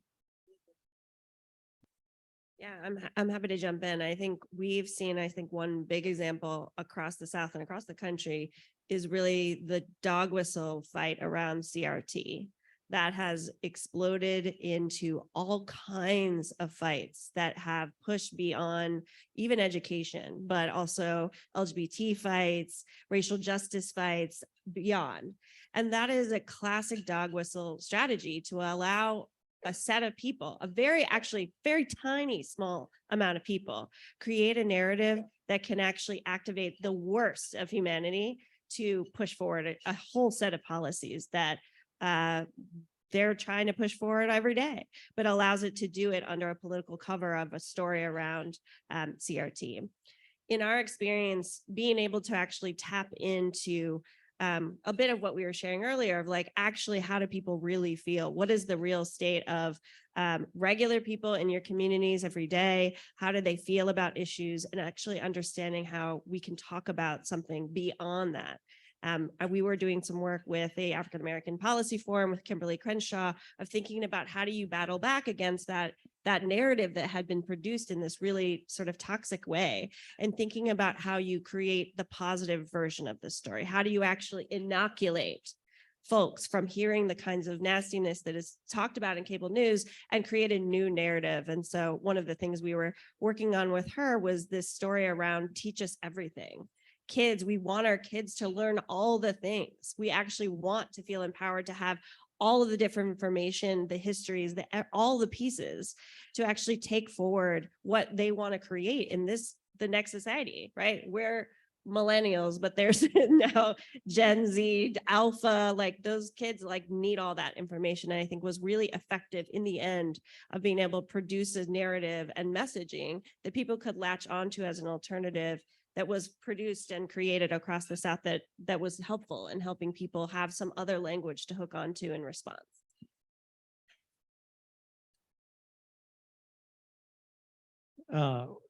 So yeah, I mean, narrative is just so important. It really sets the tone for just about the way in which all the work is done. And I mean, there are obvious examples, starting back with the Nixon administration and that political team. And I don't know if Angie Maxwell is here, but she's a brilliant woman who's on the faculty at the University of Arkansas, wrote a book called The Long Southern Strategy. And there were race dog whistles about the war on crime. And then, of course, abortion, is used primarily as a political strategy. And they've been effective. I mean, so, I have my own opinions about it, which I'll keep to myself for the time being. But just take abortion, for example. I mean, the law in Arkansas right now is you can't get an abortion even in a case of rape or incest, or if you have imminent threat to your own life. You have to be in the middle of your health emergency in order to receive that type of healthcare, which I'm confident, although I haven't looked, so I'm speaking out of hand, but I'm confident that law is much more extreme than it was before Roe v. Wade was ever enacted. Not just in Arkansas, but everywhere. So that's an example, where narrative is very effective. I think, I'll give a couple of examples on the other side. I just want to comment too about that culture of expectations that Joyce was talking about. I think this is very important too. I mean, as someone who's active in the political arena, I was running for office sometime in the last decade, and I was fairly new, and I was getting blistered by people on my own side. And I reached out to some people who had been in politics for a long time, like Vic Snyder and others. And I said, did you take more heat from the left or the right? And they were like, the left. And then being in the legislature, I've observed, I'll just pick on Jan Morgan, okay? Jan Morgan, she blisters my Republican colleagues, never says a word about me. And it's because, by and large, as a society, we have no expectations for people on the other side of the aisle. No expectations for them. And they live up to that when that's what you place on them. And so I'm fine with taking the criticism or whatever. That's not my point. My point is that we have no expectations for people and that just furthers the dichotomy that we have. But back to the narrative, I'll give a more local example. I've been on the scene in Arkansas for about a decade, since I've been running for office, which is kind of hard for me to say out loud. I'm getting more gray hair as a result of it. But the most effective local narrative campaign that I've seen was last year around teacher pay.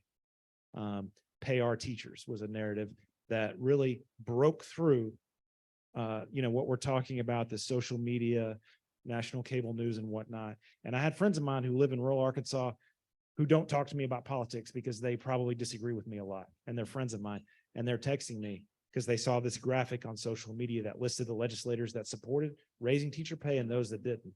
And they saw their legislator on the bad list that they didn't want. And so they start texting me, Clark, what is up with this? What's going on right now? And so that's an example where I think there was really positive change. It became a huge part of the political narrative in Arkansas. It was part of the rhetoric and the gubernatorial campaigns last year, leading into the legislative session. And now, I have plenty of thoughts about the state of teacher pay in Arkansas and what happened in the session, of course, but we did raise the minimum teacher pay, the starting teacher pay in Arkansas from $36,000 to $50,000, which was huge. That is monumental for Arkansas. And it started because of this pay our teachers narrative, Arkansas strong in education. And it was really well done and phenomenal. And just to kind of close back with what we were talking about before is we need to create a narrative because they want to create the notion that the situation is hopeless because that's what keeps you from engaging. Why engage if the situation is hopeless? And if I were hopeless about Arkansas, I would not be on the stage right now. I would not run for the state legislature. I probably wouldn't live here. But I have a lot of hope for our state, and there are good things. There are good people in the legislature, and there's some good policies that don't get a lot of attention. And I try to hold on to those things, but we have to create a narrative that we do have hope for this place.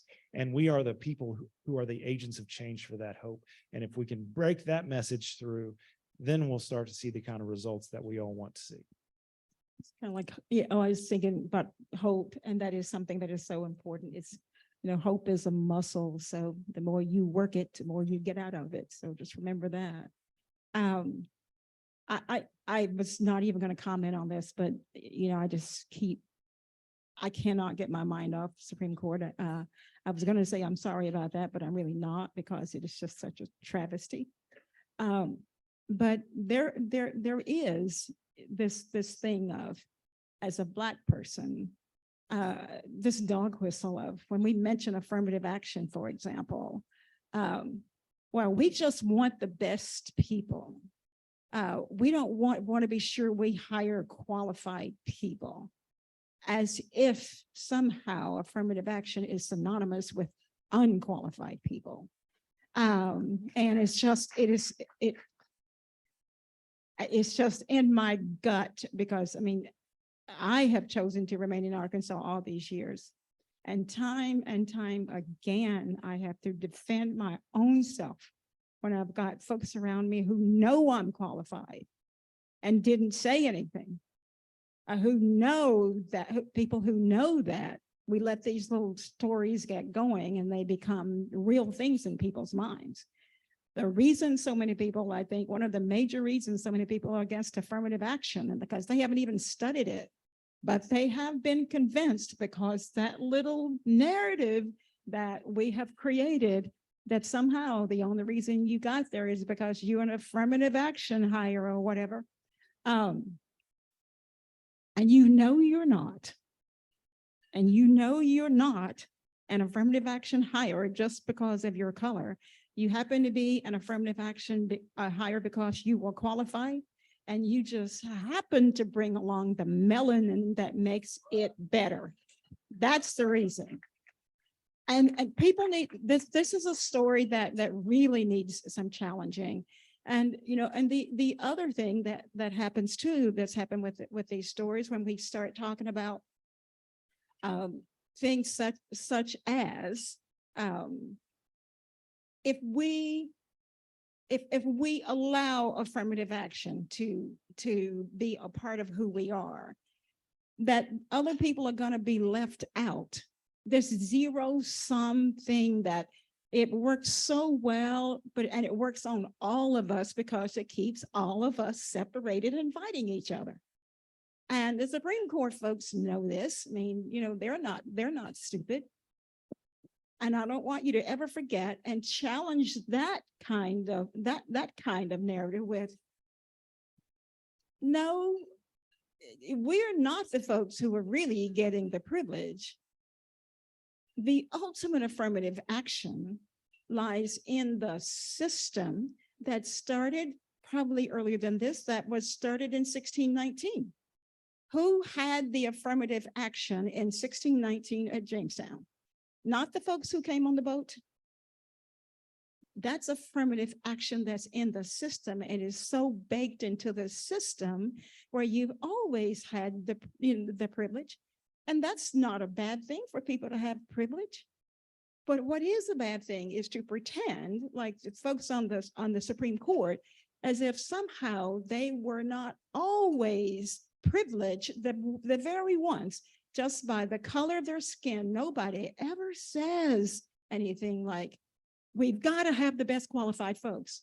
There is an assumption built in that if you're here, you're the best qualified folks. Arkansas needs to do something about that by challenging that kind of narrative. It just can't keep going on like that. It can, because it has, but I do think we need to be a lot more serious about how that just pulls away at your DNA to survive. Every day, you're fighting to live inside. And when somebody says, oh, you're so strong, you're so this, you know, okay, I don't want to just be strong by myself. I want some people who don't look anything like me to learn about me and be on my side and do it loud and proud. Because Arkansas is a small state, 3 million people, and a lot of them are kids. This state cannot survive. This state will never be able to change its narrative unless we get that narrative out of people's heads that some of us, Black or brown or whatever, and women, by the way, benefit more from affirmative action. Let me back up, white women than anybody else. And that's not said to be negative, but how is it that white women can benefit from affirmative action is not a negative? How is that? Here's we are back to just to be simple. Just remove that point and let me be in on it too. That's all. And last narrative I'll talk about here for me because it's important. And I promise this is it. I promise. But I knew it was going to happen when the Supreme Court ruled. I knew it was going to happen. People have totally co-opted Dr. King because we trot out every time something happens about the content of their character and the color of their skin and all that stuff. And here I just knew it was coming because that's all people tend to know and have never read the whole damn thing.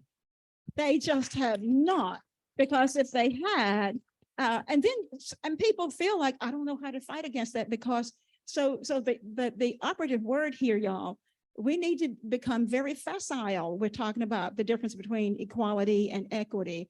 So you feel like, what are you going to say? Like, don't judge me by the color of my skin. I don't have to say that because, that's irrelevant to me. If I can do it, I can do it. But we need to push back against that every time it's said. And if you have not read the whole essay, understand totally what it means, study that so you can push back because it makes people sound so good, doesn't it? And it's not good. It's just co-opting something and doing a piece of what you should do. Thank y'all. We are going to shift to a couple of questions from the audience, and then I will ask y'all one final question to give a final word. So what questions, I see a question back here. Ab, do we have a mic going? Oh, give us just 1 second. And then we have one where Kamara Seals is. So we'll get to those questions in just a second. Hi, we've talked a couple of times. I'm Becky Flynn from the Women's Foundation of Arkansas. We've talked a couple of times today about what assets our state has, or what do we have that sets us apart or makes us competitive. So what excites you about the future of Arkansas politics? What assets do we have? What's exciting? What sells Arkansas? I'll say one thing right now, this room right here, this convening right here feels like a huge, huge step forward. And like just being together and creating spaces, I think creates an exciting precedent for this to happen even more in the years to come. So I think like I'm just so buzzing about everybody being here in this room together. I think one of the huge things about Arkansas that is so beautiful is the mosaic of who we are. And I totally embrace that. When I was going to school, when it was an all-Black school, that was not a mosaic. I was going to a school, it was nothing but Black and white kids. That was not really a mosaic to me. But all of the different kind of peoples and possibilities that we have is really, really inspiring to me. Also, I would just say this in one word. I don't mean men aren't, but women. Very inspiring to me, and how we've not been a part of it, but I see more and more women stepping up, and that's really important. And I see men supporting them. That's even better, guys. Go, Clark. I do everything that Joyce tells me to do. Now, I mean, obviously, we have some assets that we all know about, like our natural beauty as a state and whatnot. But I think, both of these brilliant women around me were absolutely correct. One thing I'll just add in to chime is, I think because the size of our state, we are a smaller state, which kind of makes us a little more nimble. Mm-hmm. That's a double-edged sword, because we can be nimble going in a bad direction, but we could also be nimble going in a good direction. And for 100 years, we've swung above our weight from a political standpoint nationally. And we have these personalities in Arkansas that are so dynamic. And you can, go through the list in your head. But because but those two things combined mean that if we could conceivably have someone step up, and with a nimble population, and I think by and large, again, I'm painting with a broad brush, but good people, there's so many inspiring people, in this room and all over the state, just really awesome, salt of the earth people, that we could be nimble enough to get back to a good place quicker than maybe a lot of people might expect. Thank you for that question, Becky. There's another question. Oh, right here. Go ahead. I'm sorry. Hello, everybody. I'm Ramirez Biddle, president of the Academy for Public Service. Mic up. Hello, I'm Ramirez Biddle, president of the Academy for Public Service. Thank you all for speaking with us today. A question that I want to ask you all is, how do you change a narrative, especially our political narrative, to focus on problems? Because with my model legislature program, we don't have political parties, but they're coming from all over the state, conservative, liberal, and they all wanted to focus just on problems that have plagued the state for so long: high poverty, high crime rate, lack of infrastructure.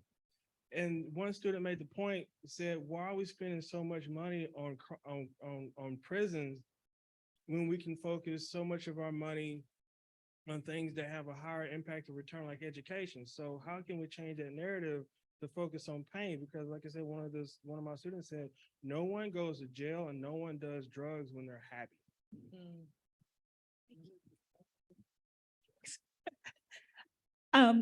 I think that's a really good point, but the good side of it is they recognize there are problems, because a lot of people won't even acknowledge that. But I think the way we get away from talking about the things that we need simply as problems is if we talk about the infrastructure for making change. And I'm not talking about roads. I'm talking about all of the underlying conditions that every one of us need to have in place so that we are happy, so that we are doing the things that maybe you get a vacation or whatever. Our narrative really needs to become, I believe deeply, that Arkansas must create, I don't want to say it that way. We must address the conditions, the underlying conditions that we need for everybody to be happy, so to speak. And it really makes us, if we talk about it that way, don't we have to ask the questions? Well, what are those conditions? Now we're doing something positive. Well, what are the underlying conditions that we need to address so that people will, quote unquote, be happy? Start with example. Well, we've been trying to get internet all over the state for years and years and years. I feel like as long as I can remember. If we say, okay, we've got to address the broadband problem, and we're not going to just be 95% of us, it has to be everybody. All right, another condition, does everybody have a home? Then we'd have to start working on that issue. Does everybody have an opportunity to go to a great school? Or we're going to allow this meme to, well, actually, it's another one of those narratives. Or we're going to allow this talking point about schools and zip codes. Rather than talk about that, we're going to talk about whether or not everybody's going to have a great school. Is everybody going to have health care? That's an underlying condition. So all I'm saying is everything that probably all of us take for granted every day, having those things probably keep us happy, if I'm moving toward that way, because we know where we're going to sleep. We know we have a job. We know we can take care of our kids. We know all those things. And so to me, the big thing, work on underlying conditions so that nobody in this state is in a position they don't have what they need. I'm not talking about being rich. Until we do that, we're going to keep trying to do these other little things. Like we're going to make schools better. There are things we're doing at school because we haven't addressed the underlying conditions. We're trying to create homeless shelters because we have not done what? You can make a list. I think you get the idea. We have another question. Hi, I'm Kamara Seals at the Arkansas Public Policy Panel. And first thing, I want to shout out all the amazing women in the room today. So give yourselves some love. Now, so being a powerful Black woman, and going on what you said, Senator Elliott, about just about the challenges and the dynamics dealing with privilege, which we're not in that category. Powerful Black women are not in that category, but we deal with that privilege from other people who look to us. And this, you know, just throughout my career, I've dealt with this. I know friends who deal with it. So my question is, how do we properly address it in a way that is appropriate, in a way that is understanding, because it's so important for white men in this room and in this work that we do to understand their privilege. And it's essential in some of our areas for them to understand that, and why sometimes we push back on certain things because it can easily be a double standard. And so can you give us, because there are a lot of Black powerful women who deal with this. Was that to me, Allison? Pretty Okay. much. Well, I want to go short on it. presume- Well, I want to tell you just one little quick story that if men did this kind of thing, white men, Clark and I are seatmates, pardon me, were seatmates, in the Senate. And this spoke to me and gave me so much hope about when people actually pay attention to what's happening and not be so into themselves. Oftentimes, we would vote, and Linda Chesterfield, who was the other Black woman who was in the Senate, and Stephanie Flowers, we might be the only three who voted on a certain thing a certain way because of what it was. So one day, when Clark got to the Senate, he said to me, I will never, and this was so good, it made me cry. He said, I will never allow that screen to light up, and the only people voting for or against something are 3 Black women in here. I will always join you. Always join you. You can go ahead and cry too. But it was, I think that's just a vignette that could work for so many people. If folks would pay attention and recognize, we keep talking about strong Black women. I will say again, we're human too. And people really do expect us to take that as a compliment. It's a compliment, but don't let it be a compliment to the effect that you don't have to do anything. It is this kind of thing, because I want you to understand, nobody was able to pick their parents. People who were born filthy rich didn't get a chance to pick their parents. Those of us like us who were born with basically nothing, we didn't pick our parents. But what we can do is pick the policies. We can pick our actions, and that's what needs to happen. Pick the actions that you know you need to engage in, and talk to people and listen to people. That's what my friend here did. I just think it's a good way to think about it. Thank you so much. That's so beautiful, Clark. Look, yeah, get that hug. Yes. This lady right here. So in our last, For a little much. in our last minute, so you've spoken so beautifully, Joyce. I want to invite Clark and then Christina to give us one sentence of encouraging word, anything that you want us to take away from this space. One sentence, I'm serious. One sentence that you want us to take from this space, and then I'll invite my colleague Shara back up. I think the one sentence is, I think builds on what Joyce said, and I think echoes across the conversation we've had today, is really just lean in and learn about who your neighbor and community are. Like, who are people really? What do they really value? What do they care about? What are they listening to? What's their media of choice? Meet folks where they are, because that place is a beautiful place. There's so much to be done there, and it is so rich for change.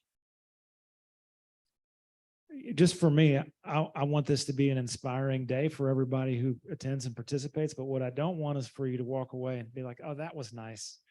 And then go to sleep and have that be the end of it. Right. And so my sentence is, Arkansas can be the place that we want it to be, but we have to put one foot in front of the other, one step at a time, to make it the place that we envision. And we don't have to do it by ourselves. You know, as Joyce said, we got to pull together and do it with each other, engage people where they are, but we got to keep taking those steps. We can't just go home and sleep in our comfortable bed and have that be the end of it. We got to put in the work. Thank y'all so much. Can y'all give our panel a hand?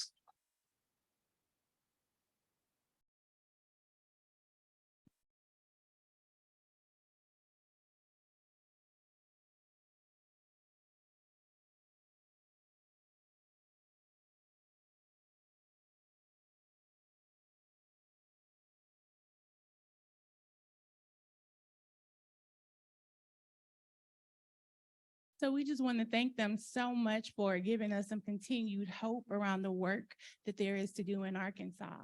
Knowing that we've talked about why not Arkansas today, we've talked through our big ideas, expecting more, and just another funny tidbit as we move into our strategic communication workshop piece. Chantel mentioned the DARE campaign, and someone may have took it quite literally as an elementary school student, and on the spectrum of drugs and alcohol, they were all the same. So I may have went to a Southern Baptist conference and told everyone after I poured all of my dad's wine away that I got my dad off of drugs and alcohol. So that is just maybe a bit TMI. Don't tell them if you see him. But now we feel more bonded, right? We feel more bonded. We also want to thank our catering team and staff for so efficiently ensuring, yes, round of applause.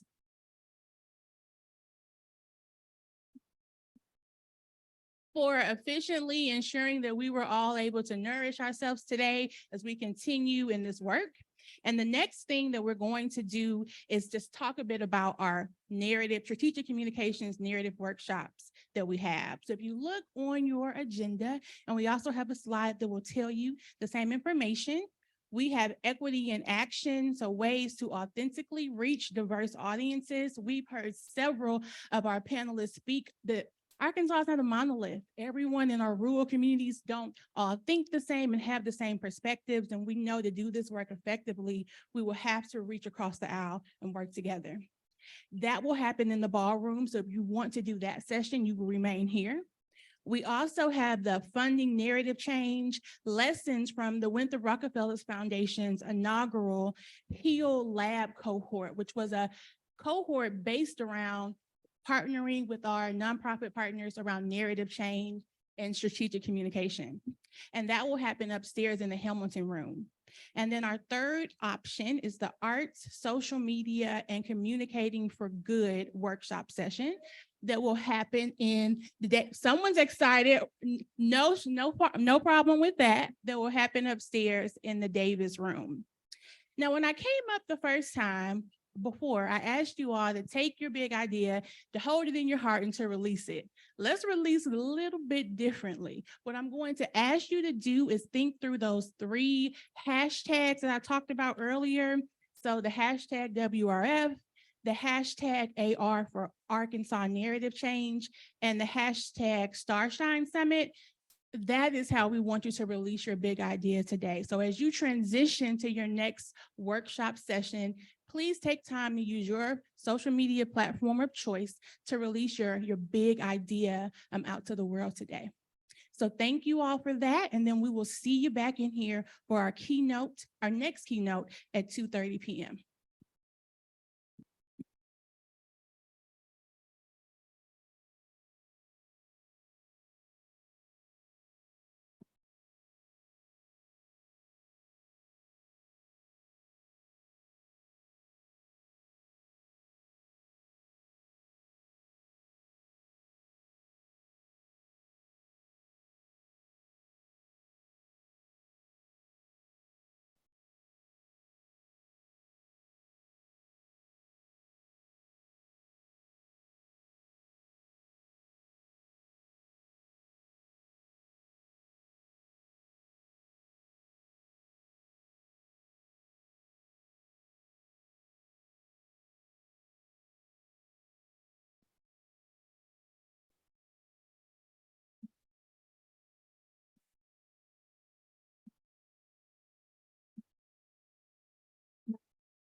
Turn right onto Western Avenue.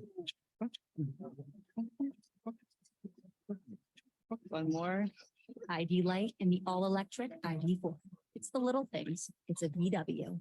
Are customers leaving your website before you can dazzle them? It's not you, it's your UX. Look beyond login with Customer Identity Cloud. This podcast is brought to you by Okta, the world's identity company. Visit okta.com/lookbeyond to learn more.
Hello, everyone. We're going to get a panel started in 3 minutes for the session that will be held in here.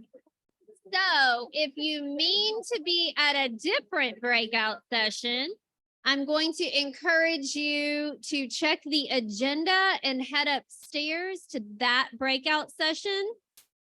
If you mean to be in the session Equity in Action, stay in here. And super important. We're going to have some breakout conversations, and we'll encourage you to center at the tables right up here, because my colleague Sarah Ridgway is going to be putting up some little breakout signs in a few minutes. And it will be important that you're sitting at a table with a little, whatever that circle thing is called. Holder, sign holder. So it'll be important that you're sitting up close. And we'll do some more rearranging when we get to that point.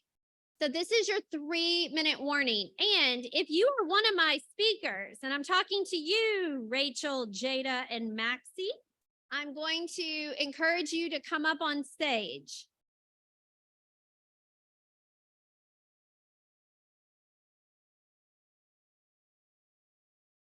Okay.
Maxie, I am calling you to the stage.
Good afternoon. I am going to get us started. And the first thing I'm going to do is make you all mad by asking you to please move to the middle. So if you're on the outside tables, I'm going to encourage you to consolidate. And there's a couple of reasons why. When we get to this is an interactive afternoon session because you've all had a cookie from the DoubleTree. And we're smart enough to know that you're going to need a little energy boost. And so when we get to a point in the agenda, we're actually going to put this conversation in action. And so you need to be close to one of the tables that have these 3 words. So if you're coming in, encourage you to fill in the tables with the words because we're going to want to do that. All right, well, I'm going to get us started. This session is called Equity in Action, Ways to Authentically Reach Diverse Audiences. And I am super excited to have you introduced to this panel. If you don't know these folks, you're going to leave here ideally very inspired by their approaches and stories. I think I've met most of you after today, but for some of those who maybe just came into the room and part of our conversation, I'm Abby Hughes-Holsclaw. I'm a consultant for the Winthrop Rockefeller Foundation and have had the privilege to help support this Narrative Summit. I'm really, really excited to also be supporting the foundation's work around the HEAL Lab. That is truly part of what sparked this Narrative Summit. And today, you're going to hear more evidence and work that is spawning from that, as well as work that helped inspire the HEAL Lab. Our hope is that through conversations we have, that you're going to walk away feeling even more empowered to explore resources and capacity that you need to authentically reach the audiences that you're trying to reach. And those look really different, but some of the tactics and the strategies are actually very similar. So today, just to give you a sense, we're going to take about 20 minutes for you to hear in depth from each of these individuals who have a message to share. We're then going to shift gears and go into the part where you may fall asleep after your lunch. And that's the reason you had to move in, because we're going to put you to work for just a little bit. But no matter what, we'll end on time because we have another plenary that will be coming back into our ballroom. So Jada, Maxie, and Rachel are each going to offer their own examples. And we're going to start off with Rachel. And each of our speakers is actually going to introduce his or herself as they start to talk. So Rachel, we're going to begin with you. And feel free you can stand there or come back behind the podium. Yeah, well, I'm not sure what's going to happen because I've had some injuries, but Sure. for now I'm going to sit. I just wanted to share that last week I became the first full staff member of my organization that I founded in 2018. So it's been a long journey, but now I am an organization of one, and that's me. So I'm really excited to share that. As I said, I've been here in Arkansas since 2018. I'm originally from Rochester, New York. I'm an artist and a photographer. I thought I would be a little bit more savvy in going into marketing, advertising, and media, and to put my talents to use there. Little did I know that in 2012, I would give birth to my first child who was born with Down syndrome. And we did not know that that was going to be the case. She was Eva. And again, I might cry. So I prepared everybody with a napkin in case I do. She was 4 weeks old when Eva was diagnosed with Down syndrome and a congenital heart defect. And as I became a part of this community and became a new mother, looking for support and direction, I was really quickly disheartened and realizing that, yeah, sure, there was a lot of great people out there, but I wasn't seeing my daughter represented in stories. I wasn't seeing my daughter in an inclusive setting in schools. I wasn't seeing my daughter represented in magazines and books and entertainment and theater.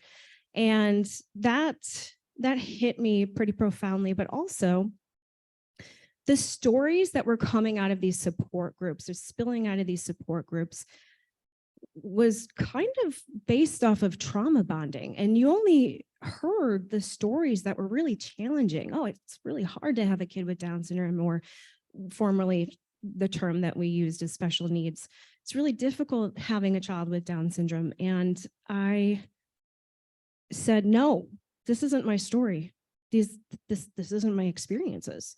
You're not talking about my daughter. So I really don't know what needs to happen, but you're not representing me and you're not representing my daughter and our experiences.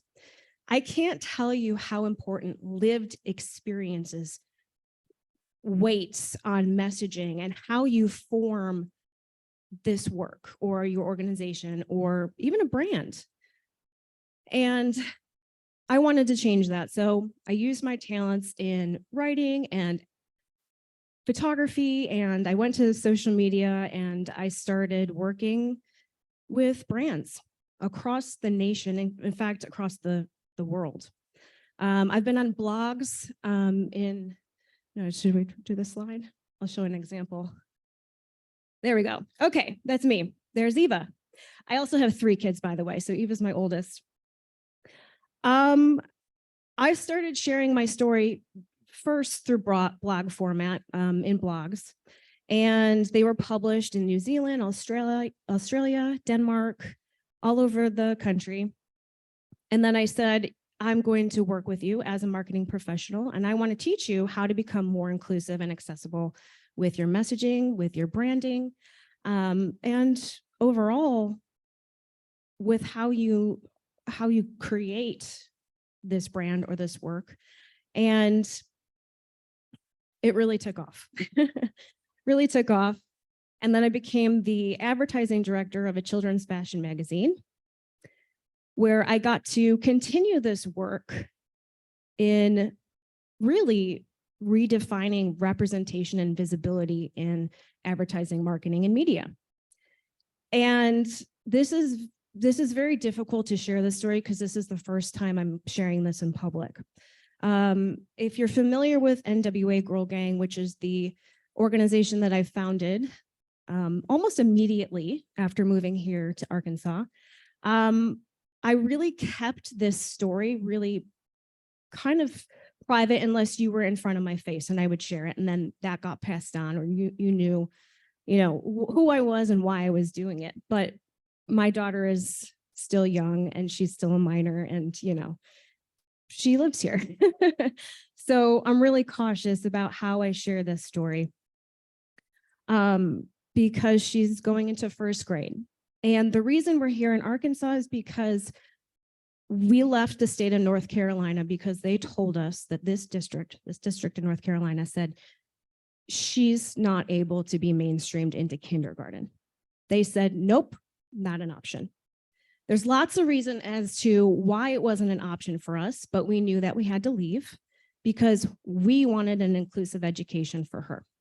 We wanted her to share most of her time with an equitable peer group and kids that were neurotypical.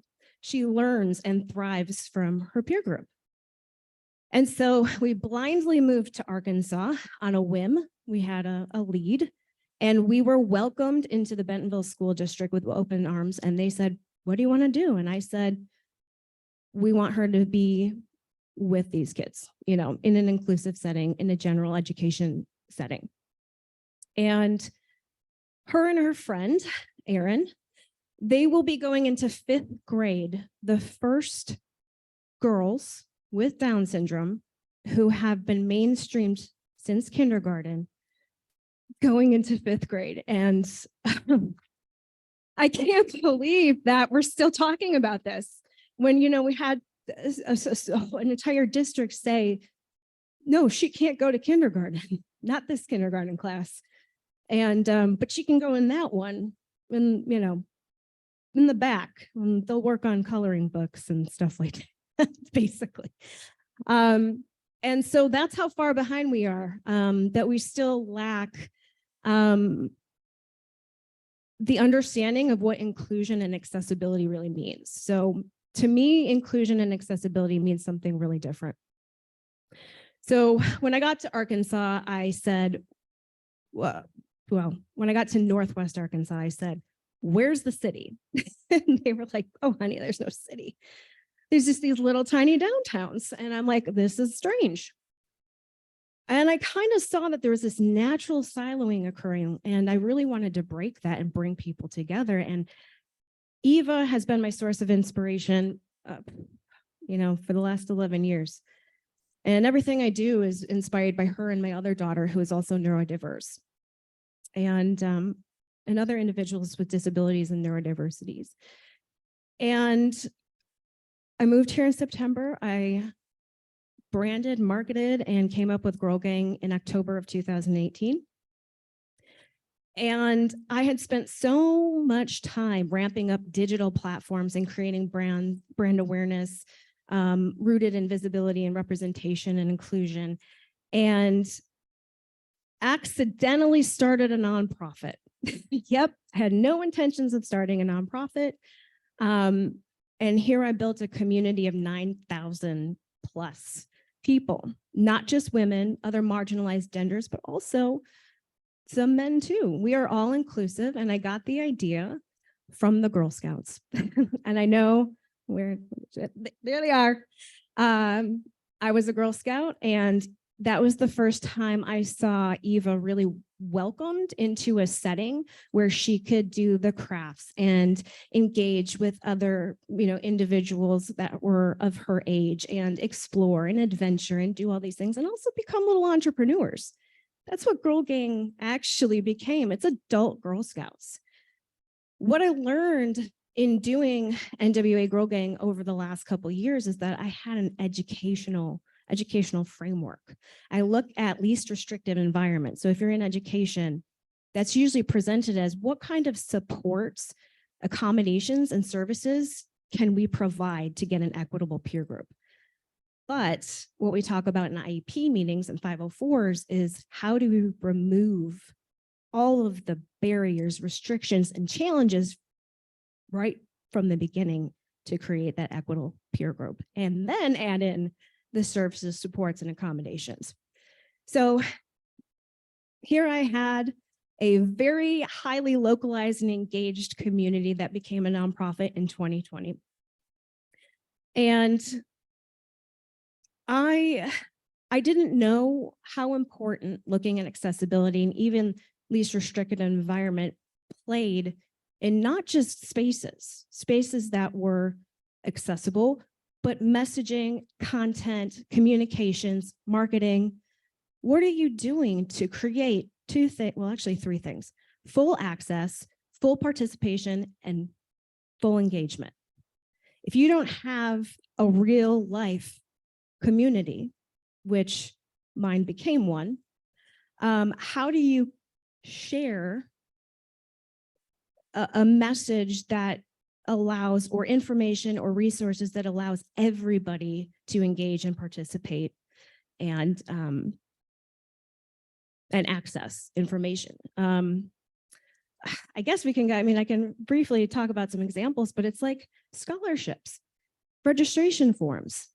People might not be able to read. And in fact, if you're not creating messaging in a third grade reading language, or having a phone number to call to sign up for an event, or to sign up, for a scholarship position, or register for an opportunity, options. And we can do that very easily. It's alternative text, it's image descriptions, it's blogs, and being able to share content. And that's kind of what Girl Gang, what really kind of made it excel, is that we were giving spaces for people to share their own lived experiences and narratives. So yes, I had so many experiences working with, working in marketing and communications to allow people to create content, or digital communities that brought people together. Now I kind of opened up a different way, of kind of sharing information, and done from a perspective of disability, justice and rights, and also raise awareness for people with neurodiversities and intersectionality. And when we look at people with disabilities, we statistically know that these people are primarily BIPOC, queer, and low income. And so when we look at things from an intersectional level, if we look at things from an accessibility standpoint, we unlock and open so many doors for everyone. Thank you, Rachel. Thank you so much. Did you have any other slides? I did. I forgot. Okay, we'll get back to that. Yeah. So yeah, that's Advocate Like a Mother. That's when we left North Carolina and moved in less than 3 months. I've got into universal and accessible design. So I was published. There's the Girl Scout pic I was telling you about. And Rachel, I was going to say, we have all, and I don't know if you guys have checked out the resource library, but if you go to the agenda, Yeah. Rachel, I think, downloaded all of her slides in the PowerPoint there, and these folks did too. I'm shaking my head thinking, yes, I think. Yeah. So for those of you who want to dive in more deeply on some of the resources that each of the speaker has, I'm going to highly encourage you after the fact to keep that the agenda page where you can go back in and go to the resources. But if we could turn, I'm going to actually turn to Jada, because you kicked off, Rachel, in a beautiful way, the authentic voice and the community that's so much a part of putting equity in action. And Jada is going to talk about how do you brand that? And that is, and if you guys were here and heard Delta Dirt this morning about branding and how important that is, I think it's something that sometimes we can kind of skip over, but being very thoughtful about that can be super powerful. So Jada, I am going to turn to you and allow you to introduce yourself and the Roots Agency and tell us a little bit more about branding. Sure. Thank you, Abby. So I'm super excited to be here today. Again, my name is Jada Hunter. I am going to keep my introduction brief because I know we're limited on time and Abby does not play about that. But I am from Delight, Arkansas, super small town. If you blink, you'll miss it. Although I loved my town, I knew at a very young age that I kind of had it to get out of there. So at the age of 15, I moved out of my parents' home and went to a residential high school known as the Arkansas School for Mathematics, Sciences, and the Arts. After I graduated from there, I went to the University of Central Arkansas. And at the time, nobody could tell me that I didn't have my entire life and career figured out. But halfway through my undergraduate career, I decided that I really loved marketing and fell in love with every aspect of marketing. And I decided to become an expert at marketing. So fast forward to today, I am the founder of the Roots Agency. We are a Central Arkansas-based digital creative agency that specializes in branding, social media management, website development, and digital marketing. And I have the privilege of working with some of the top brands in Arkansas to provide some of those services. Presentation, this button. Okay, so I am here to talk to you about harnessing the power of branding. And I have to tell you guys that I get super excited when I talk about branding because based on my experience, you know, I have seen it to be the one thing that determines the level of impact an organization, business, or company has. Now, when most people think about branding, the first thing that comes to mind is the name and the logo, right? But I'm here to encourage you that although those things are certainly inclusive of branding, it's not all that branding is about. And so I want to encourage you to think about branding as the experience you are curating for your target audience, okay? So your brand serves as a vehicle to communicate your organization's values, missions, messages, certain initiatives that you have, and that will ultimately create your recognition and the connection that you have with your target audience. Now, really briefly, I'd like to expand on this vehicle terminology. I explained branding to a group of high school students last year, and the way that I described it to them seemed to really resonate. And so I wanted to share that with you all today. Let's say that we're at a race, and we're at a racetrack and two cars line up. One is a gray minivan. You can visibly see the crumbs and the snacks in the back seat, right? They've got an eco-friendly sticker on the back of the car. And then the other car is a bright yellow Corvette, right? And so I think it's fair to say that the audience at the racetrack is going to make assumptions about the owners of those cars, right? You're going to assume a certain income level. Am I lying, Abby? You're going to assume a certain type of personality, right? You're going to assume a certain type of influence. And so branding is important because it attracts like-minded customers who share similar values, beliefs, sometimes even lifestyles, which in turn leads to a stronger connection with your target audience. And just like the perceived notions that you had about the owners of those vehicles, people are going to have perceived notions about your brand based on things like colors, right? And so branding is super, super important. And so when we think about branding in terms of promoting equity, there are a few goals that we all likely have in common here. Every brand in here has the unique opportunity to empower underrepresented communities, which in turn can foster a sense of belonging and community. And so I know that sounds all great. And the big question is, how do we get there? And that is what I really want to spend some time on with you all today. So the number one way to get there is to make it clear. Oftentimes, brands just aren't clear enough. It's important to communicate your position on matters related to equity so that those who are affected by the lack thereof can feel like they have a safe and supportive place to go to and a safe and supportive brand to support. Okay.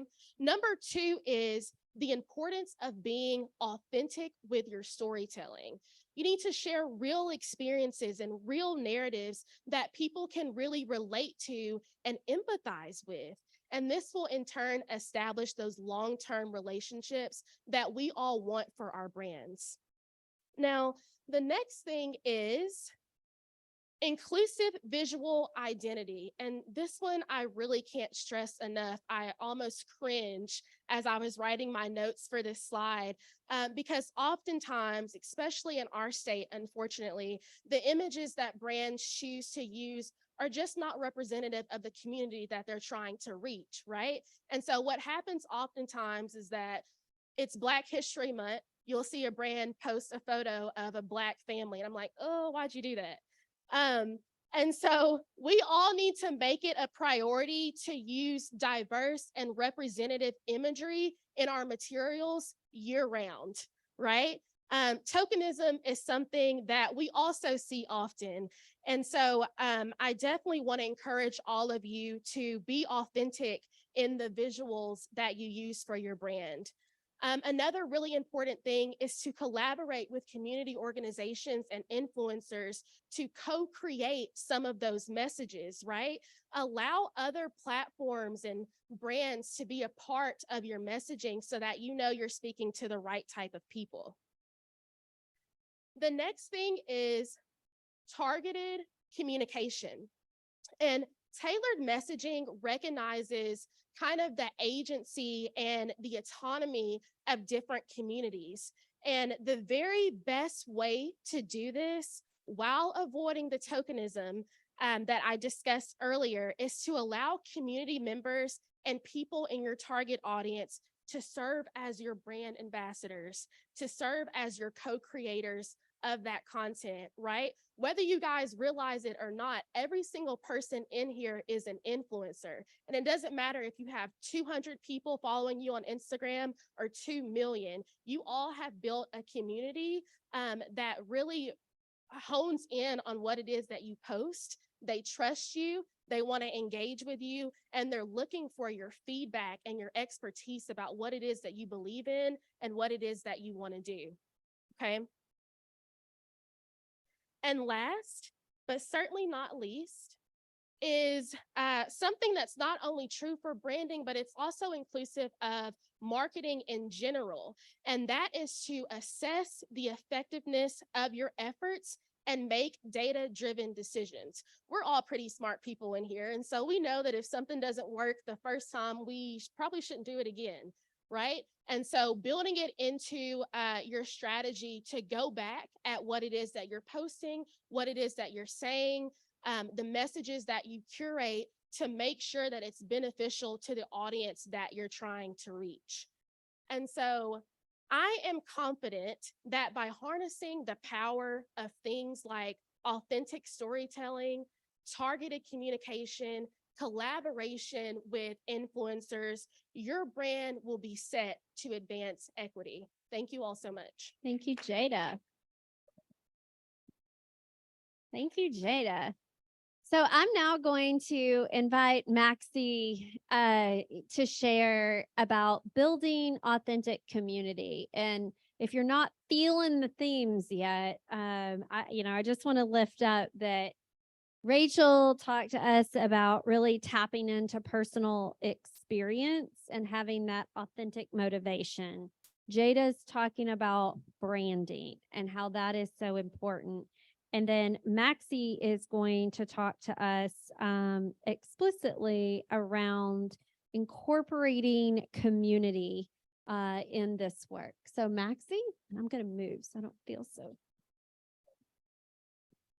Hello, everybody. It is an absolute pleasure to be here. My name is Maxie Dominguez, and I am the founder and director of La Rosa Collective. An interconnected ecosystem that's founded on various businesses that are meant to support creatives and entrepreneurs within the state of Arkansas. This work in my organization is truly inspired by my journey as a creative and an entrepreneur here in the state of Arkansas. I am an immigrant and have migrated here to the United States in the year 2000. Ever since then, I've been really fortunate to see my family develop their own stories and inspire me in entrepreneurship. Truly, my story is not one of all things pretty and rose petals. Me stepping into the realm of entrepreneurship really was a means of survival. And I'm very fortunate that it was so.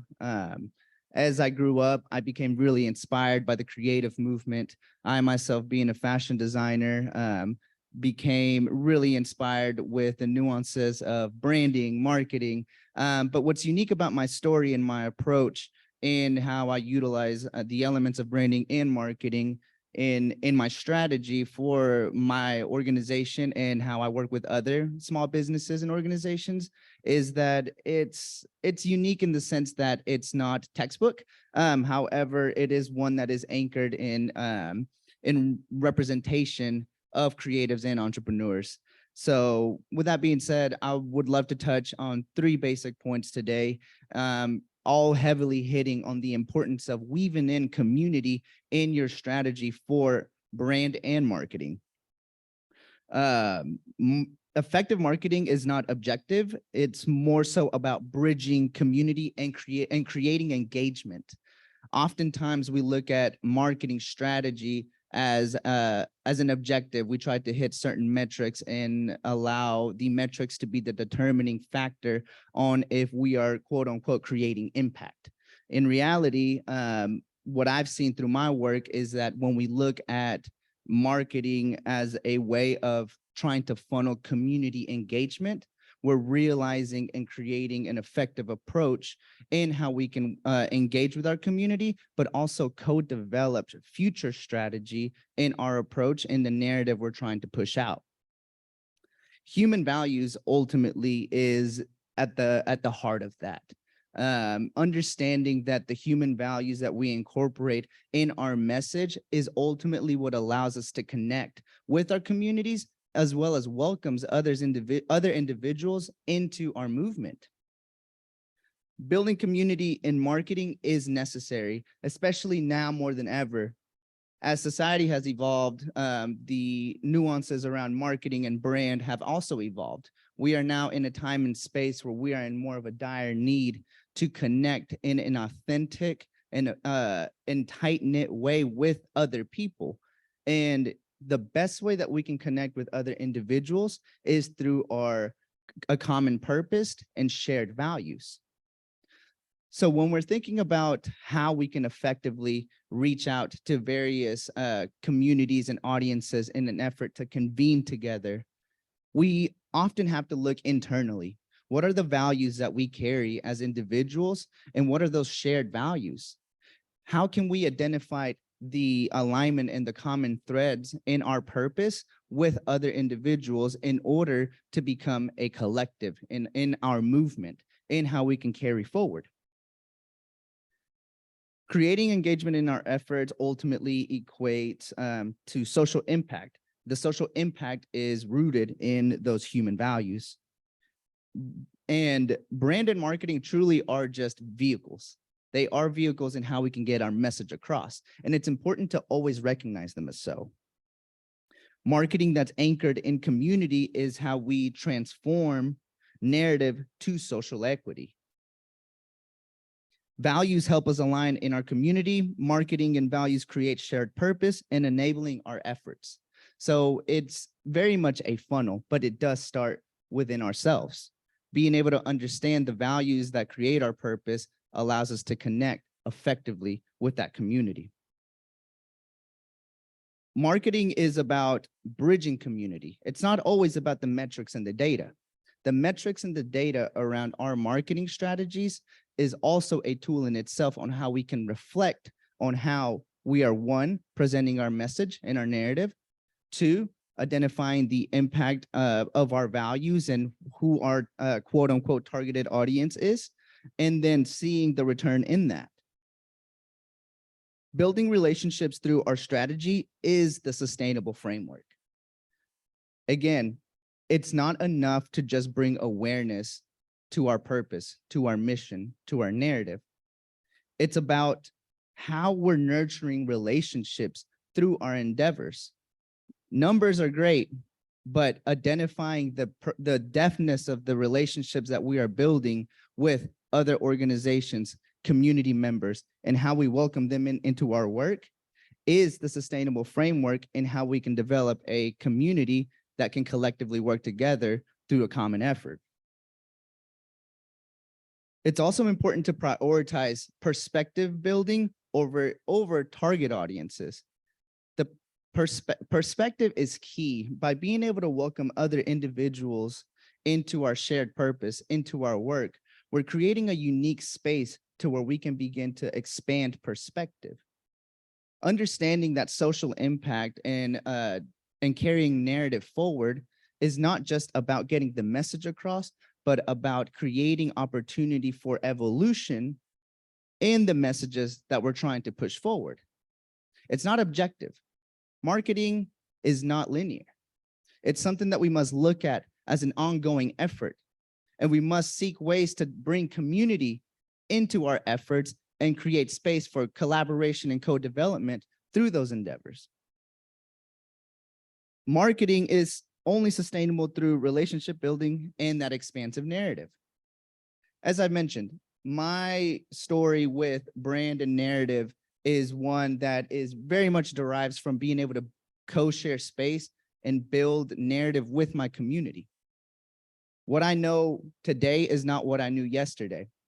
And the only reason I've been able to advocate effectively as a leader within my community is by being able to create space and share conversations in what my values and purpose is within my work, and creating space for other individuals to be able to come into this space and help me evolve what I know. Centering your community as the key stakeholders, innovators, and change makers, not as consumers in media and marketing. We must acknowledge that our community is the heart of any marketing strategy that we choose to pursue. Creating space allowing them to take positions of leadership and allowing space for narrative to evolve is essential when we're thinking about social impact and adjust a future for Arkansas that's just and fair. So thank y'all so much. Thank you so much, Maxie. And did you have any slides you wanted us to advance? Oh, there you go. That's okay. That's okay. Is there So as I anything was you wanna mentioned, mention that I can flip through them?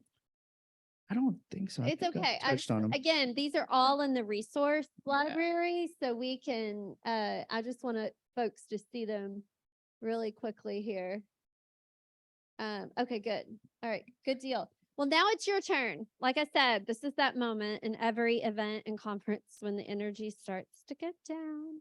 So you're going to see there are three white pieces of, yes, right here. 1, 2, 3, 3 tables. There are more of you than there are seats at these 3 tables. So you're going to have to just scooch around is going to be the formal word for what we're going to do. And each of our panelists are going to be at one of these tables. And these are the questions that I'm going to prompt you to discuss at each of the tables. So for the first one, Rachel is going to moderate the first table to talk about brainstorming the underlying purpose, driving the need and desire for diverse marketing. So if that is something that you're struggling with, interested in, I'm going to encourage you to go to that table, and it gives an opportunity for you to put a struggle, an idea, and conceptually go deeper with her again on purpose. So you'll go to the purpose table. Number 2, think about ways you can incorporate community building opportunities into your marketing strategy. So that is going to be marketing, and Maxie is going to lead that conversation. And third, you'll be with Jada to brainstorm ways you can make your marketing more inclusive and accessible to audiences to engage them. So I'm going to give everybody about 5 minutes, refresh your coffee. And by the way, run to get your coffee or tea over there because he's taking it over here. So if you need a refresh, now's your moment. Reorganize yourselves into those 3 tables. And if we need to move chairs, that's fine. And I'm going to allow Maxie, Rachel, and Jada to prompt your conversation with those 3 questions to get you started. And then at the very end, each of our panelists is going to mention just a couple of things that came out of the conversation. So 5 minutes and I'll kick off our tables. So thanks, guys. And again, if you didn't move in, feel free.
Okay, we're going to kick off these conversations. So look for Jada, Maxie, and Rachel to get you started.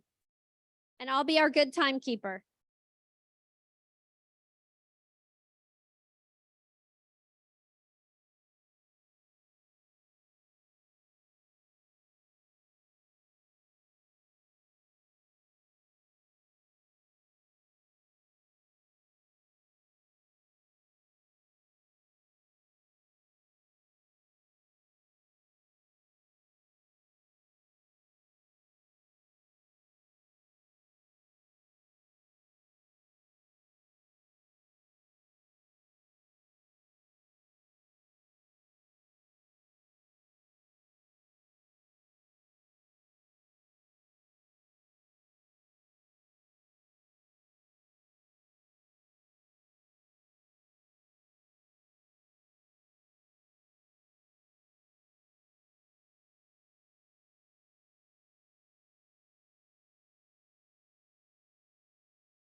Okay, I'm going to give a 2-minute warning to each of our table discussions.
Okay, I am going to ask each group to wrap up.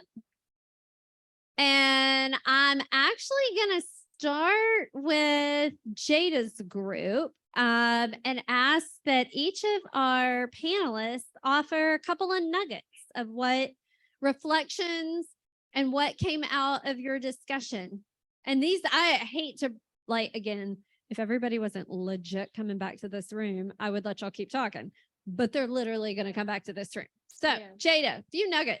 Thank you, Abby. So my group was so cool. I appreciate you guys for taking the time to listen to me. We did things a little bit differently. And so we took about 10 minutes to curate our own fictional brand because I didn't want to put anybody on the spot about where they work or what they founded or anything like that.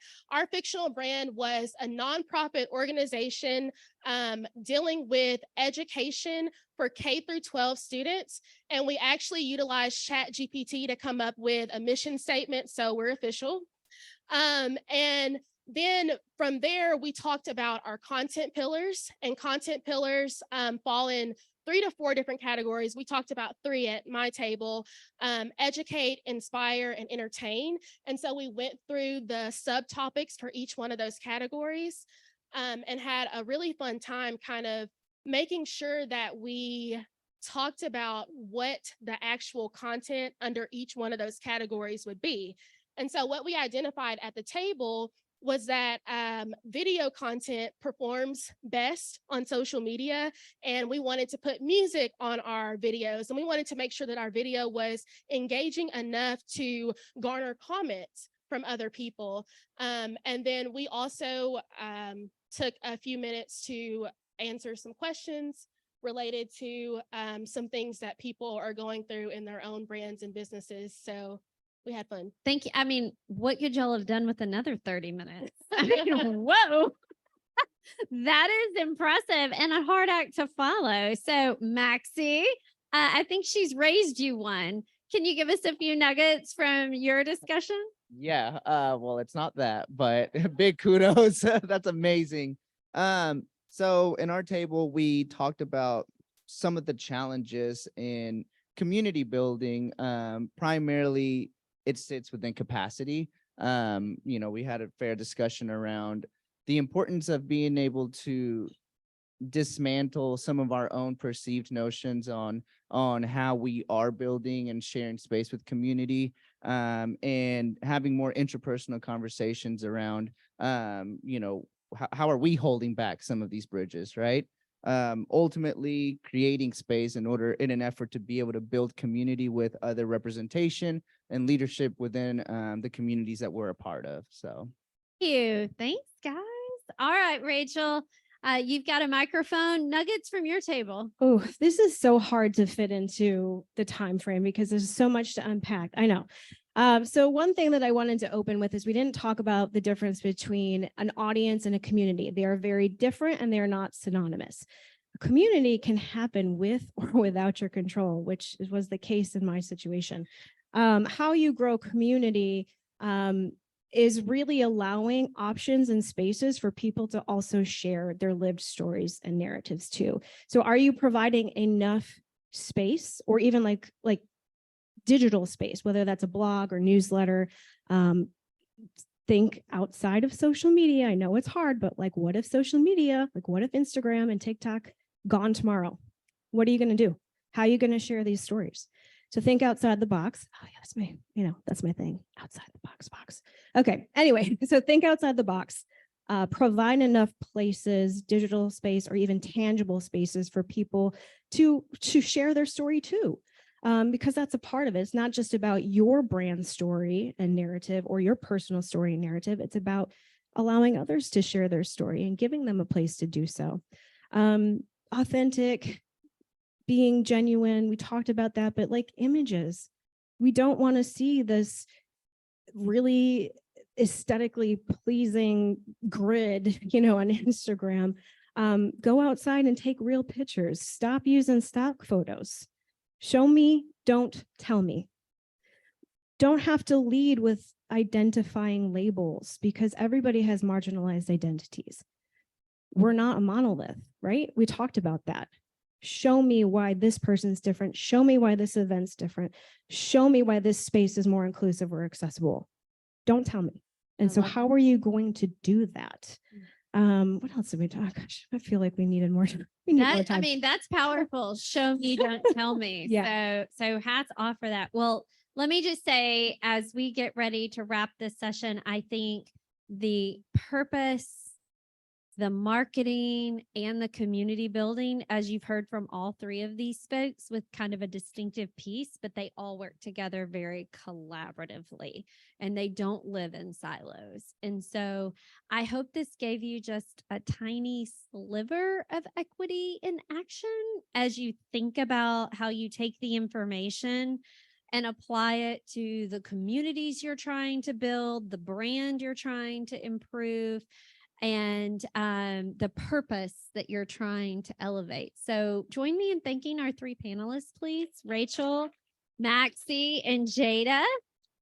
They're still here for the rest of the afternoon. So y'all are going to get first call on this, last call on the water, tea, coffee. So if you want water, tea, coffee, we have stations still available over here as folks are coming back in, and invite you to be back in wherever you want to be in the room for the next plenary session. So thanks, guys.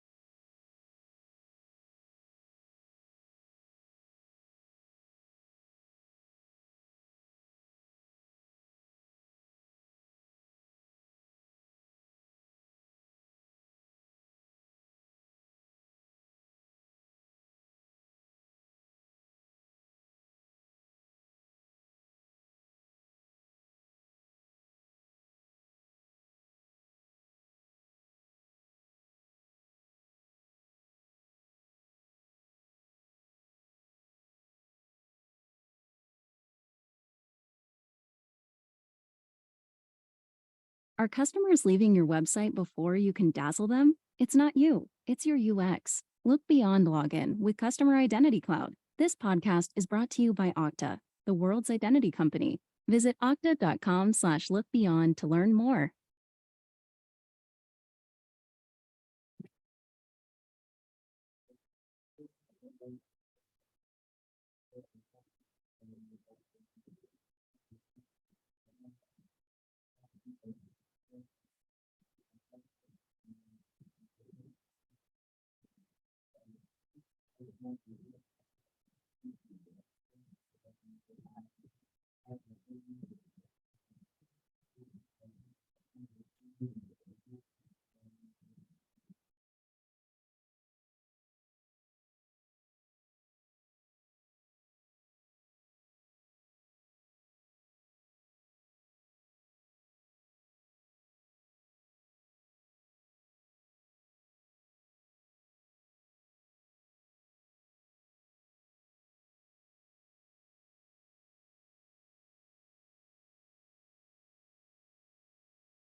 Everyone, I just want to reiterate that it is the last call for our beverages station.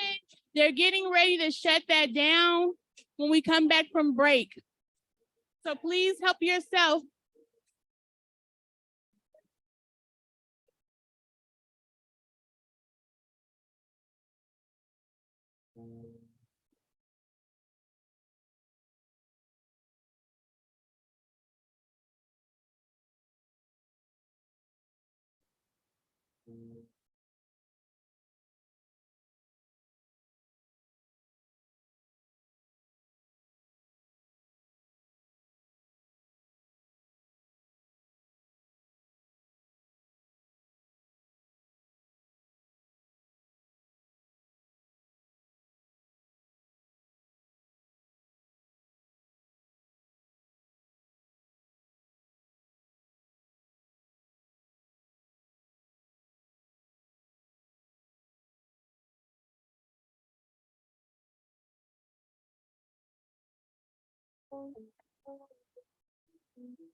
Wilson Tang runs the oldest dim sum restaurant in New York City's Chinatown. It's been closed since mid-March. We were actually facing one of the largest declines in business ever. It was just a combination of sinophobia and xenophobia. And now he's thinking about how to reopen.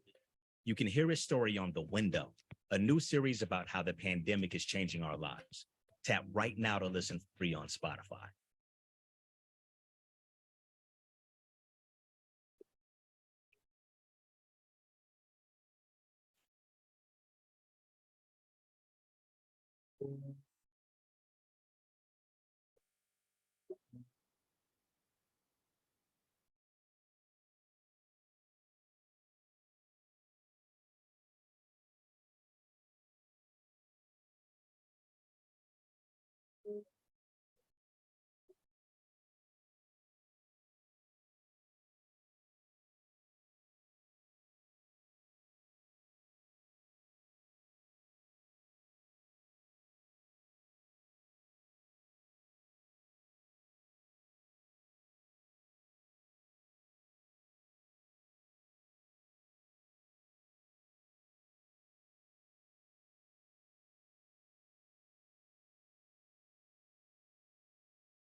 Okay, friends, it's that time again for us to take our seats.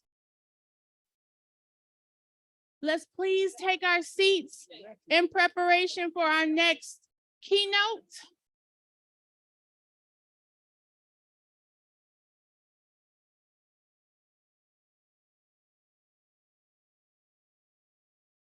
Murray, can I ask you to close the main doors to the hallway, please? We're going to go ahead and get started for our next keynote.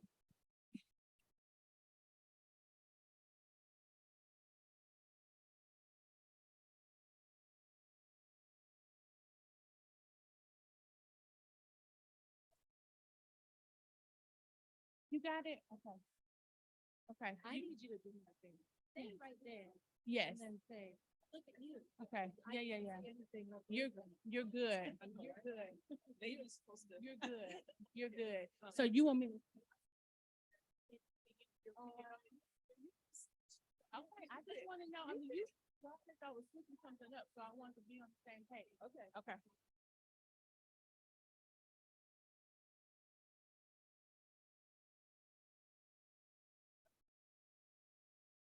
Okay, friends, here we are. We have made it to 3:30. It's already been an eventful day.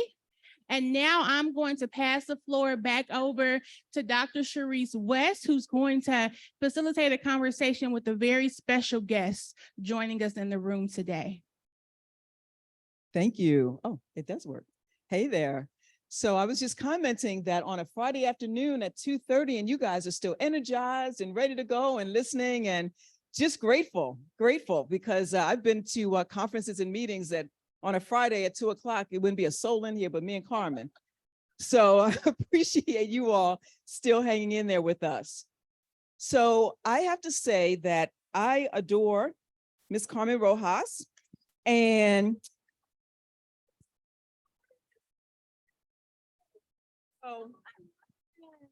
I'm going to do my best not to indulge y'all in a love fest. I'm going to keep it like, relevant and what you all need, because I can call her anytime and ask her what I need to ask and do that. So this is for y'all and not for me, right? But I'm going to keep telling myself that because I might get caught up. If I get caught up, just say, girl, it's about y'all and not me, okay?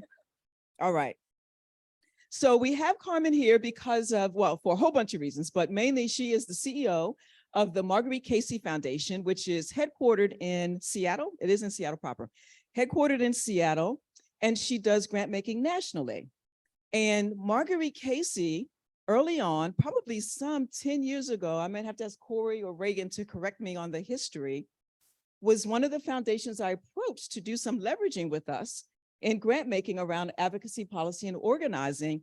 And sure enough, they came through, and we may even have some folks here in the room who received Marguerite Casey dollars. That is in partnership. Oh, we got a couple over there. Thank you.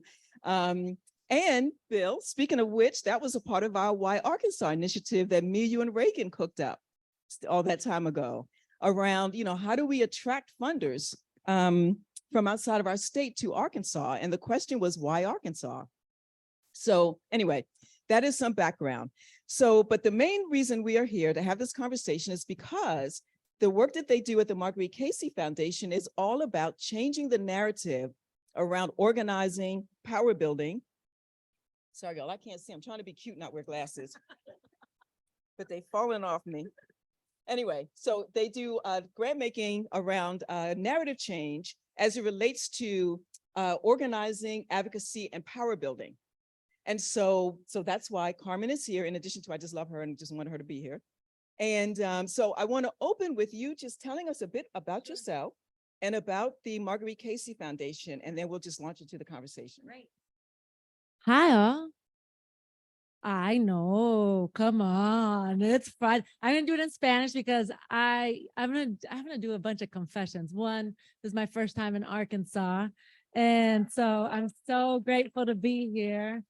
And I am a Bay Area, big city Latina. I come from a place where the vast majority of people are Latino, and who, frankly, has been told for a long time that in places like Arkansas, there aren't people like me, that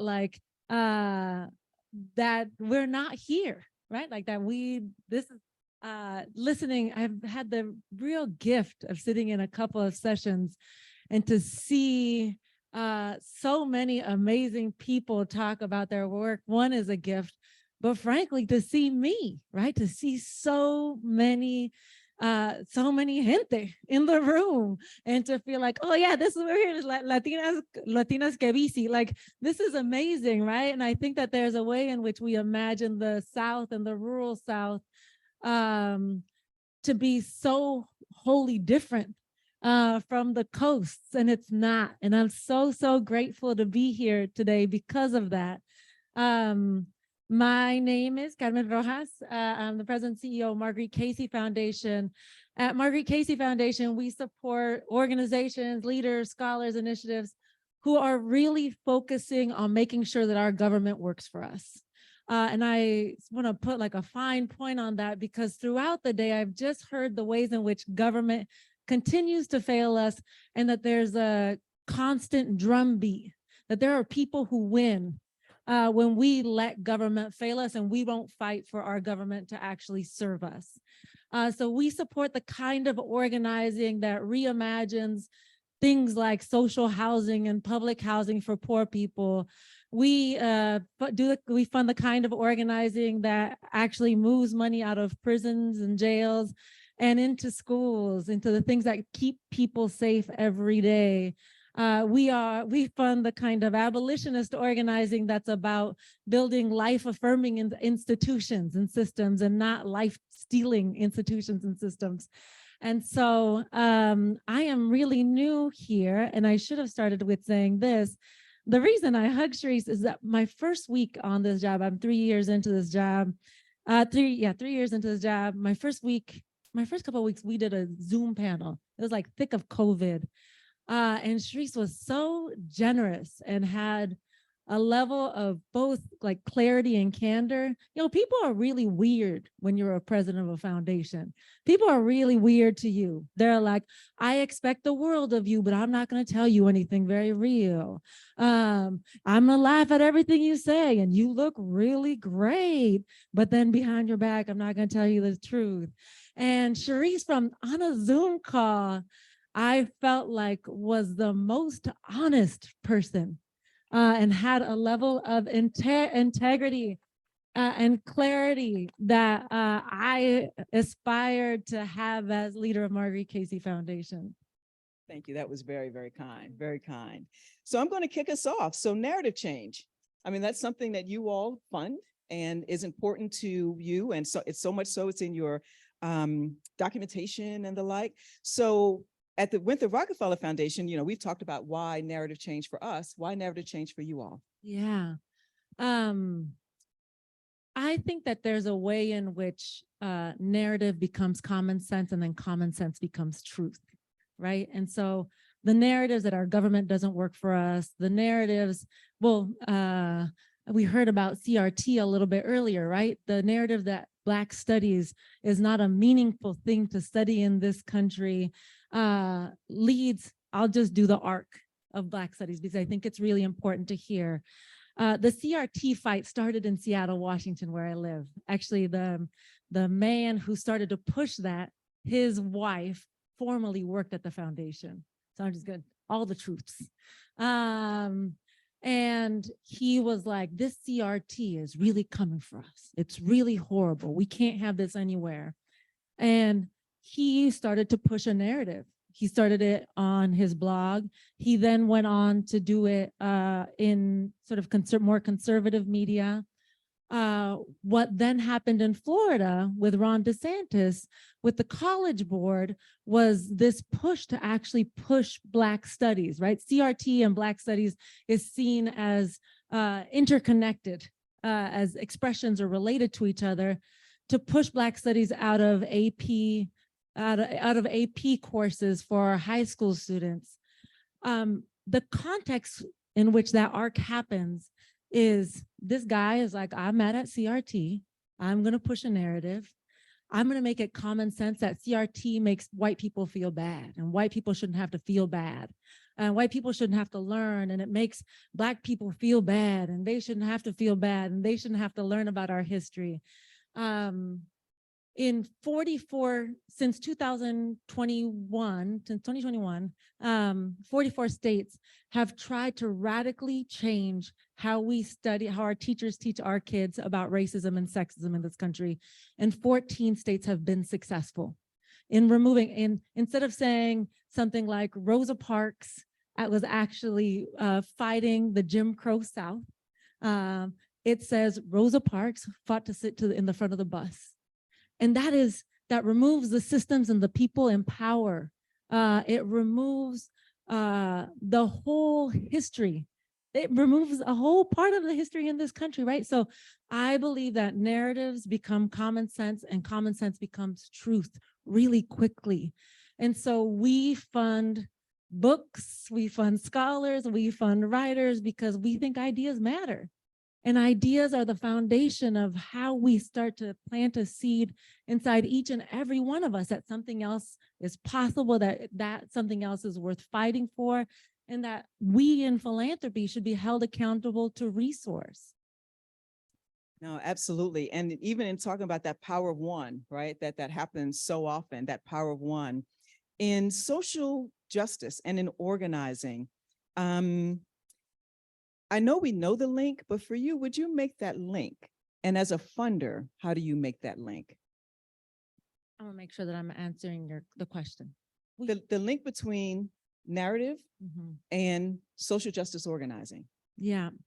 I think stories matter, right? Like if we all had to just take 1 second, we're going to take 1 minute right now and think about a story that sits inside of us that tells us that we can't change the world around us. There are a bunch of them, right? Like these governors are so crazy. Those people, like there are so many stories like that sit inside of us. And I don't think that we can sort of do the hard work of organizing people to believe in a different future until then we offer them a different story. And we create examples of something else that's possible. So I'll do 3 things that I think are possible. In Kansas City, we fund a group called Kansas City Tenants Union. A group, mostly Black mothers who live in public housing, have been fighting for just equitable social housing in Kansas. Mounted a big campaign. They seeded inside of their members the belief that the government should be able to provide them quality housing, quality affordable housing that they can live in and raise their families in. They took this campaign and in this last year won a $50 million social housing bond in Kansas City, which is the largest public housing investment that Kansas City has ever seen. That's amazing. That's the power of a story, right? Like you start to seed inside of somebody something that's possible. And here in your guys' backyard, this is like when you, as a Californian, I realize I have a bunch of Southerners on my board and I'm like, everything is so close here.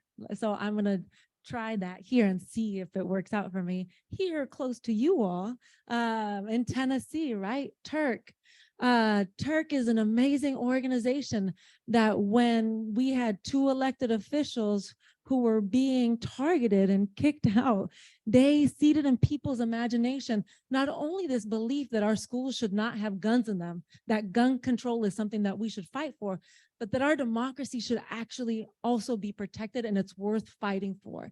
That's people power, right? Like I think that stories help people understand that they're powerful in their most dire moments. And what attracted you to the Kansas City example and the Tennessee example? Because I know many in here are like, okay, we do something like that.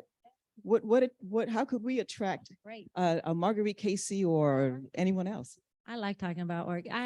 We have a bunch of rules, so I'm gonna tell you about all of our foundation rules because I know a lot of people are interested in getting funding because that's normal. You're in an organization, you want to raise money for it. So I'm gonna tell you how we think about our grant making and where we're at in our grant making. Overwhelmingly, we fund local grassroots organizing. So more than 50% of your budget has to be spent on organizing. We fund organizations under $5 million in annual budget because we commit to funding 25% of an organization's budget for 5 years. That organizing that we support has to be focused on changing how government works, right? So it's not like, some people, and I'm not this is for us, it's not for everybody. The thing for us is government. Government is our target. I don't think philanthropy is going to solve our problems. I believe government should. And so we want to fund the kind of organizing that helps change how government works for us. How do you how did we find Kansas City Tenants Union? Turk, well, my predecessor, who's an amazing woman, Luz Vega Marquis, funded groups for 20 years. So a number of our grantees that we've had for a long time, we've created this 5-year cap now, mostly because we want to bring in new groups like Kansas City Tenants Union. And it's mostly through grantees, our existing grantees. Our grantees are like, hey, you guys are funding this group. You might want to consider funding this other group. We have a 1 week, there are 17 people, 16 people who work at Marguerite Casey Foundation, but we have a commitment to responding to folks in 1 week. And sometimes the email will be like, you'll send us an email, it'll be like, hey, we're looking for money. We'll look at your website and we'll be really transparent, like, no, sorry, we're not going to support you. And these are the reasons why, mostly because we don't want to waste people's time. If we choose to take the call, we pay you for your time, even if we don't fund you, right? So we commit to paying anybody we spend an hour with $2,500 for that time, because we're learning, right? Like that's the job that we do. So if we, I'm gonna just come up, I'm being really abstract right now and I don't like to be abstract, I'm gonna be specific. Magalis, gosh, I wish she was here. I wish she was here. I was up in a session earlier with this amazing woman who's organizing Tyson poultry workers. And really, it was like pretty badass organizing, really badass organizing and really clear organizing. And I was like, man, this seems really interesting. Somebody on our staff should probably reach out. This seems like something that would be in the universe of a body of work that we would support. Somebody on our staff would reach out and we'd say, hey, we want an hour of your time and we pay you for your time. And I think along the way, we just commit to being as transparent as possible in our grant making. So reach out, send us an email. 1 week, maybe sad, but maybe happy. Yeah. So those are great examples of, bringing attention to policy and just hearing the stories and the like. So how do you all promote the stories of your grantees? Yeah, a couple of ways. We have a sort of parallel to our grant making, we have a body of work called Freedom Scholars. And I brought a book just for this moment right now, but it's floating around. And in Freedom Scholars, we support scholars on the left who are reimagining what racial and economic justice looks like in this country. We just give them an award. Think about it as like the Radical MacArthur Genius Award. The biggest example is by making sure that those people know about our grantees, and when they write books that profile our grantees. So there's a book that we just actually co-published with Kaepernick Publishing and Haymarket Books called Our History Will Not Be Contraband, which is a collection of essays, original essays, existing essays, some short chapters by scholars, thought leaders, radicals who are being banned across the country. And you can get that book for free. And so for me, the best way that we get those stories are there. We do social media and try to do that, but mostly we're trying to figure out, we want to hear from our grantees. So we only do general operating support. And so I don't, we're still trying to find the balance of, we're giving you general operating support and let us lift up your story. I don't think that there's attribution in philanthropy. And so I worry about lifting up the story of a grantee and making it seem like because of our grant, they were Kansas City. No, they were going to do it. People come together and fight every day to make their lives better. We just made it a little bit easier. And so we're still trying to figure this out, Sharice. Yeah, we're doing the same for the same reasons. Yeah. And it's more attribution than contribution, right? That we have to talk about. So as you know, girl, this right here is not for the faint at heart. And you get all kinds of pushbacks. Every now and again, I get a nasty gram from somebody who think we shouldn't be funding policy and advocacy and the like. And I'm local, right? So I would imagine nationally, you really get some nasty grams. Yeah. So you guys, how do you combat that, deal with that?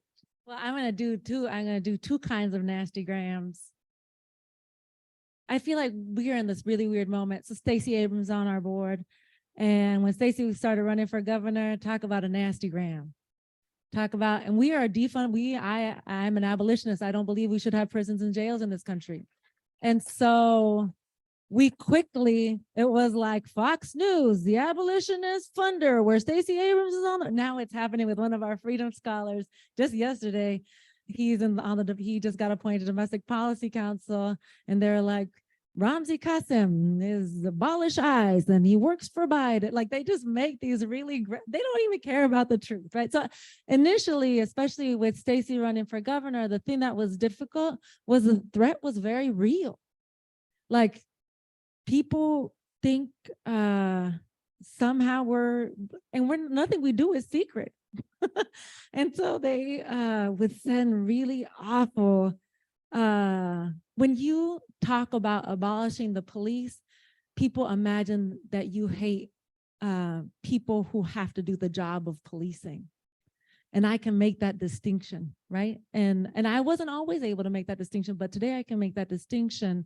And I imagine a world in which those people don't have to carry around guns if somebody's speeding in a traffic, running a red light. Like I imagine a world where that's not necessary. And so those were awful, but I'm just gonna be honest, because you and I have talked about this. It's within the field, right? Like the expectations that people had of me as a Latina leader were a bit absurd. So the moment I got this job, people were like, oh, no more hierarchy. You're not the boss of us. We are the boss of us. And I was like, no, you didn't get this job. I got this job. And I think in the sector, we confuse hierarchy for oppression. And there are many global movements in this country that have been hierarchically led and have been successful in fighting imperialism and fighting colonialism, but we refuse to do that. I love what you said, read the book, read the thing, like read. And I just feel like we're in this moment where nobody wants to read, where people are like, I'm a revolutionary because I saw it on the Instagram. No, blood, you didn't see it. What are you talking about the Instagram? You sound crazy. So that's the one thing. And then I think the related one is the role of philanthropy, right? Like, I think because I am explicitly a person of the left, because I have a politics that I do, there was a sense that somehow we would be like a movement organization. And I don't believe that philanthropic organizations are movement organizations. I believe that people should have their movement homes. I have a political home. It's called Mi Gente. It's an amazing organization, Latino organization that I feel so proud to be a part of. But I go to my job to work. I go to my job and I get paid very well. People on our staff get paid very well. They have benefits. It's like amazing job. You can get it. But I think that there's like a confusion about the role of organizations in this moment, and people want organizations to be their employers, to be their political homes. And I think it's we're cannibalizing our organizations in a moment when we need them most. We're cannibalizing our organization in a moment when we need them most. And so those, like the KKK police crazies, I was like, haha. The thing that broke my heart was when it was us. The thing that broke my heart was when people who for so long were like, we just want a Latina leader to do this thing. We want somebody like you. But then when it was actually me, they couldn't wait for me to fail. They couldn't wait for me to fuck up. Oh yeah. Look, and that's in the organization and outside the organization. I was active, and I'll be honest, like I was on the other side. So I would come at people hot on Twitter all the time before this job. I knew how to do a jiffy. I knew how to do a joke. I would point a finger and be like, if I had that job, I would do it better, until I had this job. And I was like, oh no. I made a set of choices for my own life. One is like, I'm just not on social media. I'm absolutely not. I think it's easy. What do they say? It's hard to hate people up close. It's really hard to hate people up close. And so on social media, people are like, oh, you should have blah, blah, blah. I should have that job. And I'm like, great, I'm not even on there. You know what I'm doing? Reading a book, watching a movie. And so that was like one thing, but I more importantly am worried about us. I feel like we don't know how to be in disagreement and be in love with each other. And I think we think as disagreement as dissent, as opposed to like steel sharpening steel, like we're gonna get better. Because you think about this, you know, the policing thing is one of the big issues, right? Like so many people are like, well, if you like police officers, then you can't be an abolitionist. I'm like, those are my brothers and sisters. Where I grew up, people said, go and be a police because that's a good ass job. You get benefits, you're a part of a union. Like, it was like, that was the thing. And I'm like, I could tell a different story for myself, but that's just not the true story. And I want to model a leadership like yours, which is like so clear and full of integrity. Yeah, yeah. But again, girl, I got pushed back in there now, right? So, because that's the nature of it. And when you do take steps to change narrative and try to push people in a different direction, I don't view that pushback as negative. For me, it's data, right? It's just data. But it doesn't change what I'm gonna do. But it's data that informs, okay, I get you. Now here's the strategy that needs to be done. Or when I hear it, it's like, okay, this is what I need to respond to and how I can fashion my response or not, right? Because some of that pushback is like, it's not worth my time and energy to respond to. But for that is, you just kind of say, okay, that's a part of the strategy because it's all data. Now, for you all, or maybe for you specifically, we often hear that this narrative change is just bold and courageous. And for me, I'm like, this is life. Like, I'm not understanding how this is bold and courageous, although I'll take it. Like, I'm not going to not, because people say enough bad things. I figured I'd just take the 2 or 3 good things people say. But like, why is it bold and courageous to just give voice to housing? Why is it bold and courageous to give voice to voting rights? Why is it bold and courageous? Like, I don't even know what that's about.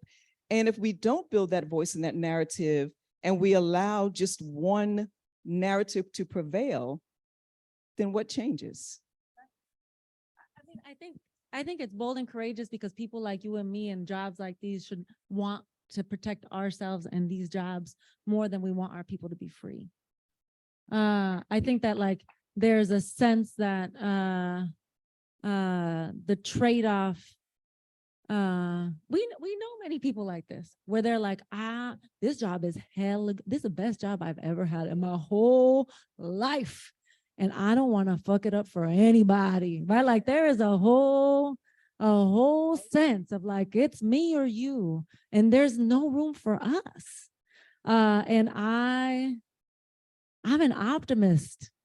I believe that we will win. I believe it's our duty to fight. I believe we will win.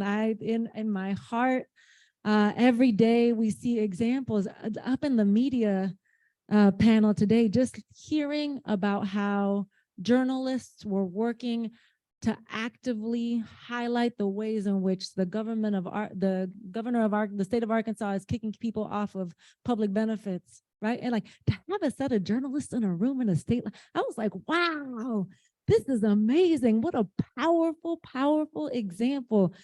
I believe that we will win. I believe it's our duty to fight. And I think it's bold and courageous because people don't, we should want to protect our individual well-beings as opposed to seeing our individual well-being as part of a collective struggle, right?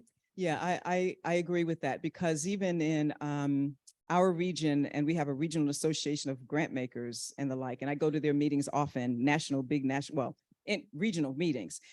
And I have colleagues who will say, well, we can't fund that. What if they protest against us? They should. Okay.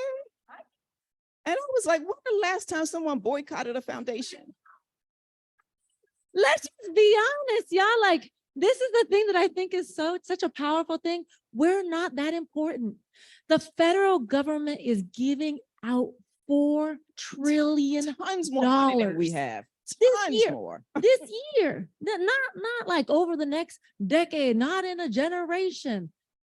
$4 trillion for broadband, for housing, to green people's homes. That is contestable. And when people are like, I'm going to go protest Marguerite Casey, I'm like, come on. We have so many good snacks in our office. We'll invite you in.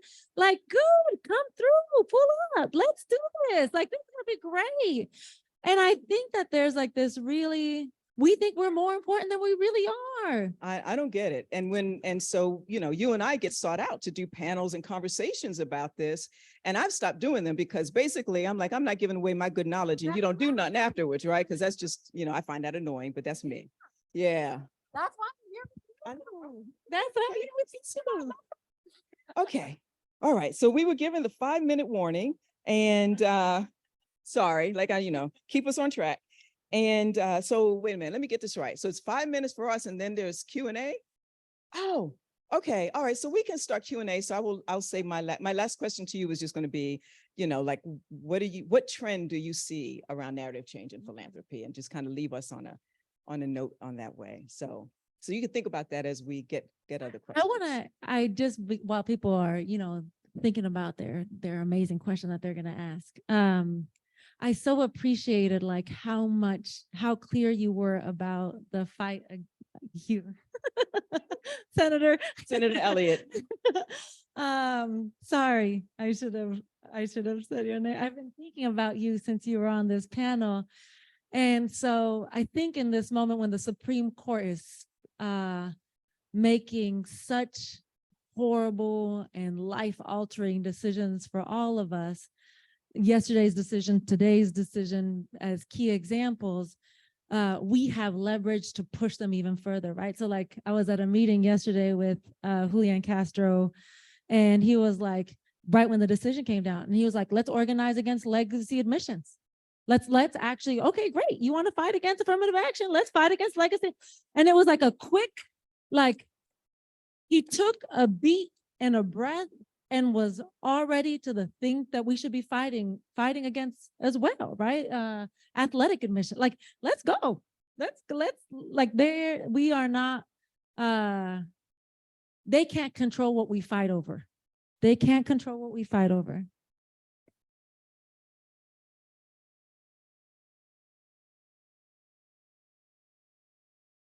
Here we are.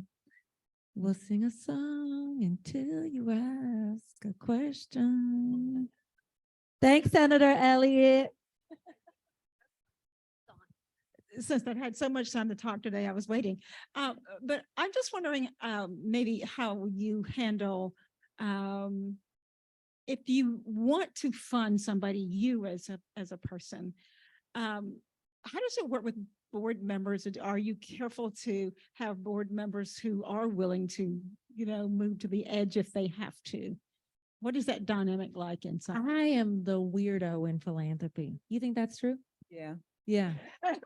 When I joined the foundation, I had 7 board members retire, and I have no living donors, no family members, no corporate people on my board. So in that year, we brought Stacey Abrams and Julian Castro onto the board. In that year, we brought Rashad Robinson, Marisa Franco onto the board.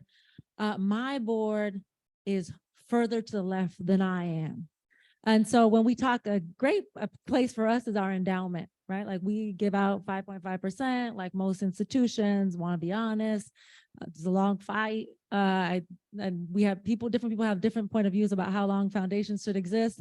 When they give up their money and spend it all, then we will give up our money and spend it all, but we're not going to do that. And we think the capital is important, right? So like, there are a number of our board members who are like, we just have to give out all of this money.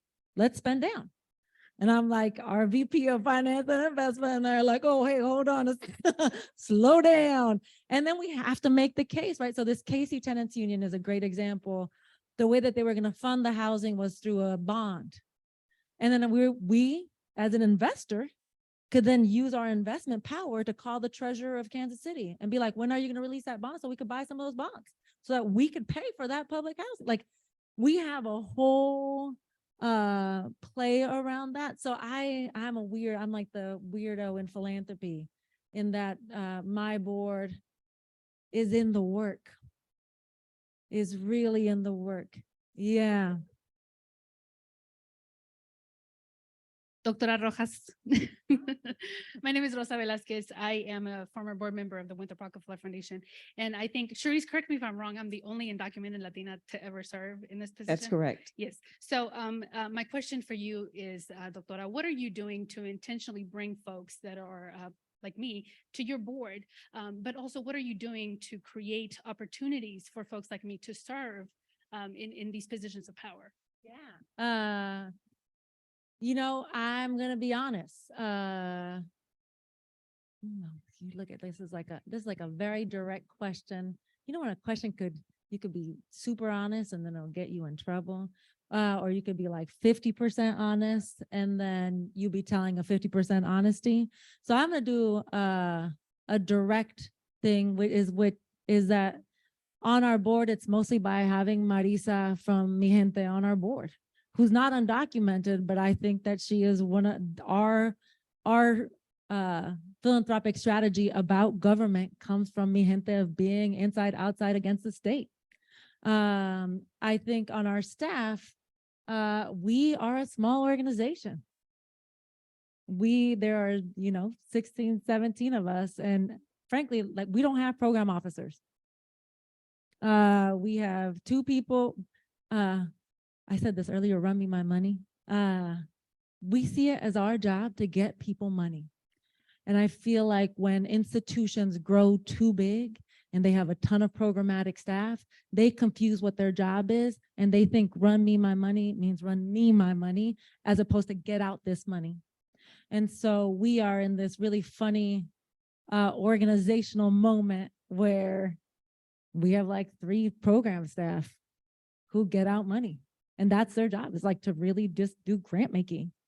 So insufficient 75% truth answer that didn't get me in trouble.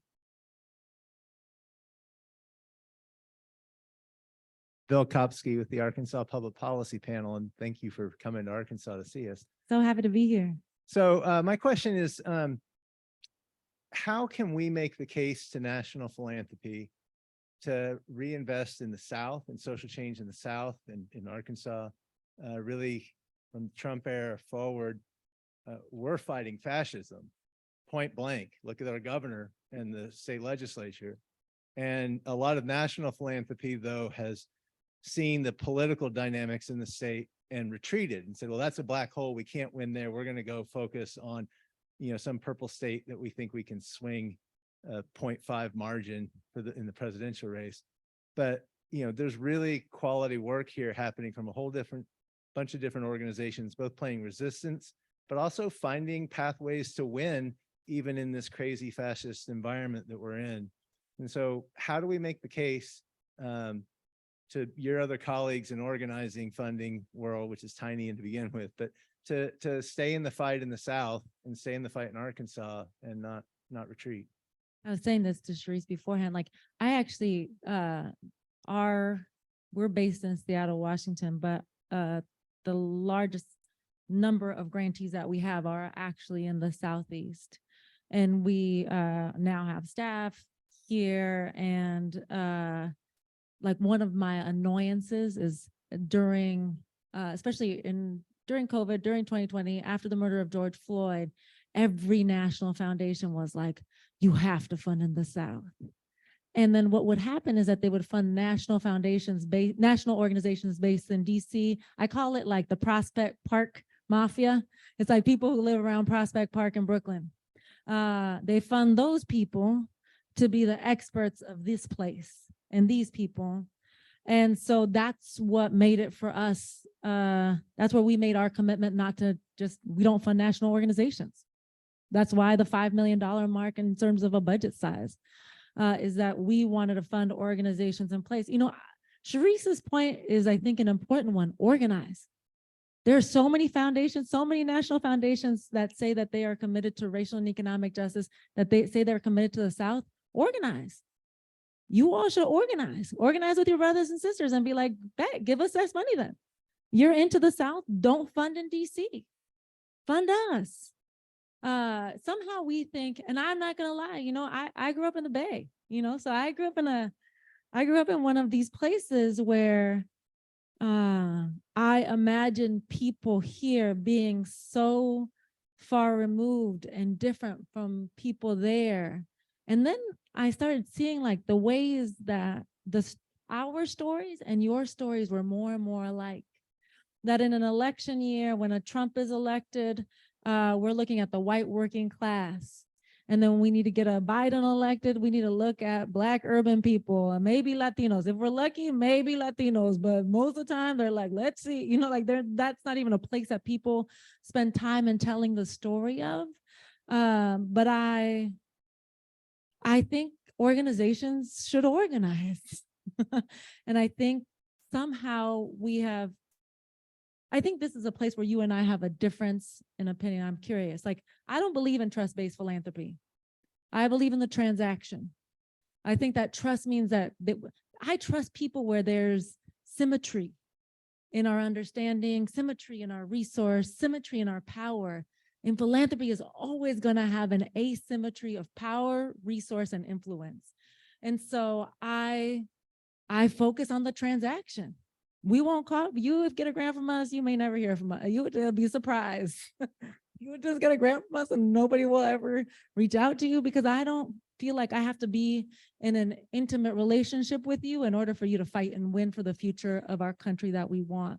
I feel like it's my job in this role at this institution to move money, not to sort of mine your genius. So organize. Yeah, and I agree with the organizing, and I don't think we're too far off. For us, we have to develop trust just because we're a regional funder. Yeah.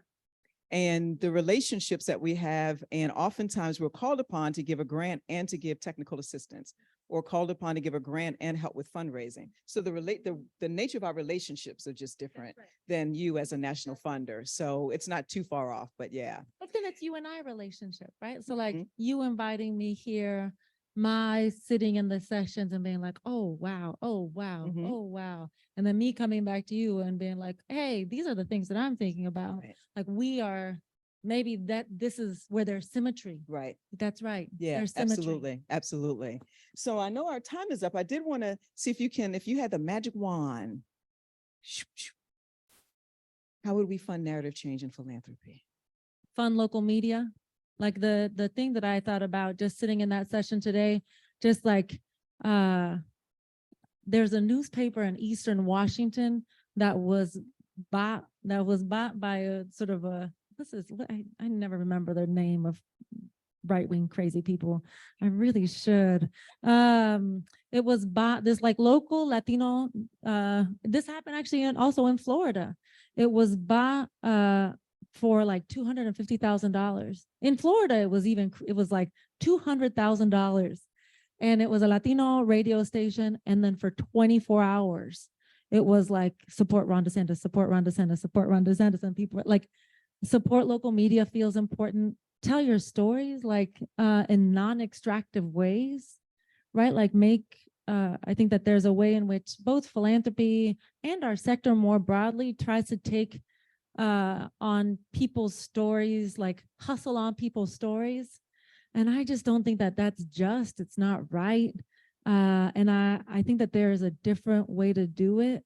I think moving outside of the sector, you know, so like there are a bunch of newspapers that like at some point, I think like the fear of fascism in Arkansas or in the South is not far from the fear of fascism in Washington State. Just to be honest with you, it's not fear, like it's gonna happen everywhere. And we have to be ready for what is likely to be a horrible time. And I just like wanna, the book that we did with Colin Kaepernick, Robin Kelly, and Keegan Taylor, we just did a book talk. And Robin Kelly was like, you know, people hear fascism and they're like, what is that scary thing? And we don't have a common definition. Somebody upstairs was talking about the need for common definition, right? It's when the state has disproportionate power over the people, when the state has disproportionate harmful power over the people. So Robin Kelly would argue we've always lived in some form of that for some form of the population. Right now, it's just that they're about to come for everybody. They're about to come for everybody. And I am very clear-eyed in that. So funding local media and actually like being clear about your positions, being clear about what you want, and being clear about what you are not and are willing to do in service of social change. Thank you. Now y'all see what my girl crush is all about, right? Thank you so, so much for being here and sharing with us.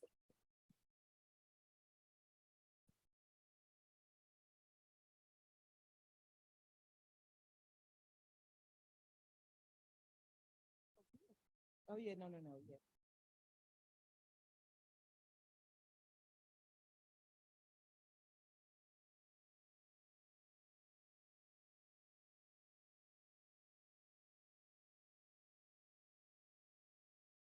As they head to their seats, please let's give another round of applause for Dr. West and Dr. Rojas.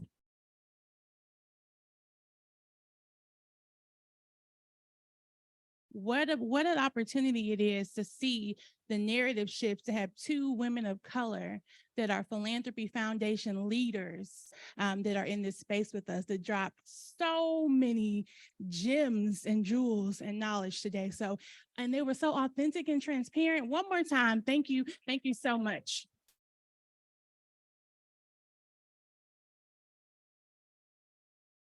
And so two things that Dr. Rojas said that I'm going to just state again in this space. She said, I believe it's our duty to fight, and I believe we will win. So let's definitely hold on to that as we transition into our next break for our session. So a few housekeeping things.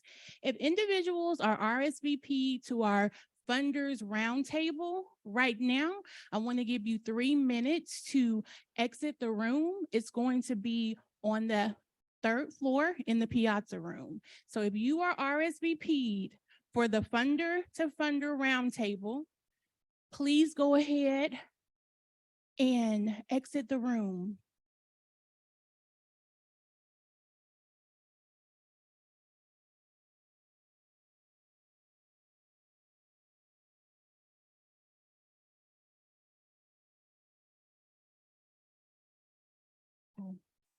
And then for everyone else, you will remain in this room, in the ballroom, for our next keynote session. However, we are going to give you a break and an opportunity to stretch your legs, talk to your friends, but I please ask that you are back in your seats at 3:30. I have it at 3:20 right now, so 10 minutes, and everyone else, please head back to the ballroom promptly at 3:30 for our keynote session. Thank you.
Are customers leaving your website before you can dazzle them? It's not you, it's your UX. Look beyond login with Customer Identity Cloud by Okta, the world's identity company. Visit okta.com/lookbeyond to learn more.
Okay, friends, it's at 3:30, so we're gonna go ahead and take our seats.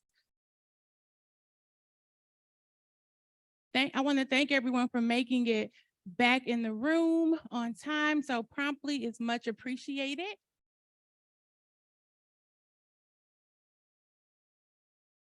At this point, I am going to introduce Ayanna Gray. She is a New York Times best-selling author of speculative fiction. Her works have been translated in 10 languages across 5 continents and are currently in development for feature films. She and her works have been featured on Good Morning America, The Today Show, The Tamron Hall Show, Oprah Magazine, Entertainment Weekly, among others. And she also is a native of Arkansas and calls Arkansas her chosen home. And she writes stories that explore the nuances of the Black experience. At this time, please give a warm welcome to best-selling author Ayanna Gray.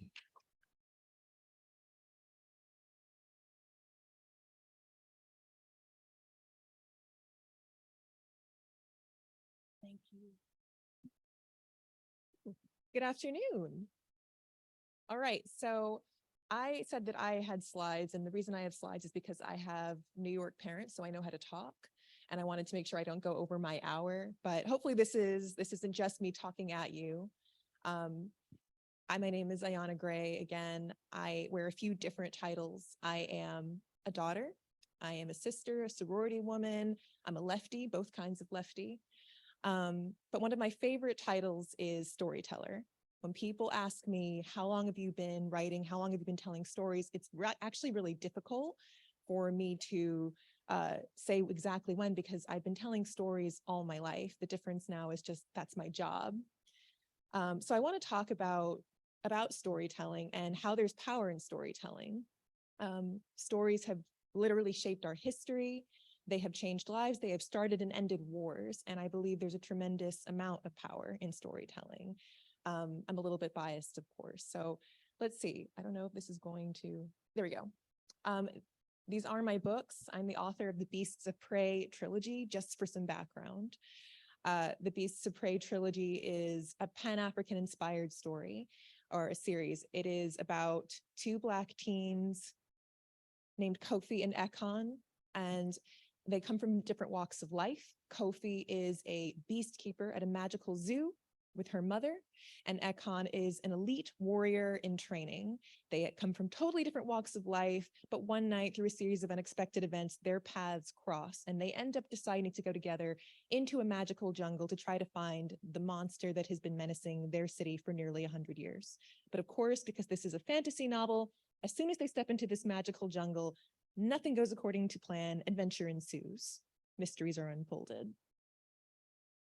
When I talk about Beasts of Prey as a Pan-African series, people don't always know what I mean by that. Pan-Africanism is this idea that comes really all the way back to the 60s. And it's this idea that really came about as a result of the colonization that was happening, especially in West Africa around that time. We know that a lot of West African countries in particular have only been independent nations and independent countries for the last 50 to 60 years. And this idea of Pan-Africanism, pan meaning all, was this concept to bring West African countries together, not only in West Africa, but people of the African diaspora, to bring them together and remind people that divided we fall, united we stand. So I'm a part of the African diaspora. My ancestors were forcibly removed from their homes many years ago, centuries ago. But I wrote Beasts of Prey to honor my heritage first and foremost. So the world of Beasts of Prey does not take place in the real continent of Africa, but I drew a lot of inspiration from the African continent, and I will talk about that more. It was very important to me, and I will also get into this. All of the characters in this story are not only Black, they're unapologetically Black. They're not Black with flowing white hair. They're not Black with purple eyes. They're not Black necessarily with thin, pointy noses. They are Black, and beauty is held up in ways that I did not get to see as a child.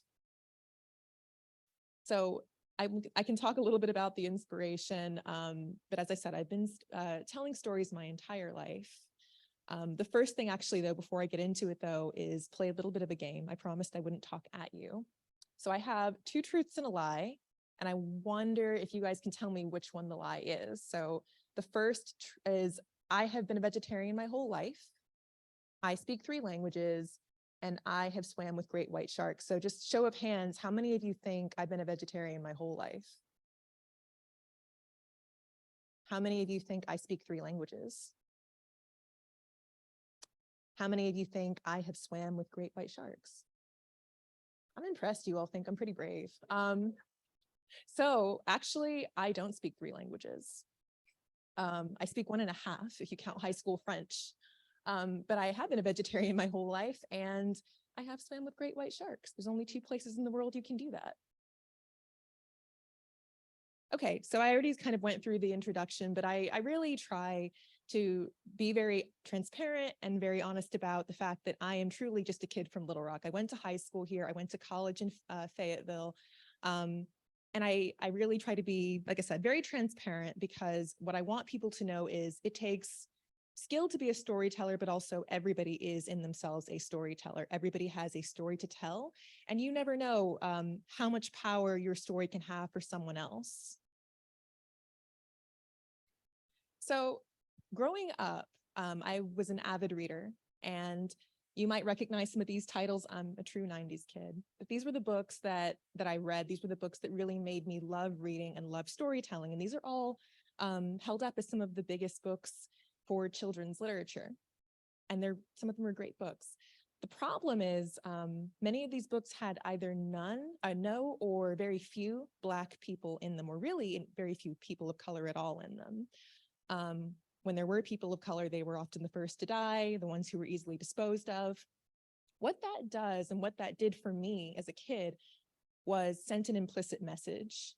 It sent a message that girls like me and boys like my little brother and girls like my little sister did not belong in stories filled with magic. And that when we were there, we were not going to be the main characters. And that actually, you can internalize a lot of low self-esteem when you constantly are bombarded with this narrative. And it shows that there is power in narrative, even at a very young age. I would argue at a young age, it's the most important. So being stubborn, I didn't find stories with people like me in them, so I started to make these stories myself. I took the things that I was into as a typical 90s kid, and I wrote stories. None of them have ever seen the light of day, nor will they. But I wrote stories, and I got lost in worlds where I got to be, and my friends and my family members got to be, the main characters and not just disposable side characters. I'm assuming we all know what flag what flag this country belongs to. Do we know? Anyone? You can shout it out. Someone said it. Ghana, yes.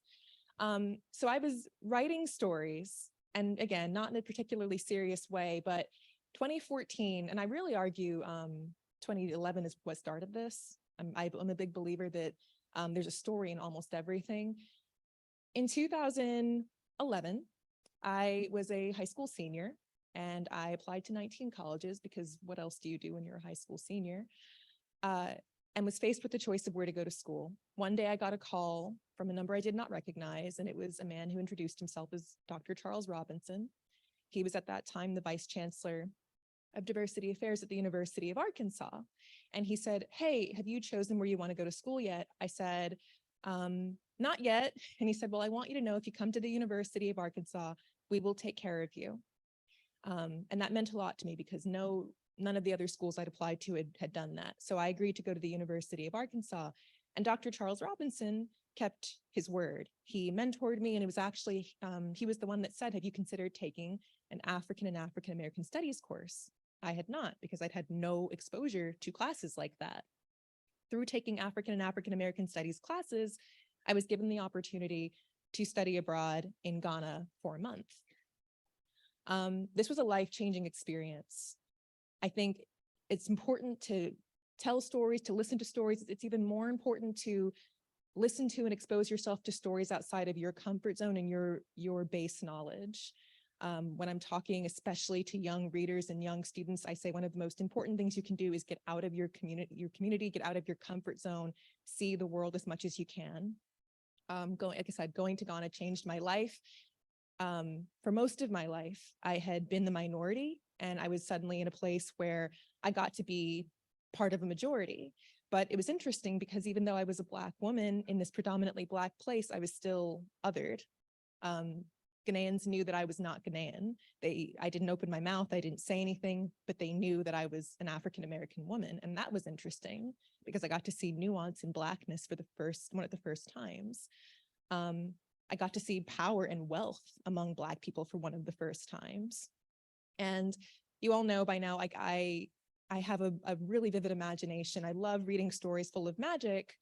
One of the things that occurred to me while I was in Ghana, which is this absolutely beautiful country, not much bigger than Oregon, but incredibly biodiverse country, was, why are there not more magical stories set in places like this? Why are there not more stories about people who look like this, who look like me, wielding power and magic?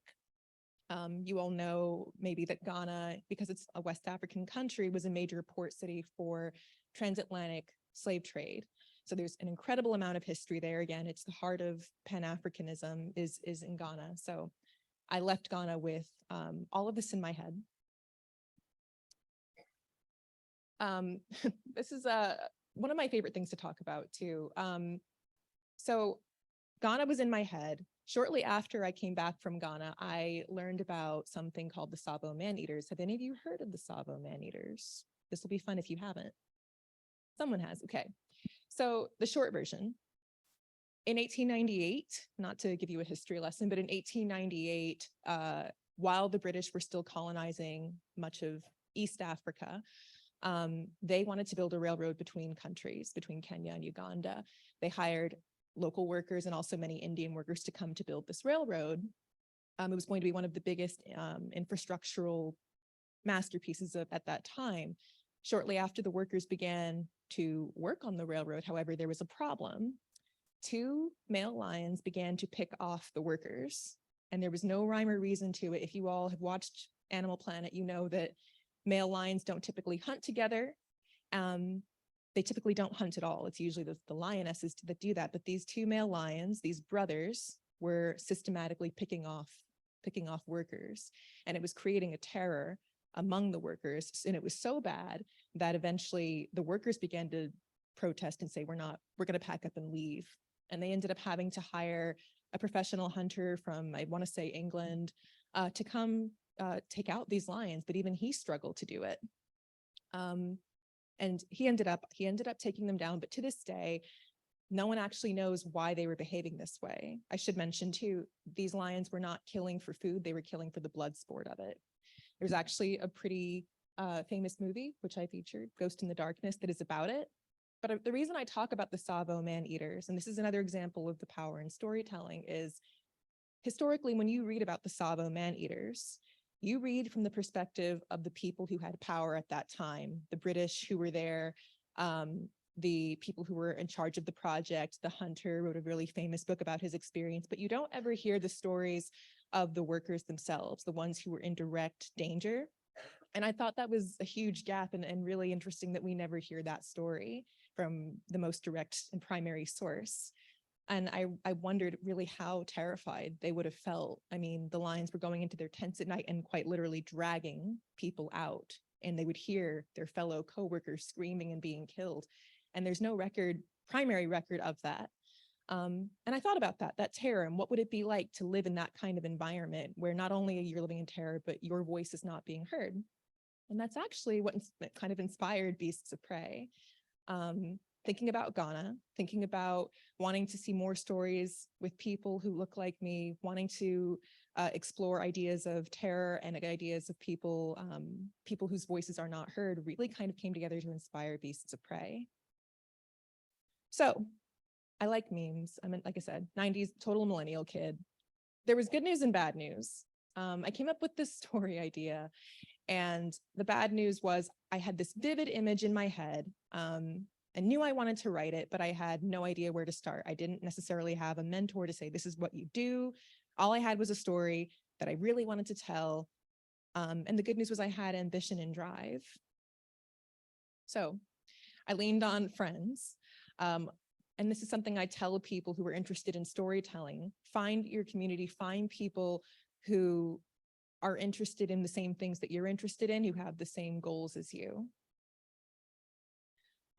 So I wrote a really rough version of Beasts of Prey, and I'm always transparent about the fact that this didn't happen overnight. It did not happen in a month. It did not happen in a year. It took me 5 years to write Beasts of Prey.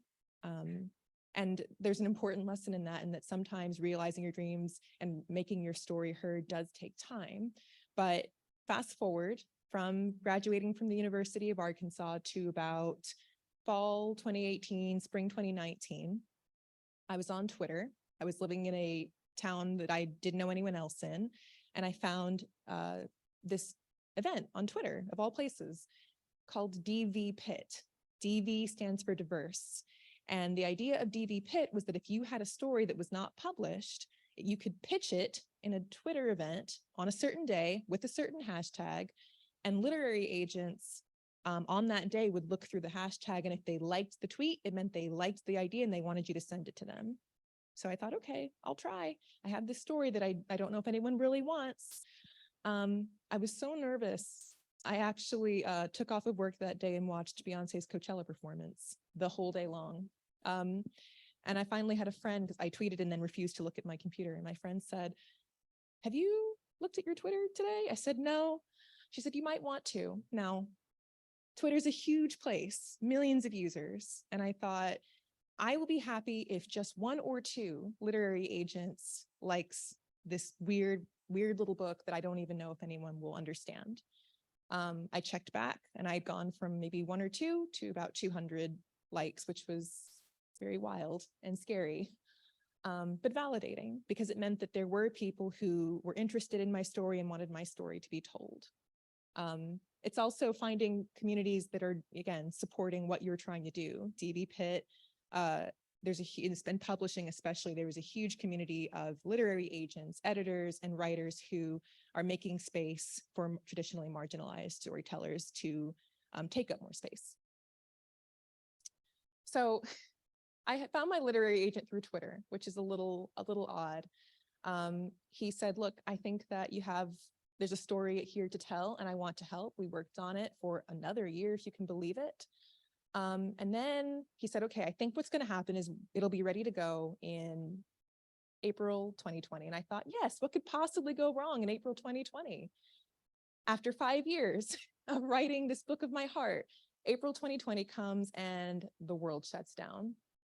And I remember actually, I guess March 13th, 2020 is the big date a lot of people think of when they think about the pandemic. March 13th is my birthday. So it was a heck of a birthday gift. And I remember emailing my literary agent at one point and saying, "You know what? I don't think this is the right time for this story. I think that there's, Breonna Taylor was killed. George Floyd, a few months later, was killed. People are sick, people are hurt, people are isolated. I don't think this is the right time to tell this kind of story that's for children." And I'll never forget, he said, "This story is good, this story matters, and this story deserves to be told." It goes back to finding good people and finding the right people to be in your corner when you are afraid of telling your story. And there is power in having that community. And he said, "Let's do it." I can talk a little bit about traditional and self-pub. I won't do it now, but I ended up doing traditional publishing. We took Beasts of Prey out in July of 2020.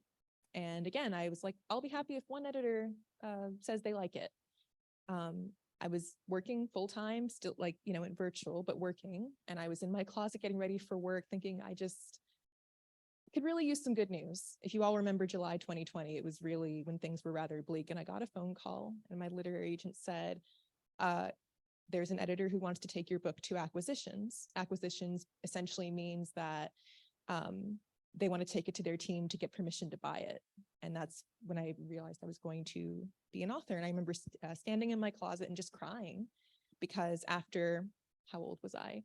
27 years of keeping these stories to myself, of only sharing them with a few friends, of thinking, I'm never going to get to tell my story. Suddenly it was very real.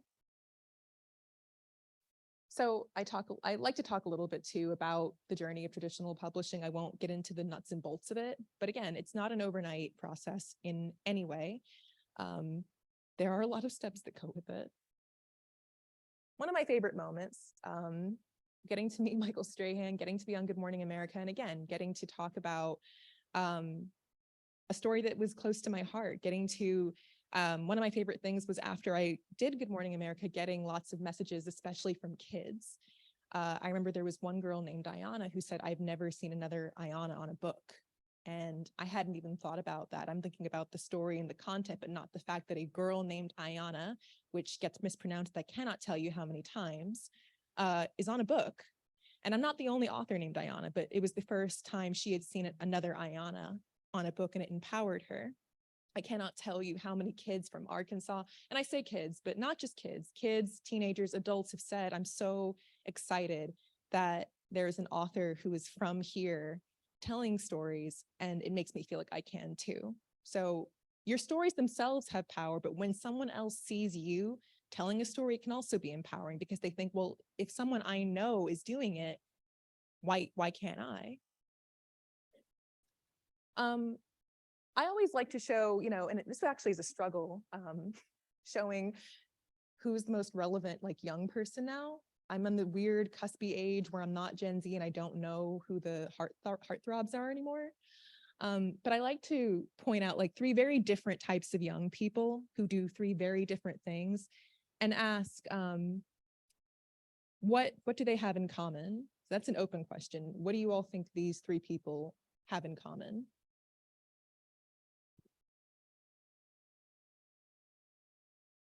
International appeal.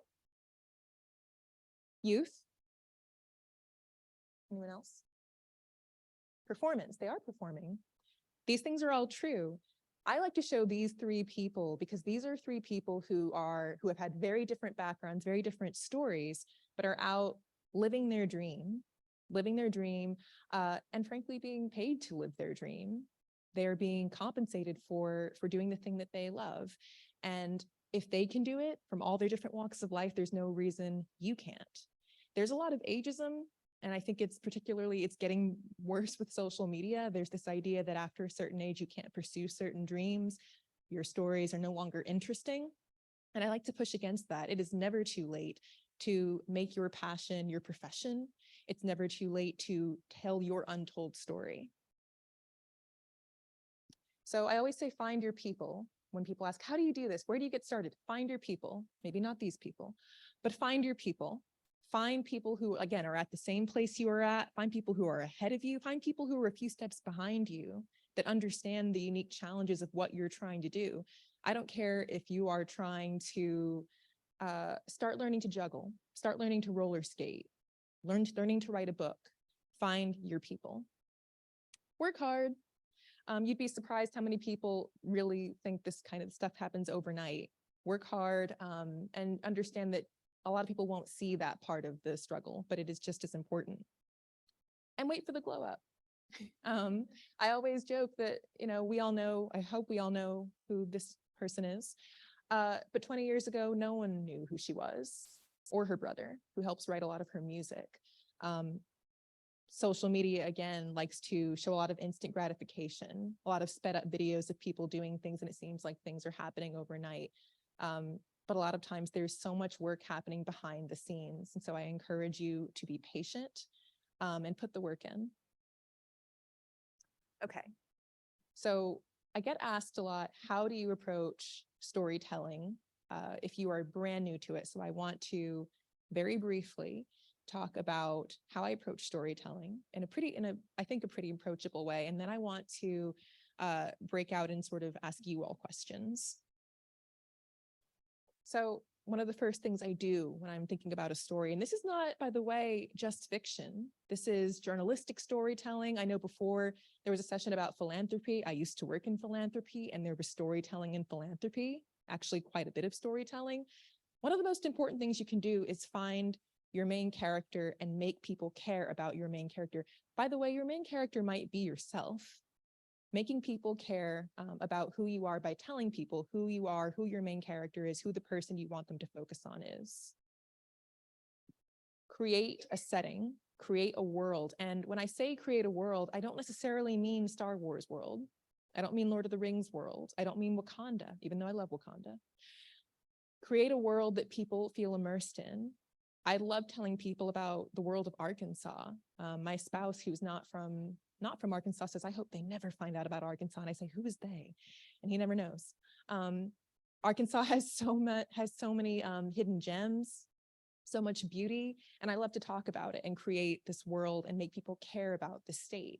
So create a world that is compelling. And then these are actually the bones of a story. This is actually the secret sauce. Every single story, every book you've written, every movie you have seen, every compelling journalistic piece you have read has these four things in them. And if you can put these four things into your story or your speech or your presentation, you will have a compelling story that makes people care. So you want to have a goal. You want to have a motive, a conflict, and a stakes. What does your main character want? Why do they want it? What is standing in their way? And what will happen if they don't get the thing? And if you don't believe me that these four things are in every kind of narrative piece you see in the world, think about the Olympics when they have those mini profile, almost mini documentaries about the athletes. And by the end, you're like tearing up and you want them to win. That's because these 4 things are there. So again, secret sauce, how to tell a basic story. I used Cars, just again as an example. I figure it's been long enough. Hopefully you all have seen Cars. If you haven't, I'm sorry, spoilers. Cars is set in a fictional world. It's a world that looks like ours, but slightly fictional. Radiator Springs, of course. Actually 2005, which I didn't know until recently. We have a main character who we instantly are interested in. We have this character who is a winner, who is arrogant, who is extremely confident, but rather lonely, we see behind the scenes. Doesn't have much in the way of a support system. So, ooh, did I go too far? I did. Sorry. Okay. There we go. Disney is really, really good. And the reason I use Disney when I'm talking to kids, when I'm talking to adults, is because Disney is really, really good at showing these 4 bones of a story. We know that this is a story about a race car who wants to win the big Piston Cup. He ends up in this sort of podunk town and can't get out till he finishes a job. He doesn't know how to do the job, doesn't have any friends there. And if he doesn't, his nemesis will win and he won't attain his dream. Every good story has antagonists. Every good story has someone who is there to thwart the main character. And every good story has supporting characters. So characters who are there to help the character along in their goal. And again, when you think about, I always use the Olympian profiles that you see during the Olympics. You think about the parents, the siblings, or in your own life, the people who are part of your community who are helping you reach your goal. They're supporting characters in almost every story. And growth. Every story has growth. Every story has some sort of resolution. The character changes from beginning to end, and that is what satisfies. So we know Lightning McQueen at the end has friends, becomes a little less arrogant, wins the race, but wins something more. He wins friendship. Again, it's a kid's movie, but I really admire that Disney's able to do this. And if you are someone who's interested in storytelling, I really recommend you watch Disney movies. If you're interested in finding out how to tell compelling stories, there's a really good quote. I think it's George Bernard Shaw, and he says, "We don't stop playing because we get old because we stop playing." Connecting to your inner child, remembering the things that matter to you as a kid, the things that matter to your children if you have children, helps you see the world differently. And it's really fun to be a children's author because I'm constantly engaging with that inner child. Okay, let me see. Yep, okay, I've said this. So advice. I get asked a lot about advice for storytellers, for writers. Where do I get started? My number 1 advice is read. Read, and then read more. And people say, well, I can't afford to go to Barnes & Noble or my local indie and buy books all the time. Same, friends, same. Luckily, we have a library system. The library is one of the most magical places, and I am still amazed there's a place where you can just have free books all the time and give them back and take more. Read. Every single thing you read has a lesson to teach you if you are willing to learn. When you pick up the newspaper, when you read a local magazine, when you read a book, and read outside your genre.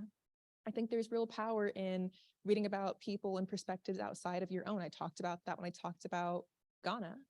So if I didn't make it clear, read. Don't try to be perfect. And I think this applies not just to storytelling, but to any pursuit. Again, you guys, I don't have a personal vendetta against social media, but I sort of do, in that social media has created this culture of perfectionism. If you don't do it perfectly, if the lighting isn't right, if you aren't smooth, if you don't look great in slow motion, you're a failure and you should just quit immediately. Don't try to be perfect. Do the thing. One of my author mentors told me once, sometimes you just have to do the thing badly. Do the worst version of it possible and know that it can't get any worse than that. So do the thing. Don't try to be perfect. Share your work. Again, I'm talking in the context of being a writer, but this applies to anything you do. You have to share your work. You have to be willing to get out there and get out of your comfort zone and take feedback from other people who know more than you do or who know less than you do. One of my favorite things is to take a book concept and show it to my mom. My mom doesn't normally read fantasy, and ask her what she thinks of it. She's an engineer, so her perspective is super interesting. And be your own trend. You know, it's, I think, easy to do the thing that everybody else is doing. And we talk about peer pressure when we're kids, but we don't talk about peer pressure as adults. What you feel like you should be doing when you're 30 or 40 or 50 or 20. Be your own trend. Do the thing that makes you happy. You'd be surprised how much it comes through when you are doing the thing that brings you genuine joy. So be your own trend. Okay, so there's questions here, but before we get into questions, and I think we're close to being on time, what I would like you all to do among your tables is to think about the first time, if you can think, if you remember, the first time you saw a piece of media, a story, a movie, something where you truly felt seen and you truly felt represented. And how old were you, if you don't mind sharing when that happened? So I'll give it 5 minutes.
Okay.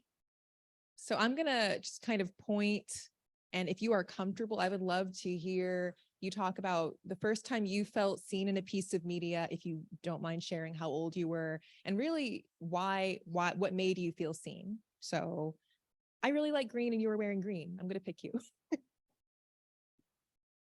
Yeah.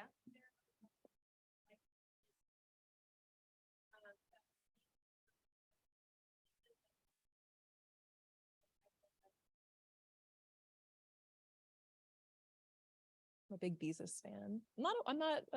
I wasn't a bossy white girl, but I was bossy and a girl. So, good. Yeah. So if you, when was the first time you saw yourself in a piece of media and how old were you? Yeah, yeah.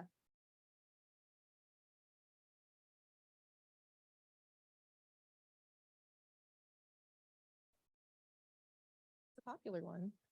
Anyone from this table up here?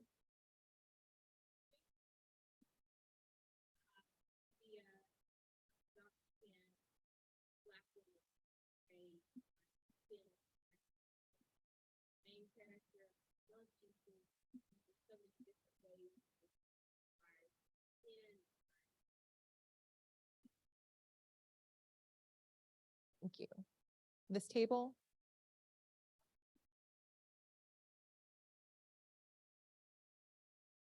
Yes. Beautiful story.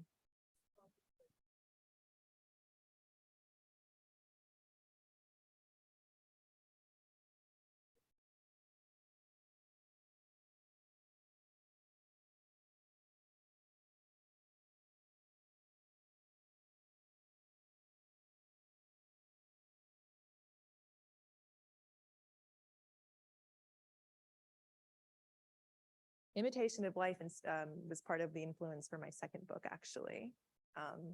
Heartbreaking, but that representation is real too. Sometimes when we see ourselves, it isn't pleasant.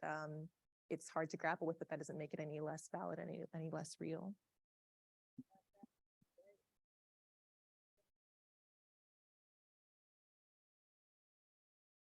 Mhm.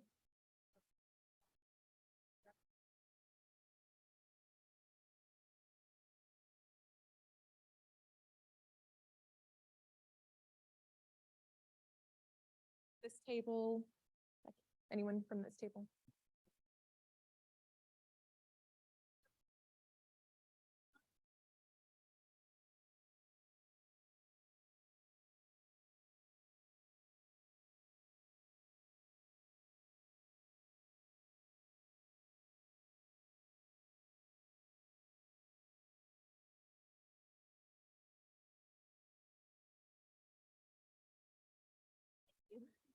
That was possible for our community, and seeing the different topics that they talked about too, the topics that they discussed on their real life experiences that all humans go through, but hearing that perspective from African Americans was, I think, a game changer for me as a young child. Thank you. Anyone from this table want to share? I was 26 and I had just come out the year before, and somebody had gifted me Call Me By Your Name, and reading Elio's thoughts, it's so introspective, and that constant battle internally of who am I? Is this okay to like this? Is this okay to like want this? Why would I do this? And I'm going to go this way. I'm going to do this thing instead. And that struggle that he had, I just remember by the end of the book, I was just fully sobbing because it was the first time I felt like somebody thought the things that I'd held in for so long. Thank you. Anyone? Let's see. The next table. Anyone from this table have one? Well, Caitlin and I were talking in past conversations about how our childhoods were so similar, as like not the little girls who like to do dance or the pageants or anything like that, but we were like all into athletics. And so the US women's national team for soccer was a really big pivotal moment for a lot of girls our age. And so like seeing Mia Hamm, like everyone that I know that was into sports really wanted to be a Tar Heel and go to North Carolina and all this stuff. So I feel like that was a really big moment for like the athletic little girls. Thank you. We'll go one more table over. I'm just moving this way. Anyone from your group? So I was probably 7 or 8 years old when the first Spider-Man movie came out with Tobey Maguire. And I remember him being like a dorky, awkward, whatever. And I was still a child, but I was so dorky and awkward. I really resonated with that at such a young age. And Spider-Man is my favorite character. The real Spider-Man, Yeah. Tobey Maguire. Yeah. Love Tom Holland, but it's Tobey. Anyone else? Sorry to make you run. We're gonna get there in a fast pace, but I'm not sure if we're gonna run. I'm gonna do this best as possible. You're okay. Thank you. Actually, it was pretty recently. 2 summers ago. And some of y'all might know if you're a fan of anime. Naruto. Yeah. There was a scene, so there's 2 scenes when I felt seen and heard. So the first one, Naruto was growing up as a boy, and he had this dream of being Hokage one day, which is kind of like being president. And I've always had that dream since I was 2nd grade. And a lot of people kept telling him, no, you can't do that. And they kept telling him no. And so whenever he tried to be seen, people just turned his back on him to ignore him. And it hit to the core so hard that I did actually started crying when I said I couldn't see it all the way through for a long time because it hit that real. And so growing up as a little Black boy in the South and hearing that, I just remember that it took me all the way back there. And then there was this group called the Akatsuki. Matter of fact, I have an Akatsuki ring on right now. Nice. Now they got together and they wanted to take over the world to create world peace. Now I'm not saying that that's what I want to do, but they found each other and got behind each other in a movement, and they talked a lot about pain. And I feel like as a man, especially a Black man, this talking about pain and expressing pain and getting to know that pain and relating to people about that, I feel that it was not, if society doesn't allow for that. And so 2019 was a really hard year for me because my sister passed away, my dad's anniversary, him dying, passed away. And so I didn't know how to deal with that pain. So I really lashed out a lot at people. And I felt sorry about that, but I didn't know how to deal with it. And so one of the Akatsuki members said, it's okay to cry because people cry not because they're weak, but they've been strong for too long. I like that. Thank you. Anyone else? I know I waited 5 minutes, but is there anyone that felt? Oh. Hi, sorry. No, you're fine. I'm going to answer it a bit differently and say that I found this a really hard question to answer because I'm a cis white English woman and pretty much all of media was written with me in mind. And as somebody who grew up reading fantasy novels primarily, I never had to work to see myself in any of them. So I never saw myself in any of them because they were all me, because there was never any reason why they shouldn't be me. Right. And I think that's more of a reflection on the state of what the media that I was consuming in the 90s and early 2000s. Yeah. That it was never even a question in my mind what these people looked like because they were always going to look like me. Whiteness was the default. Exactly. Sure. Thank you for saying that. I think that ties into what I wanted to say and the reason I asked you all this question. I know some of us found ourselves and saw ourselves in media young, but what I heard a lot was it wasn't until I was an adult, it wasn't until I was in my 20s, 30s, older, that I saw myself. And one of my goals as a children's author, as a storyteller, is to create and add to a world where even from a young age, kids are seeing themselves, not just their identity. I do want that too, but in experiences, grief, kids who are experiencing grief, kids who have experienced abuse, kids who are dealing with a tough time at home. Those are real stories and real things that they're experiencing, and those stories deserve to be told too. I don't even have the time to go into the push, how many books are being banned in this state, throughout the South. It is all of our jobs to push against that and make sure that there is space for every kind of story to be told for all ages, but especially for kids, because if kids don't see it, they think it must not happen to anyone but me. I must be the weirdo. I must be the anomaly. I shouldn't talk about this. So how many of you are stewards of stories? Every hand should go up. Every single one. You all are stewards of stories. You have stories that you can tell the people in your lives and help them relate and know that they are not alone.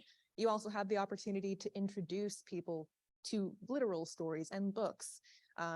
If you know a kid in your life who is of a certain identity and you know of books where there are characters with that identity, all you have to do is recommend it. A book recommendation can change a life. A movie recommendation, a play, you can be that bridge and you can change lives, and I hope you do.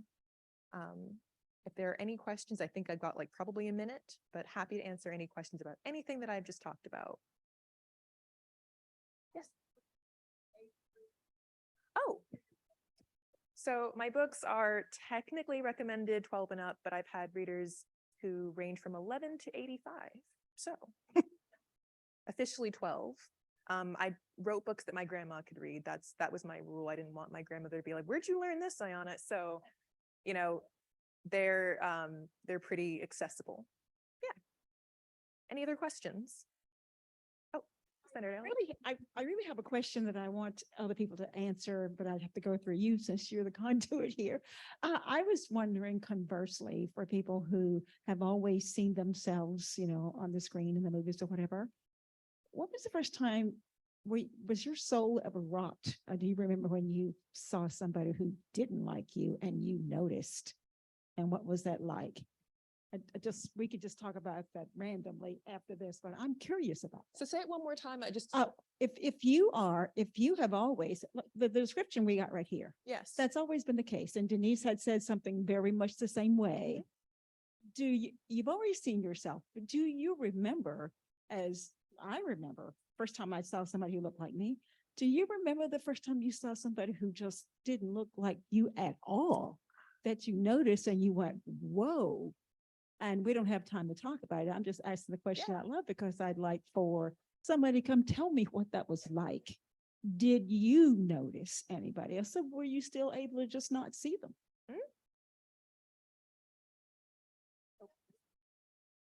She said the Jeffersons. I love it.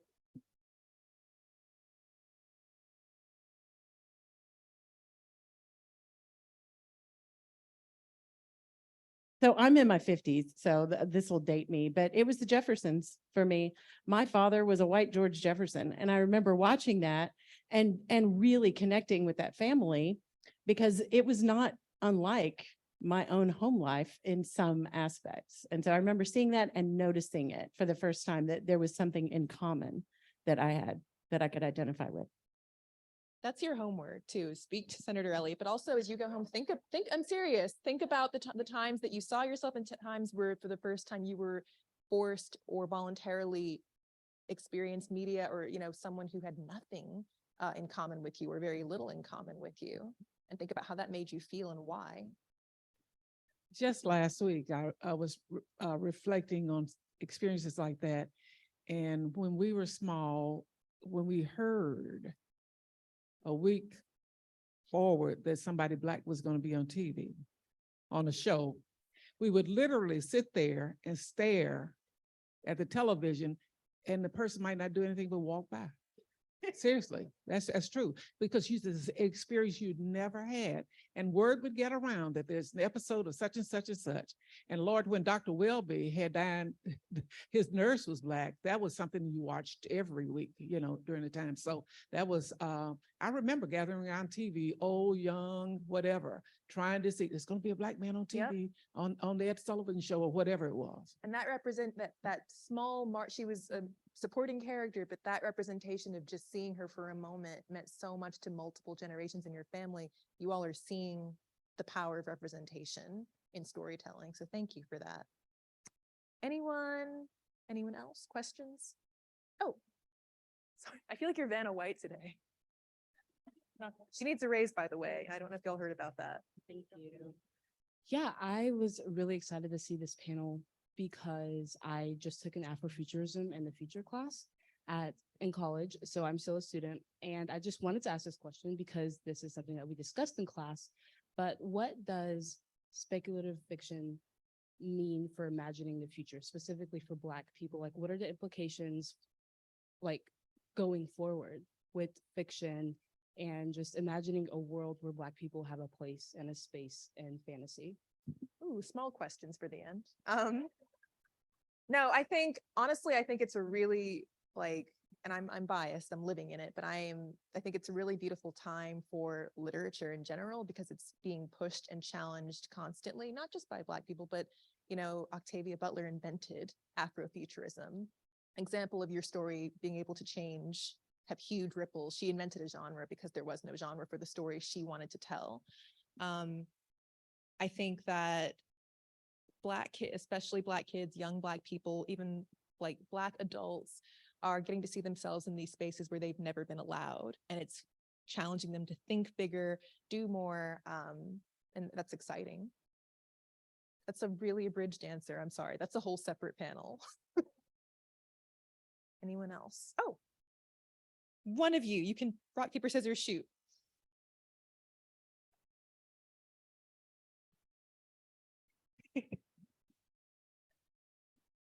Hi, my name is Kat. I'm with Latinas in BC, and I actually am really excited that you brought up Afrofuturism. So lately I've been listening to a podcast called Matriarch Movement, and it deals with Indigenous women and a lot of similar things, Indigenous futurism. And the host was actually talking to an Indigenous writer, and they started talking about what Indigenous futurism and even Afrofuturism looks like. And one thing that they commented on during the podcast is talking about how whenever you have an author that's POC or, you know, Latina, like I am, sometimes we have to explain our terms when we're reading, and it takes the reader out of the narrative. And you see that, like, I've read books where, you know, sometimes they have characters speaking Spanish or they're talking about something culturally relevant, and then they explain it, and it does take you out of the narrative because I'm like, that's not how I understand how we celebrate this or why we celebrate this or what this word means. And the author's name was Tennille, and she said, and white authors don't have to do that. They just assume you know what they're talking about, and they don't have to explain yourself. And I think changing the narrative of storytelling is, as POC writers, as Latina writers, we go in and, you know, we don't have to explain ourselves. If you want to know what we're talking about, if you want to understand, do the work, do the research, and then come and understand what we're saying. So we don't have to do all of that labor and sacrifice the space and the capacity that we have to do the work that we need to do.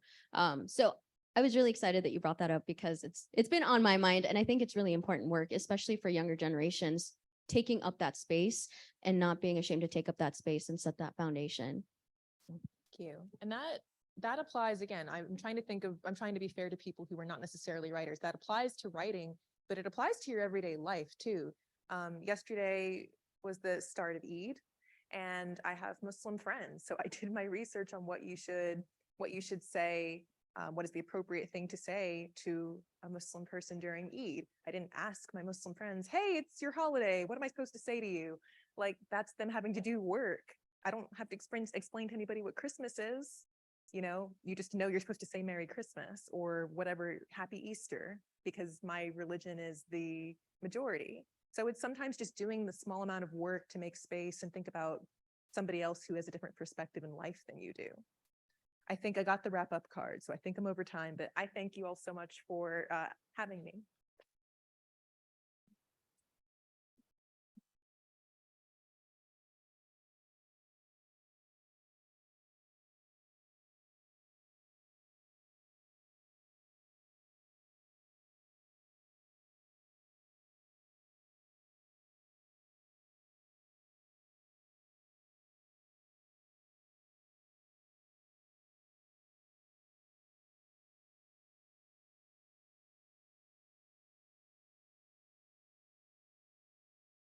That was awesome. Thank you all so much for your active participation.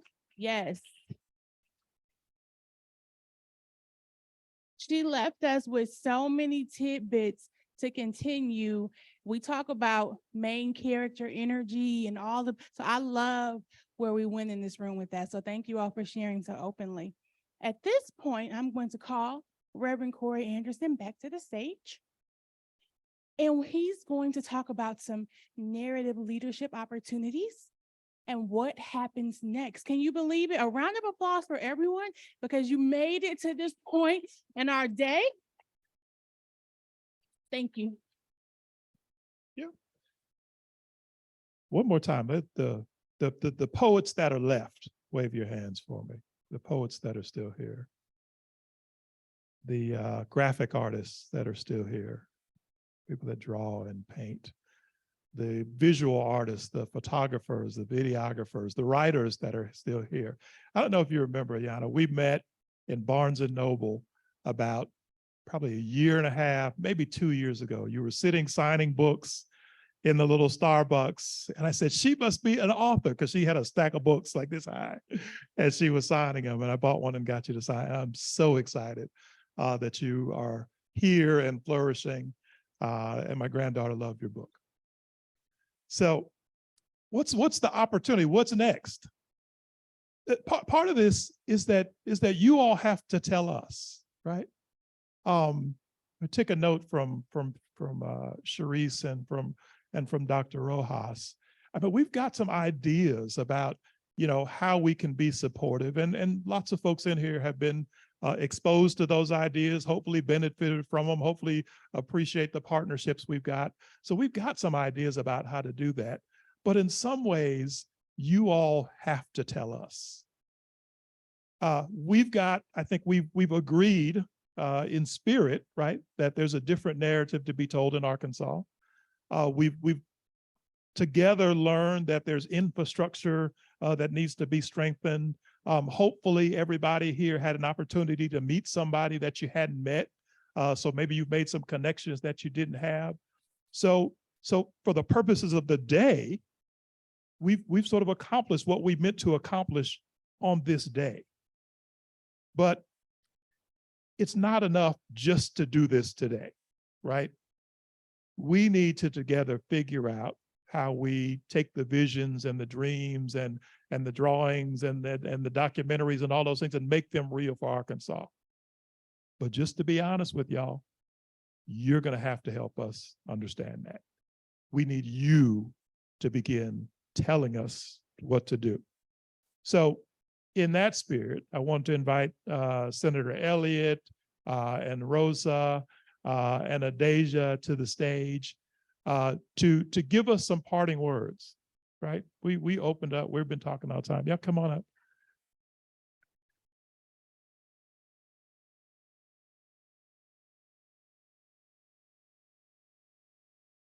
And so we're gonna do a little cultural thing.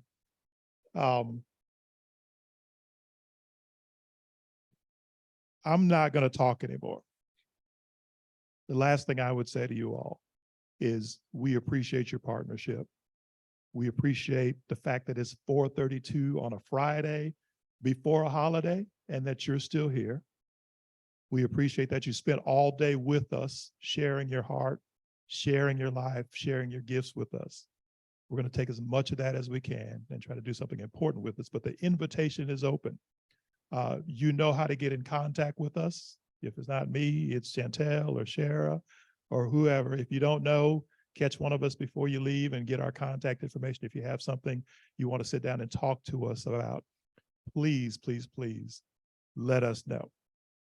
So that's my benediction. I love you all like brothers and sisters. Now, this is the cultural thing. So we'll start with the youngest person probably in the room. And I only know that because I've seen your art on social media and all of that. You're a public person. So, and I know these other two young ladies also. And then we'll let Senator Elliott close us out. What would you have us do? And when I say us, now I'm talking about the universal 300 of us that have been a part of this conference and conversation today. And so, Senator Taylor, you will have the last word. So you will give us your word and dismiss us in whatever way you feel is best. Okay. All right.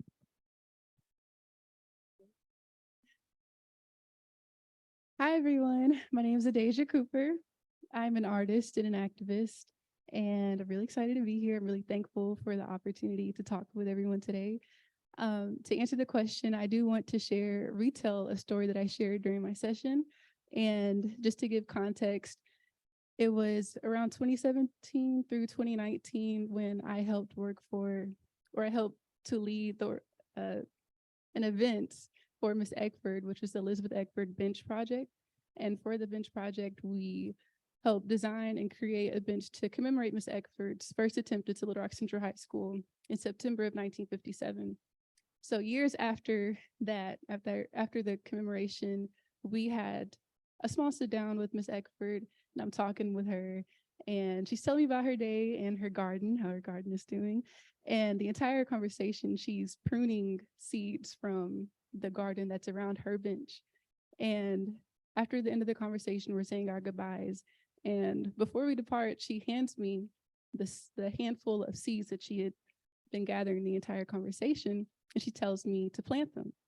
So to everyone here, I would say to take your seeds, plant them today, plant your seeds into other people, and tomorrow do the actual work to make sure that that plant grows. Because people like Miss Eckford, people like Miss Elliott and Miss Rosa, and everyone in here, we all have that, because of the people that we've been around and who have taught us throughout these years, we have that responsibility to make sure that future generations have fruitful gardens. So thank you.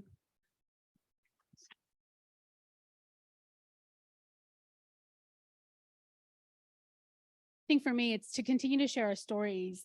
Shifting our narrative requires sustained and proactive movement and power building in Arkansas. Our stories are our most powerful tool. So tomorrow, share your story of us as a collective with hope as a common denominator for Arkansas. Arkansas is worth fighting for, y'all, but it begins with us lifting each other up and leaning into our collective liberation. Create those opportunities for other folks that look like us and put them in positions of power, because that is how we're going to shift the narrative here in Arkansas.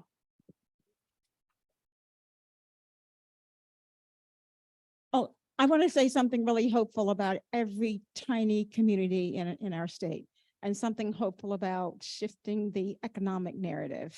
We actually did something very good in the legislature in 2021 that we were to follow up on in 2023, but it got buried in everything else that went on. And that is about the creative economy and how through arts and technology, we actually wrote the legislation, people in here were a part of it.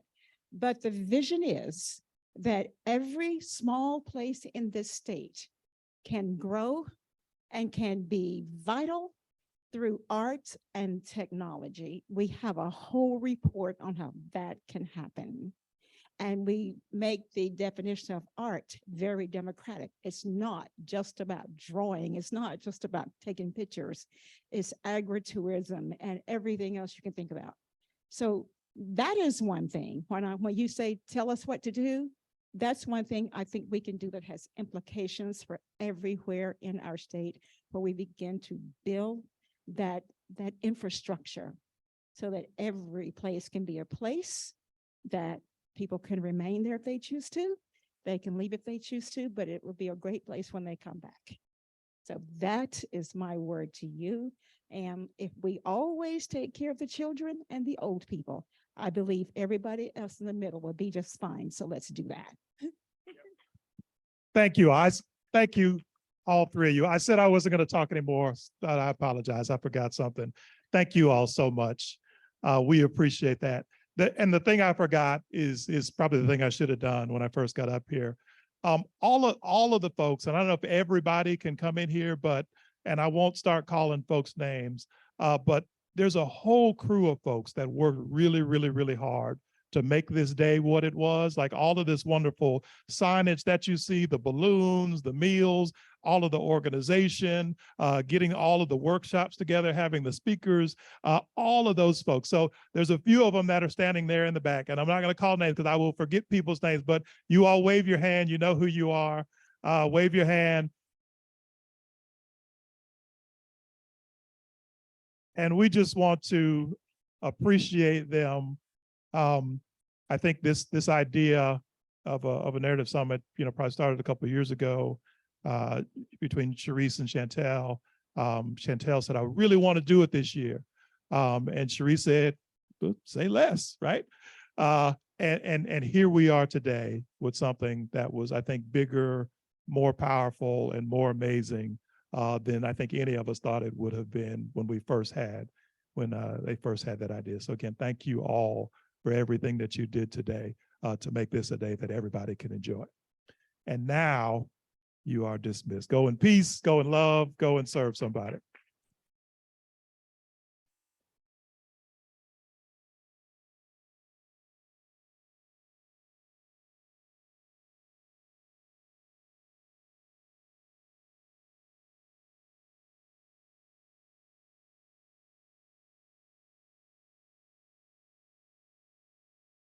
This is where you'll find it. That feeling. The one that lifts